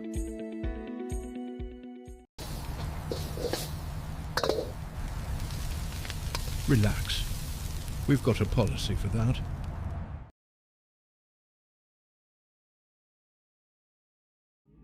The Mitchell County Substance Abuse Coalition creates awareness of the impact of substance abuse and encourages change through collaborative prevention efforts. The Mitchell County Substance Abuse Coalition. All right, hey, we're not realizing that we have some activity going on here. And I do actually have one camera, guys, that covers both of these games at the same time. So if you watch the halftime ladies game, you'll know that I was only covering one game at a time, and I kind of forgot that this corner camera covers both. Looks like we have the all-Steinberg coaching crew. Yeah, we do. Right? I think all three of them. Thanks, man, for volunteering. Yeah. We got Josh Steinberg, Greg Steinberg, and Jax, or is that J.D. Steinberg? I think that's so J.D. we down got there, right? all Yeah. the Steinbergs out there. I bet we have some Steinberg children. Can't identify them, but I bet they're there. They all look the same from up here, Yep, Joe. exactly. Well, good move there underneath the basket. Put back attempt. I'm getting a lot of shots up. And a big thank you to all these parents that help with these youth programs, because we all know that's where it starts, right, Joe? If you're going to be a successful high school program, it can't start in junior high. It's got to start at this level. So thank you to all the parents that help out there, both wrestling and basketball and softball and baseball and everything that we got going on here. And a big thank you to our St. Ansgar Park and Rec and the people that are on that board for all that they do. Yep, absolutely. That's who makes it happen, right? Is all the parents. We talked about the all-Steinberg coaching crew out there tonight, and if those guys didn't show up to do this, it wouldn't happen. So, and that's how these kids fall in love with these games too, right? Is, hey, that's really fun playing with my buddies and getting to do that, and that's what it's all about. And makes our programs better. Part of the secret sauce here in St. Ansgar, I think, is what we've got going on in all sports at the youth level. That kind of fun. Number 15 there just shot it and the buzzer went off. That's kind of your dream come true, right? On the varsity court. Buzzer beater. Throwing up buzzer beater. He's like, no! I had it. I had it. Quick recap of your first half. Their defensive struggle, 21-14. The Saints lead it. That first quarter was 6-2. I joked as off mic that it was 6-2 after 5. 2 to play in the baseball game. It was kind of one of those feelings going into that one for the Saints. Led by Colton Winnie off the bench, has 7 points. Derek Heeman's got 6. Anthony Schnabel's got 6. And Joe Clevenger with a bucket for the Bearcats, who we may call the Bearhawks. Just ignore that. They've got Wade Wangsness, the leading scorer, 7 points. Probably the story of the night is Jarrett Shear has just 3. The Saints have played really well defensively on him. Yeah, and Derek Heeman has done a phenomenal job keeping his feet, being a big body against him. Derek's given up at least 3 inches, probably 4 inches to him underneath, but he's so strong underneath and he's got such good footwork. Colton Winnie is a big story too in that first half, coming in 7 points for us with Derek Heeman on the bench. I think that's the difference in the ball game right now. Fun to see him step up. Let's continue that here in the second half. Should be a fun one. I think we talked about it on Friday, how key those first couple minutes of the third quarter was. You can just play that audio back, because I think the exact same thing is going to be true here. Can the Saints maintain this lead, hang on here in those first couple minutes of the third quarter, continue the pace of play that we established in that first half and play that way defensively and be clean, quite frankly, underneath, with Clevenger, Heeman both having 2 fouls. Yeah, let's continue to get good looks at the basket. We did a great job with patience in that first half. A couple times where we get a little bit antsy and we get underneath and throw something up. You know, we got to throw that ball back out, move that ball around, and look for that open shot. You said it in the first half. Have a plan when you make that drive, right? And I think we need to do a better job of that here in the second half. 1 minute to go till the second half begins. The Saints won the first quarter. Saints won the second quarter. 2 left to go. I've got it marked down on my sheet. Q3 is going to be, I already have the Saints on top, so here we go. It has to happen. What do you call it? Just like last Friday. They came out hot. They do that again and hold their own. Yep. They got a chance to avenge their loss in Green. When was it? Was that the first or second week? We're talking about that. It was early in the season. Yeah, right? I've got a date here for you. It was 12/12, December 12th. So December 12th. With basketball season, that always seems like it was about 4 months It ago. does, no doesn't doubt. it? No doubt. Was that even this year? Yep, exactly. So the big man chess match. Let's see how that plays out. I think that's going to be something to watch here. What do we do with Shear on the Bearcat side, and of course Heeman and Clevenger on the other side? All 3 will start the third quarter. Looks like starting lineups for both teams back on the court to start half number 2.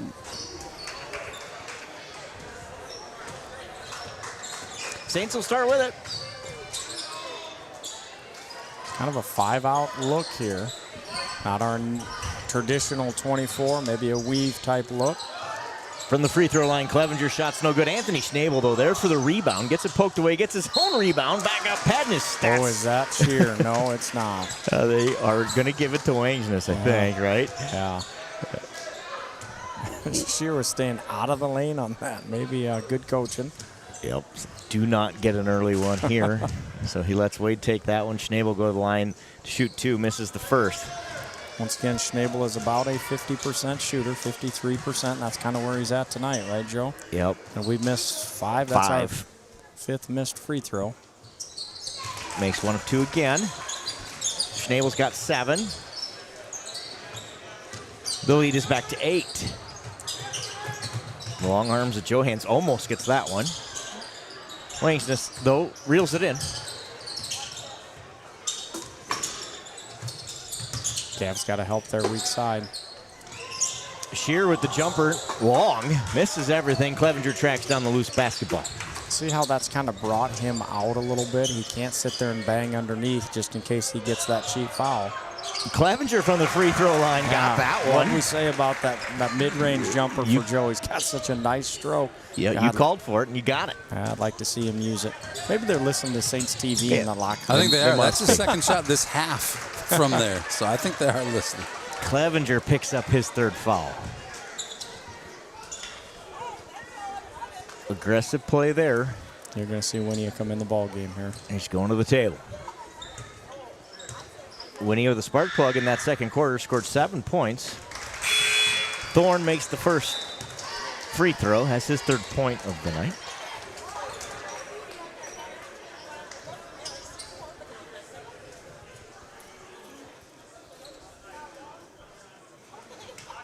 Second one for Thorne. On the way.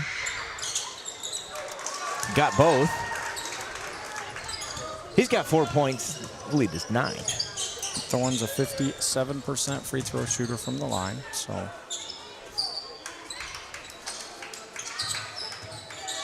Heeman working inside on Shear, takes it right at him. Layup doesn't go, and here comes Thorne and the Bearcats. That's a good take by Derek. We just didn't get that bucket to go, and even a better take by bringing it at Shear. That's right? what I like, yep. We'll challenge him there, playing with 2 fouls. He's not quite as aggressive as Shear underneath now that he has those 2 fouls. He's being real tentative, staying outside of the paint. That's going to help us out. It's changed his game significantly here, trying to stay out of foul trouble. I think we talked about that earlier too, is, you know, you get those teams like Central Springs that beat the Bearcats, which probably, you know, statistically shouldn't, but maybe they stopped. Maybe that's what happened down in that game too, where Shear got into some foul trouble. Yep. Well, Endelman goes around Winia, but misses the shot. Winia tips the rebound out. Johans at the other end off the glass, no good. Winia with the rebound, the putback, no good. And great rebound. Great rebound by Colt. He just got to go to the basket there. Okay, instead of going away from it, let's go to it. Tried to find Thorne in the lane, but Schnabel takes it away, feeds Johans up and in. He's got his first bucket. I like how he took that off the glass. A nice finish by Johans. Boy, he's tough to stop when you get him in transition play. Moves so well in the air with the basketball. The lead is 10. Get that foot in the lane on that weak side. Shear mid-range off the back of the iron. Gets his own rebound. Oof. Offensive foul on Shear. He picks up his third as Tony hits the ground. And both of their coaches together are no. Shear's third, 2 of them offensive. Great job by Tony of getting position. That was one of those. Could have went either way. Could have went either way. I feel like he had his feet set real quick. Yeah. Did a good job of hitting the floor. Not that it was a flop, but it was definitely a foul one way or the other. Right.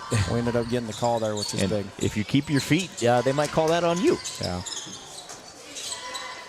Good give and go. Give and go for Anthony inside. Misses the shot, though. Good job by Wangs as he returns the favor, knocks it off of Anthony and out of bounds. We did it to him at this end at the end of the first half. And you can definitely see that Anthony is left-handed there. You learn to use that right hand on that right side, right? Yeah, we talk about a lot of times it's the left hand you got to learn. Us lefties got to figure out that right hand sometimes, too. Heeman got up in the air. And Schroeder's going to take advantage of it. Goes to the hoop, misses the shot, gets his own rebound. Going to force the foul. He'll go to the line to shoot 2. And give the foul to Winia. No, gave it to Derek. So Derek's got 3. Joe Clevenger's got 3. It changed the game at North Butler. Foul trouble did. And it's going to change the game here. Schroeder makes the first. And we didn't get him in time, so Derek's got to be smart here. Schroeder makes both. And Derek, one of those rare times that he left his feet there, you know. Yeah. And then ends up getting behind him and gets that cheap foul. Got to be smart, keep your feet. But the Bearcats have made 5 free throws. The Saints have missed 5. Yeah. That's 10 points, sir, I believe. We're already up 8. Floater from Joyce. Beautiful shot. When that shot goes, I know why the kids like it, because it is pretty. It is pretty. But you got to be pretty precise to make it go, we've learned. We have a tendency to shoot those from the free throw line, however, which is a little bit harder touch, right? Yeah, for sure. Knocked out of bounds by Johans. It'll stay with the Bearcats. 10-point lead here with 4:20 left in the third quarter. Once again, did what we needed to do in that third period, right? Come out strong defensively. Endelman inside, blocked away by Winia, and he gets the rebound. Oh, Winia. He has been a difference maker for us tonight. Mullenbeck working inside, kicks it to Squire. Look at our spacing here. We got 4 guys on the same side of the court. It's pretty easy for the defense, doesn't it? Winia! Oh, great job, Winia. Great move in the air. He's got 9 points. The lead is 12. Great move, Colton Winia.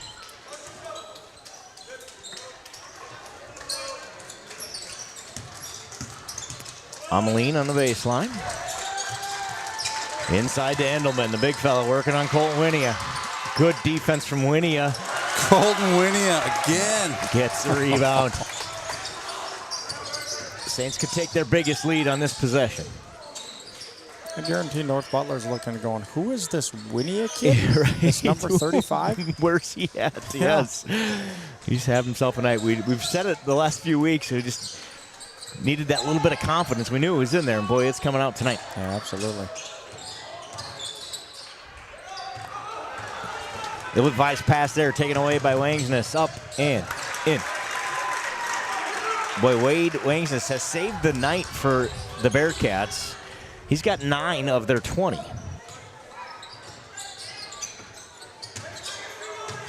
Mullenbeck off the glass, no good. Rebound Schroeder.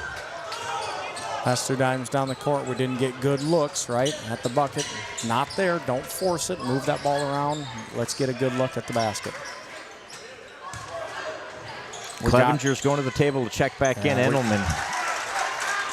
Right now, we're not doing a great job either defensively, you know, of helping when that ball gets down. We got to collapse on that. You know, and even our weak side is staying out. We're letting them go one-on-one in the paint, and we're not going to be able to win that battle with a 6'4" to 6'2" guy. Yep, that's just a mismatch inside. You got to have help, right? Yeah, absolutely. Timeout there, good timeout. They cut the lead to 8.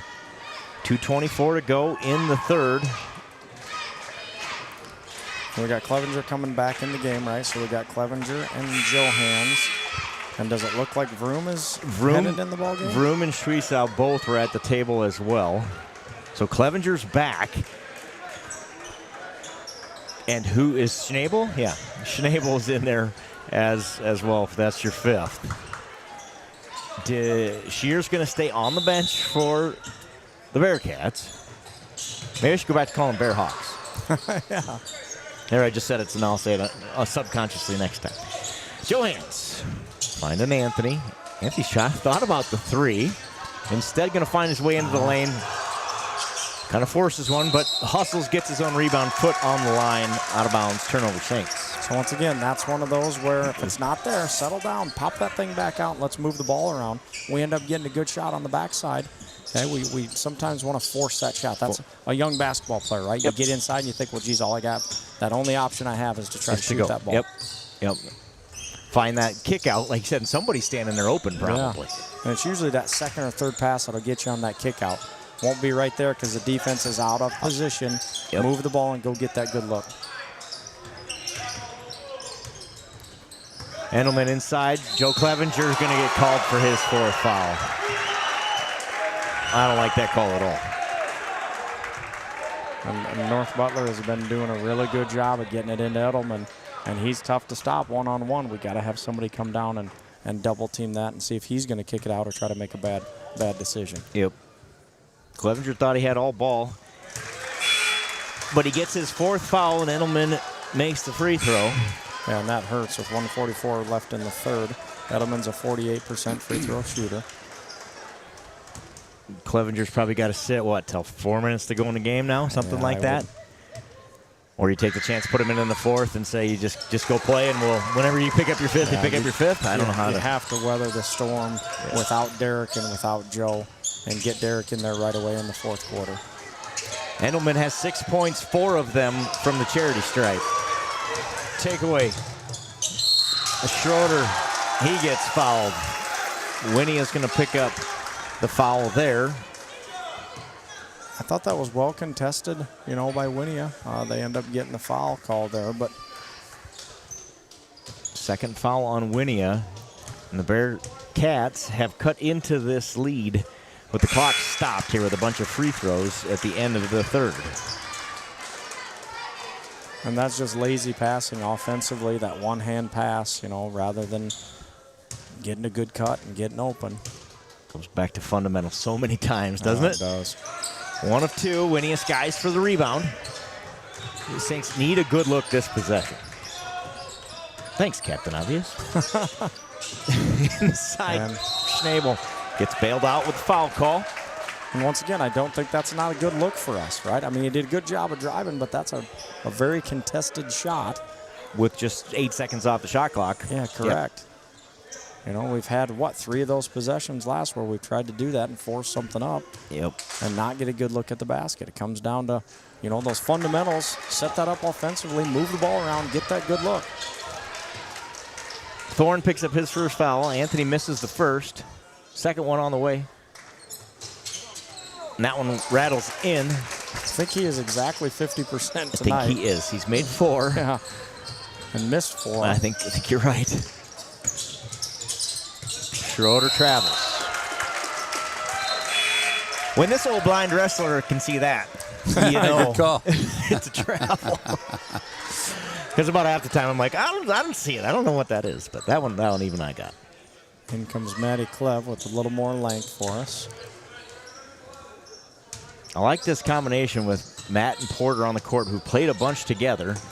See if Matt can help a little spark here. Yeah, see if we can get a little transition look here, right? Winnie from the free throw line. Defender falls down, he takes a shot, no good. Rebound, Jack Thorne. Looking to outlet here. Winnie takes it away. 10 seconds between the game clock and the shot clock here. And that's the second time we've done that. Great hustle to get it back. Squire up to Winia. Now the shot clock is off. Saints can eat the clock here in the third, but Colton Winia. He's a magician, guys. Colton Winia has 11. And the lead is back to 8. And that was a flop. Schroeder inside misses. So Matt Clevenger gives us 2 is a nice look there. 8 seconds left. Winia on Endelman. Kicks out to Matt Clevenger. 2 seconds. Turnover. Thorne's just going to take a wild shot. 2 seconds is an eternity in a basketball game. You can drive the entire length of the court in 2 seconds, but everybody thinks it's 0 time and you got to shoot it. Thank goodness he did, because about 4 more steps he might have made that long 3. Instead, it's 33-25 Saints after 3.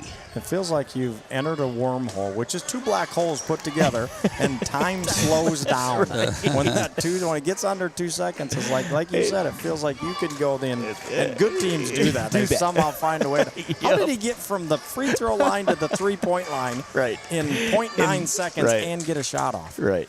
So. Yep, exactly. The story of the third quarter's foul trouble. Clevenger with 4, Heeman with 3, Shear with 3 for the Bearcats, and we've seen it's been a kind of a battle of whose other guys can go win this thing, and so far, tip of the hat to Colton Winia, who leads all scorers with 11. Yeah, our bench has done a really good job, and I think the other guys that have been getting in there defensively have given us some really good minutes when Derek is in foul trouble, Joe is in foul trouble. You know, we knew this was going to be a battle, right? Defensively, down there it was a battle. 4 people fouled out for us. So we've done a really, really good job of weathering that storm with those guys on the bench. 33-25, we head to the fourth quarter. The Bearhawks, I'm calling that on purpose, start with the basketball. Thank you, Scott Winia, for running our scoreboard tonight. We appreciate that. And they are leaving Shear on the bench right away. I bet he's played half of this game, Joe. Yeah. And Clevenger's played less than half. Yeah. He's got 4. Heeman's got 3 for your Saints. And they did put Joe right in, so he's going to go right after him. Winia's got to come down and help on that backside there. They get the block. Endelman cannot make the shot, but kicks it back out.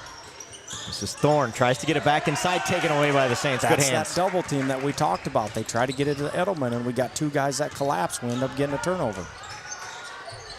Endelman has 6 points for the Bearcats. Another ill-advised pass, but it's going to get tipped out of bounds. Saints will retain 20 seconds on the shot clock. And we're getting a little bit lazy with our spacing here. A lot of hands in the lane for the Bearcats. And big hands, right? Correct. Long arms, a lot of length in there. Once again, nice block. Blocked by Schroeder. And nice. Derek usually sneaks that ball in there, doesn't he, Joe? He sure does. I was surprised to see it come back out. Good defense by Schroeder. Jax Thorne gets Winnie off his feet. Block the other way. And here comes Colt Winnie off the glass and got it. Great job, Colton. The Colton Winnie game. He's got 13. Timeout, Bearcats. That body control by Colton Winnie. I've been waiting to see that all year, of going to the bucket and knowing that, boy, I'm an athletic kid. Go get to the basket. Be strong with it, right? I think you said that, I don't know, 3 or 4 weeks ago, multiple times. Go to the basket. Yeah. Instead of fading away, go use that strength you've got. And he really has tonight. He's figured that out. Under 7 to play, Saints by 10. Love seeing him putting on that show tonight, because I've wanted to see more Colton in these varsity games, and to see him come out here and have this level of success tonight. Man, he's a difference maker. How many points you say, Joe? 13 tonight, and we don't keep rebound stats, but he's got a bunch of those too. What a great time of year for this team to be playing this kind of basketball. The Saints have turned it on the last week. I think we're disappointed in that Nashville Plainfield result and have responded, which is exactly what you have to do. Sometimes that happens, right? And it's all about how do you respond to that adversity. Yeah, absolutely. I think the biggest difference for us is looking at our defensive side of the ball. And we know we're going to win games offensively, but defensively you can go change, the aspect of that game and hold them a good basketball team to 25 points. And some of that was sheer on the bench. That doesn't hurt. Correct. But let's continue that in the last 6.5 minutes of this contest. Ameline with a nice move, but it won't go. Heeman skies for the rebound. Devin Squire inside. Nice pass. Winia for three. Almost. Going to get a foul underneath on the rebound. I believe they'll give Anthony. No, sir, they do not. They're going to give it to the Bearcats. Number 10. Is that right? I thought the way Anthony was helping a guy up, I thought maybe that meant he did the pushing, but he did not. That's how I read it too, Joe. Squire inside to Schnabel. Schnabel up, too far underneath the bucket. Gets it back, though, just a hustle play. Squire's floater doesn't go. Finally, Endelman chases down the rebound. So you heard somebody yelling, I don't know who it was, out. Whoever that guy is, or gal. But they were correct. Get that ball back out. Yep. You're buried underneath with a guy that's 6'6". Endelman, nice job inside. His putback attempt doesn't go. Heeman gets the rebound. Winia inside. Oh. Just strong. No good. Rebound. Bearcats. Endelman inside on Heeman. Good job by Heeman. Good smart defense there. Ameline's three rattles out. And Winia tracks down his 10th rebound. I have no idea, but 10 sounds right. Heeman fade away. No good. Langston with the rebound. I don't like this pace at all. This is not what the Saints need right now. Foul on offensive foul. They are going to give it the offensive. Langston gets called for the offensive. That's 3 offensive fouls this way. And their coach is giving the flop sign. I really don't think that's a flop. That one wasn't even close. Yeah, I definitely think he had his feet set. That was a great job by Derek of getting his feet set there. And Wayne just puts the shoulder down, goes through him. Yeah. It's an offensive foul. So offensively, Joe, we got a 10-point lead here, 5 minutes and 21 seconds in the ball game. Do we need to play like frantic, like we're down 10, Coach? We don't. No? Okay. I didn't know. Air out of the ball. Yep. Take care of the basketball, move it around, get them out of position. And he did travel. I thought Winia might have traveled, but we'll give him the bucket. 15 points for Colton Winia. And the lead's 12. 5 to play. And look who's back in the ball game. Endelman's shot's no good. Heeman with a rebound. Shear back in for the Bearcats. You almost wonder if he kept him out too long. Anthony with the wild shot underneath. Blocked by the backboard again. Rebound Bearcats. Pakey's shot's no good. Now, the Bearcats look desperate, taking a 3 at every possession. There's 4.5 minutes to go. They need to play sound basketball, too. But the Saints can't keep bailing them out at the other end with a shot before 10 seconds evaporate on the shot clock. Playing good defense. Now you got to just slow it down offensively. Slow it down offensively, Saints. We are not slowing it down offensively. My goodness. As long as you make the bucket, we'll take it. 6 points for Johans, 39-25. The Saints lead it. I was going to say, who called this timeout? Because both of them needed it. Yeah. No doubt. I was like, and maybe us more than them, so I think we actually called it, is slow that game down a little bit. And that's a good 2 points by Johans, but you got a 10-point lead now. Obviously, it's 14 points, but slow that ball down a little bit, take a little time off, get good looks. We had 3 or 4 times where we just drove and didn't have a plan in the lane and just threw it up. Yep, exactly. And you wonder on the other side of the court here with the Bearcats, you said it, in transition there in that wild sequence, but did they keep Shear out too long? You wonder if they'll go back and look at that tape and think, we probably should have brought him in a few minutes earlier.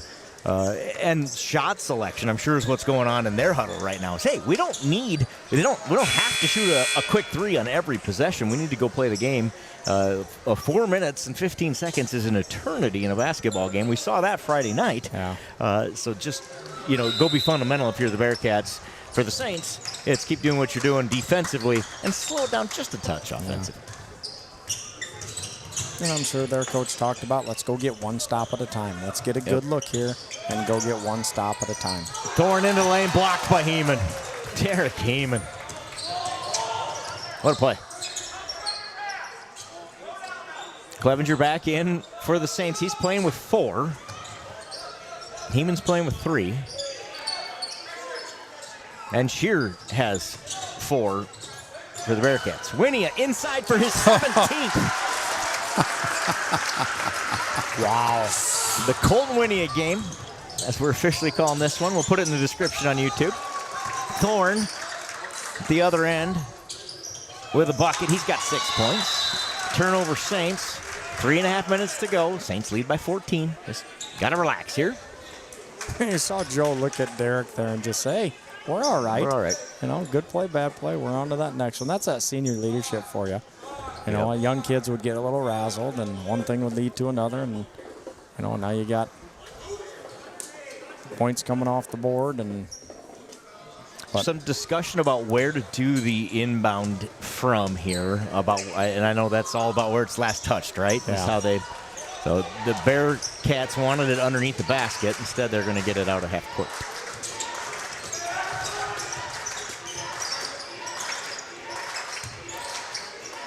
Thorne thought about the 3. Instead, going to try to drive. Joe does a smart job there, not picking up his 5th foul, but Shear hits the 18-footer, leads 12. Jarrett Shear's 5th point of the night there, guys. That's probably the story of the night. He's been in foul trouble. The Saints forced him into that trouble early with a couple of offensive fouls. They've done a good job of containing him. Endelman has, let's see here, 2, 4, 6 so from those, they're 2 big guys who average 25 points a night, have a little over 10 tonight. That's kind of a big deal for your Saints defensively. We have 100% changed their game plan. Once he got those 2 fouls, he no longer wanted to bang inside, forced him to those mid-range jumpers, and gets an 18-footer for 2 points. We'll let him take that shot. Absolutely. Yep, absolutely. So looking later this week, we got a big week of basketball, right? We obviously got tonight's game, and then we go right into tomorrow. Northwood Kensett, back here, right? Back here, and then we got Newman on Friday. Our season obviously is quickly coming to a close. That's our last 3 conference games. 2 non-conference next week. 2 is that right? non-conference next week, Clarksville and Riceville. And once again, couldn't be playing better than we are right now towards the end of the season. Yep, great timing for the Saints. The inbound play, Schnabel does a nice job being strong with it. Finds Heeman inside. Derek Heeman. After the nice feed from Anthony Schnabel, he's got 8. We'll take those quick buckets, so won't we, Joe, in that transition? Yep, if they're going to give you the easy one inside, we will take it. Turnaround from Shear won't go. See that big clap by Derek there. He knows he played great defense. He knows he was in his face. Didn't do too much, didn't draw the foul, and got him to fade away from the basket. Great job, Derek Heeman. 2:35 to play. Saints lead by 14.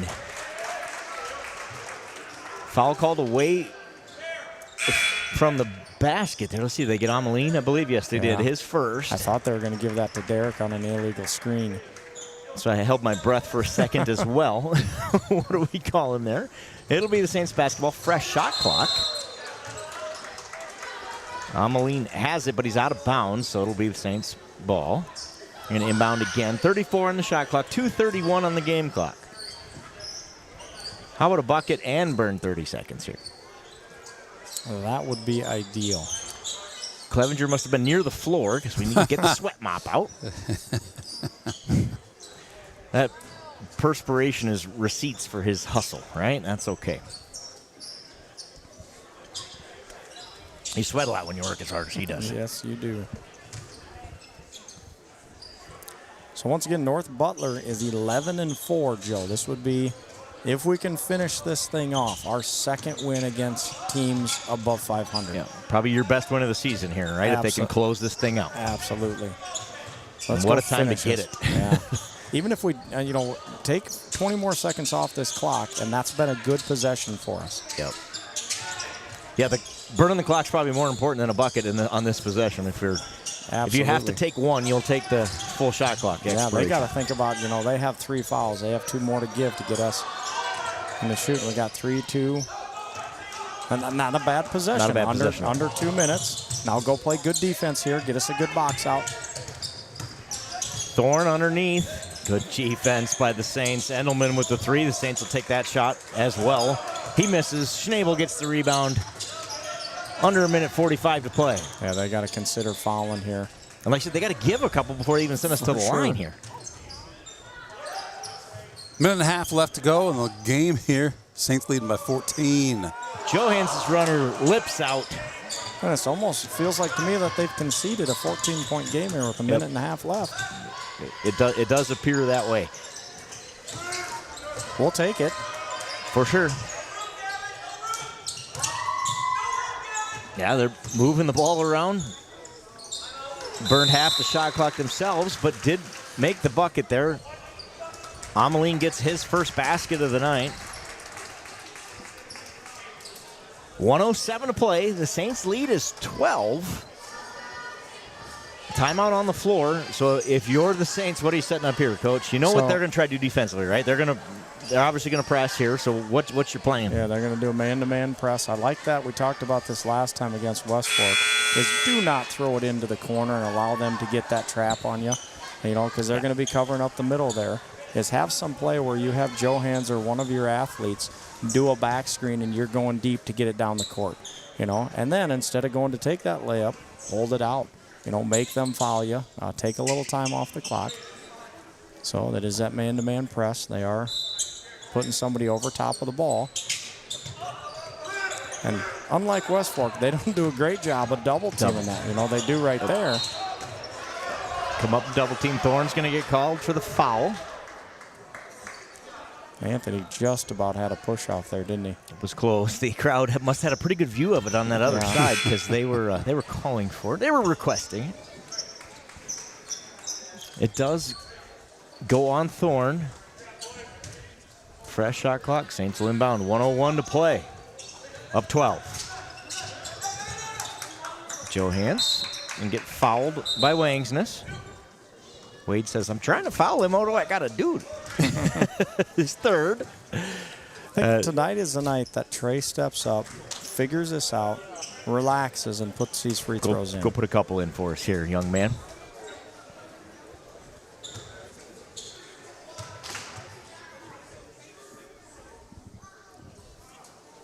First one short. Maybe I jinxed him. We'll try again. Yep, he's got to mentally reset here. Maybe not relax quite so much. Yeah, there's some in between. Boy, you looked relaxed from here.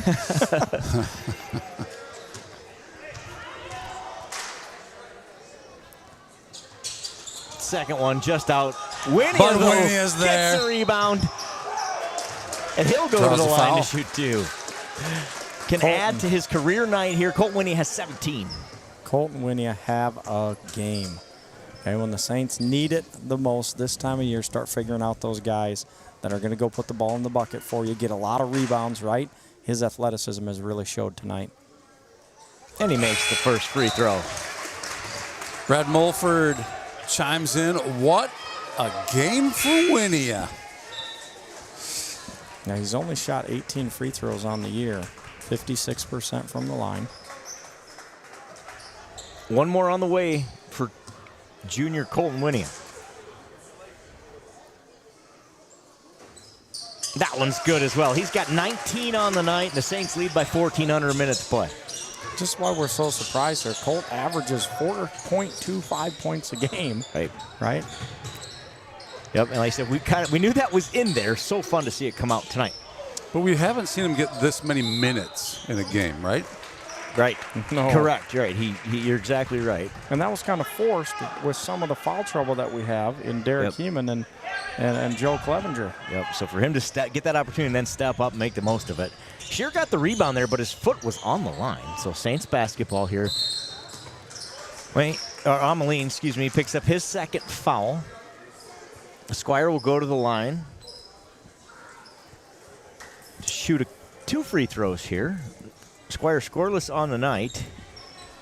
And Gavin has shot well from the line, 70%, 7 for 10. Probably our best free throw shooter, right, statistically. Misses the first. The only one better, I think, is Porter at 71%. Misses the first one. Second one's up. That one lips out. Endelman skies for the rebound. 35 to play. The Saints lead by 14. Endelman's 3. No good. Rebound, Squire. And that'll do it. The Saints are going to beat the Bearhawks, the 11-4 Bearhawks. And I said that on purpose. We've combined. We just keep that mojo going. Whoever we play next time is the Viking Hawks. The Saints are going to win it. They're going to dribble it out 45-31. The Saints beat the Bearcats here at home, avenge that double overtime loss down in Green. What a game. Colton Winia scores 19, and the Saints get their 10th win of the season. That was a huge win for the Saints tonight. We're going to move to 10-7 on the year. Home, we're 5-2 at home, and in the conference, that ties us up at 6-6. 6 wins and 6 losses in the conference. So once again, huge win for us tonight. Great job by our bench. I thought our bench did a great job when we got in a little foul trouble early. Took really good shot selection in the first half and played outstanding defense. Yeah, absolutely. And that's the difference in that game is the way our bench and our guys reacted to the foul trouble that both teams were in early. We won that battle and end up winning the game 45-31 in a low-scoring affair. Like I said, this Bearcat team scored 71 just a couple outings ago, scored 60-something against Osage, right, and beat Newman and Osage on back-to-back nights last week. This is a good victory for your Saints, a little confidence booster, and do it kind of a different way. Do it with defense tonight and some bench scoring. You add Anthony Schnabel's 8, Derek Heeman's 8, Joe Clevenger with foul trouble all night, just 4 for him, but does his job defensively when he had the opportunity to trade. Joe Hands adds 6 for your Saints. Yeah, we normally score 58 points a game, so we're a little bit under that as well. But once again, the big story tonight was Colton Winia and his presence off of the bench and realizing that he can be a presence with the big guys underneath. And obviously outside hitting that big 3, just thought he did a really nice job defensively on the boards tonight and offensively giving us that spark that we needed. You talk about the job the Saints did defensively. Here's your stats to prove it out. Shear and Endelman averaged 24 points, almost 25 points tonight. They had 11 tonight. Yeah, and looking down the road here against Northwood, do you look at Colton Winia? Right. Give us some a little length, not coming off the bench, and possibly starting that game, and offensively giving us a boost as well. Because then you got Joe and Derek and Colton that are all really athletic and tall and defensively on the boards. Boy, that would be a problem. You put him in the starting lineup. Do you think it's an anomaly for him? I mean, because I feel like he's got it. Like he deserves a chance after tonight, and giving him the minutes he's got and the performance he's put in, even his 4 points average per game with the limited number of minutes he plays. Don't you think he deserves a chance? Yeah, absolutely. I think, and Colt doesn't play a whole lot of minutes, throughout the season here. But boy, like I said, when you put him in for that amount of time, he got it done tonight. He sure did, and he looked good. Looked good throughout. Looked good defensively as well. So I think that's and what a great time of year to kind of find that magic, right? Of hey, we got one more guy that can contribute there down the stretch. Just 2 conference games to go. Northwood Kensett here tomorrow night, and then Newman Catholic at Newman Catholic on Friday. 2 non-conference next week. Pairings, first round, all that information comes out this week, Coach? Yeah, I think it's next week for the boys. Next week? Girls. Okay, girls this on week. Thursday. Got it. And Boys next week. Yep, we'll come out next week. If you win these last 2 conference games, you're looking at an 8-6 mark in conference. That's going to bump you up, you're sitting third, maybe fourth in conference there. Yeah. So, boy, those would be 2 really big wins for us. Let's go get a big one tomorrow night against Northwood, and then let's go over to Mason City and have ourselves a night. That sounds like a plan to me. Agreed. All right. Speaking of having a night, thank you for all who participated in the volleyball auction that ended last Friday night. They were $20 shy of $3,000, Wow. and that was about $200 short of getting these rings paid for. Awesome. So thanks for all of you who participated in that. Sounds like Coach has some plans to get those extra $200. So sounds like these girls are going to be looking good in some championship rings in the very near future. So thanks for all who participated in that. We can't thank Saints Nation enough for all you do and supporting our kids and being able to get those special rings for them, and so they can remember that season for the rest of their life. I know our baseball coaches and our baseball fans, we really appreciate that, and the volleyball kids. So thank you so much for all you do. Thank you, guys. What a great night tonight. We'll see you tomorrow night here on, I'll see you here in the gymnasium. We'll hopefully see you out there, everybody, in the gymnasium as well. If not, Saints TV for that. We'll see you tomorrow night.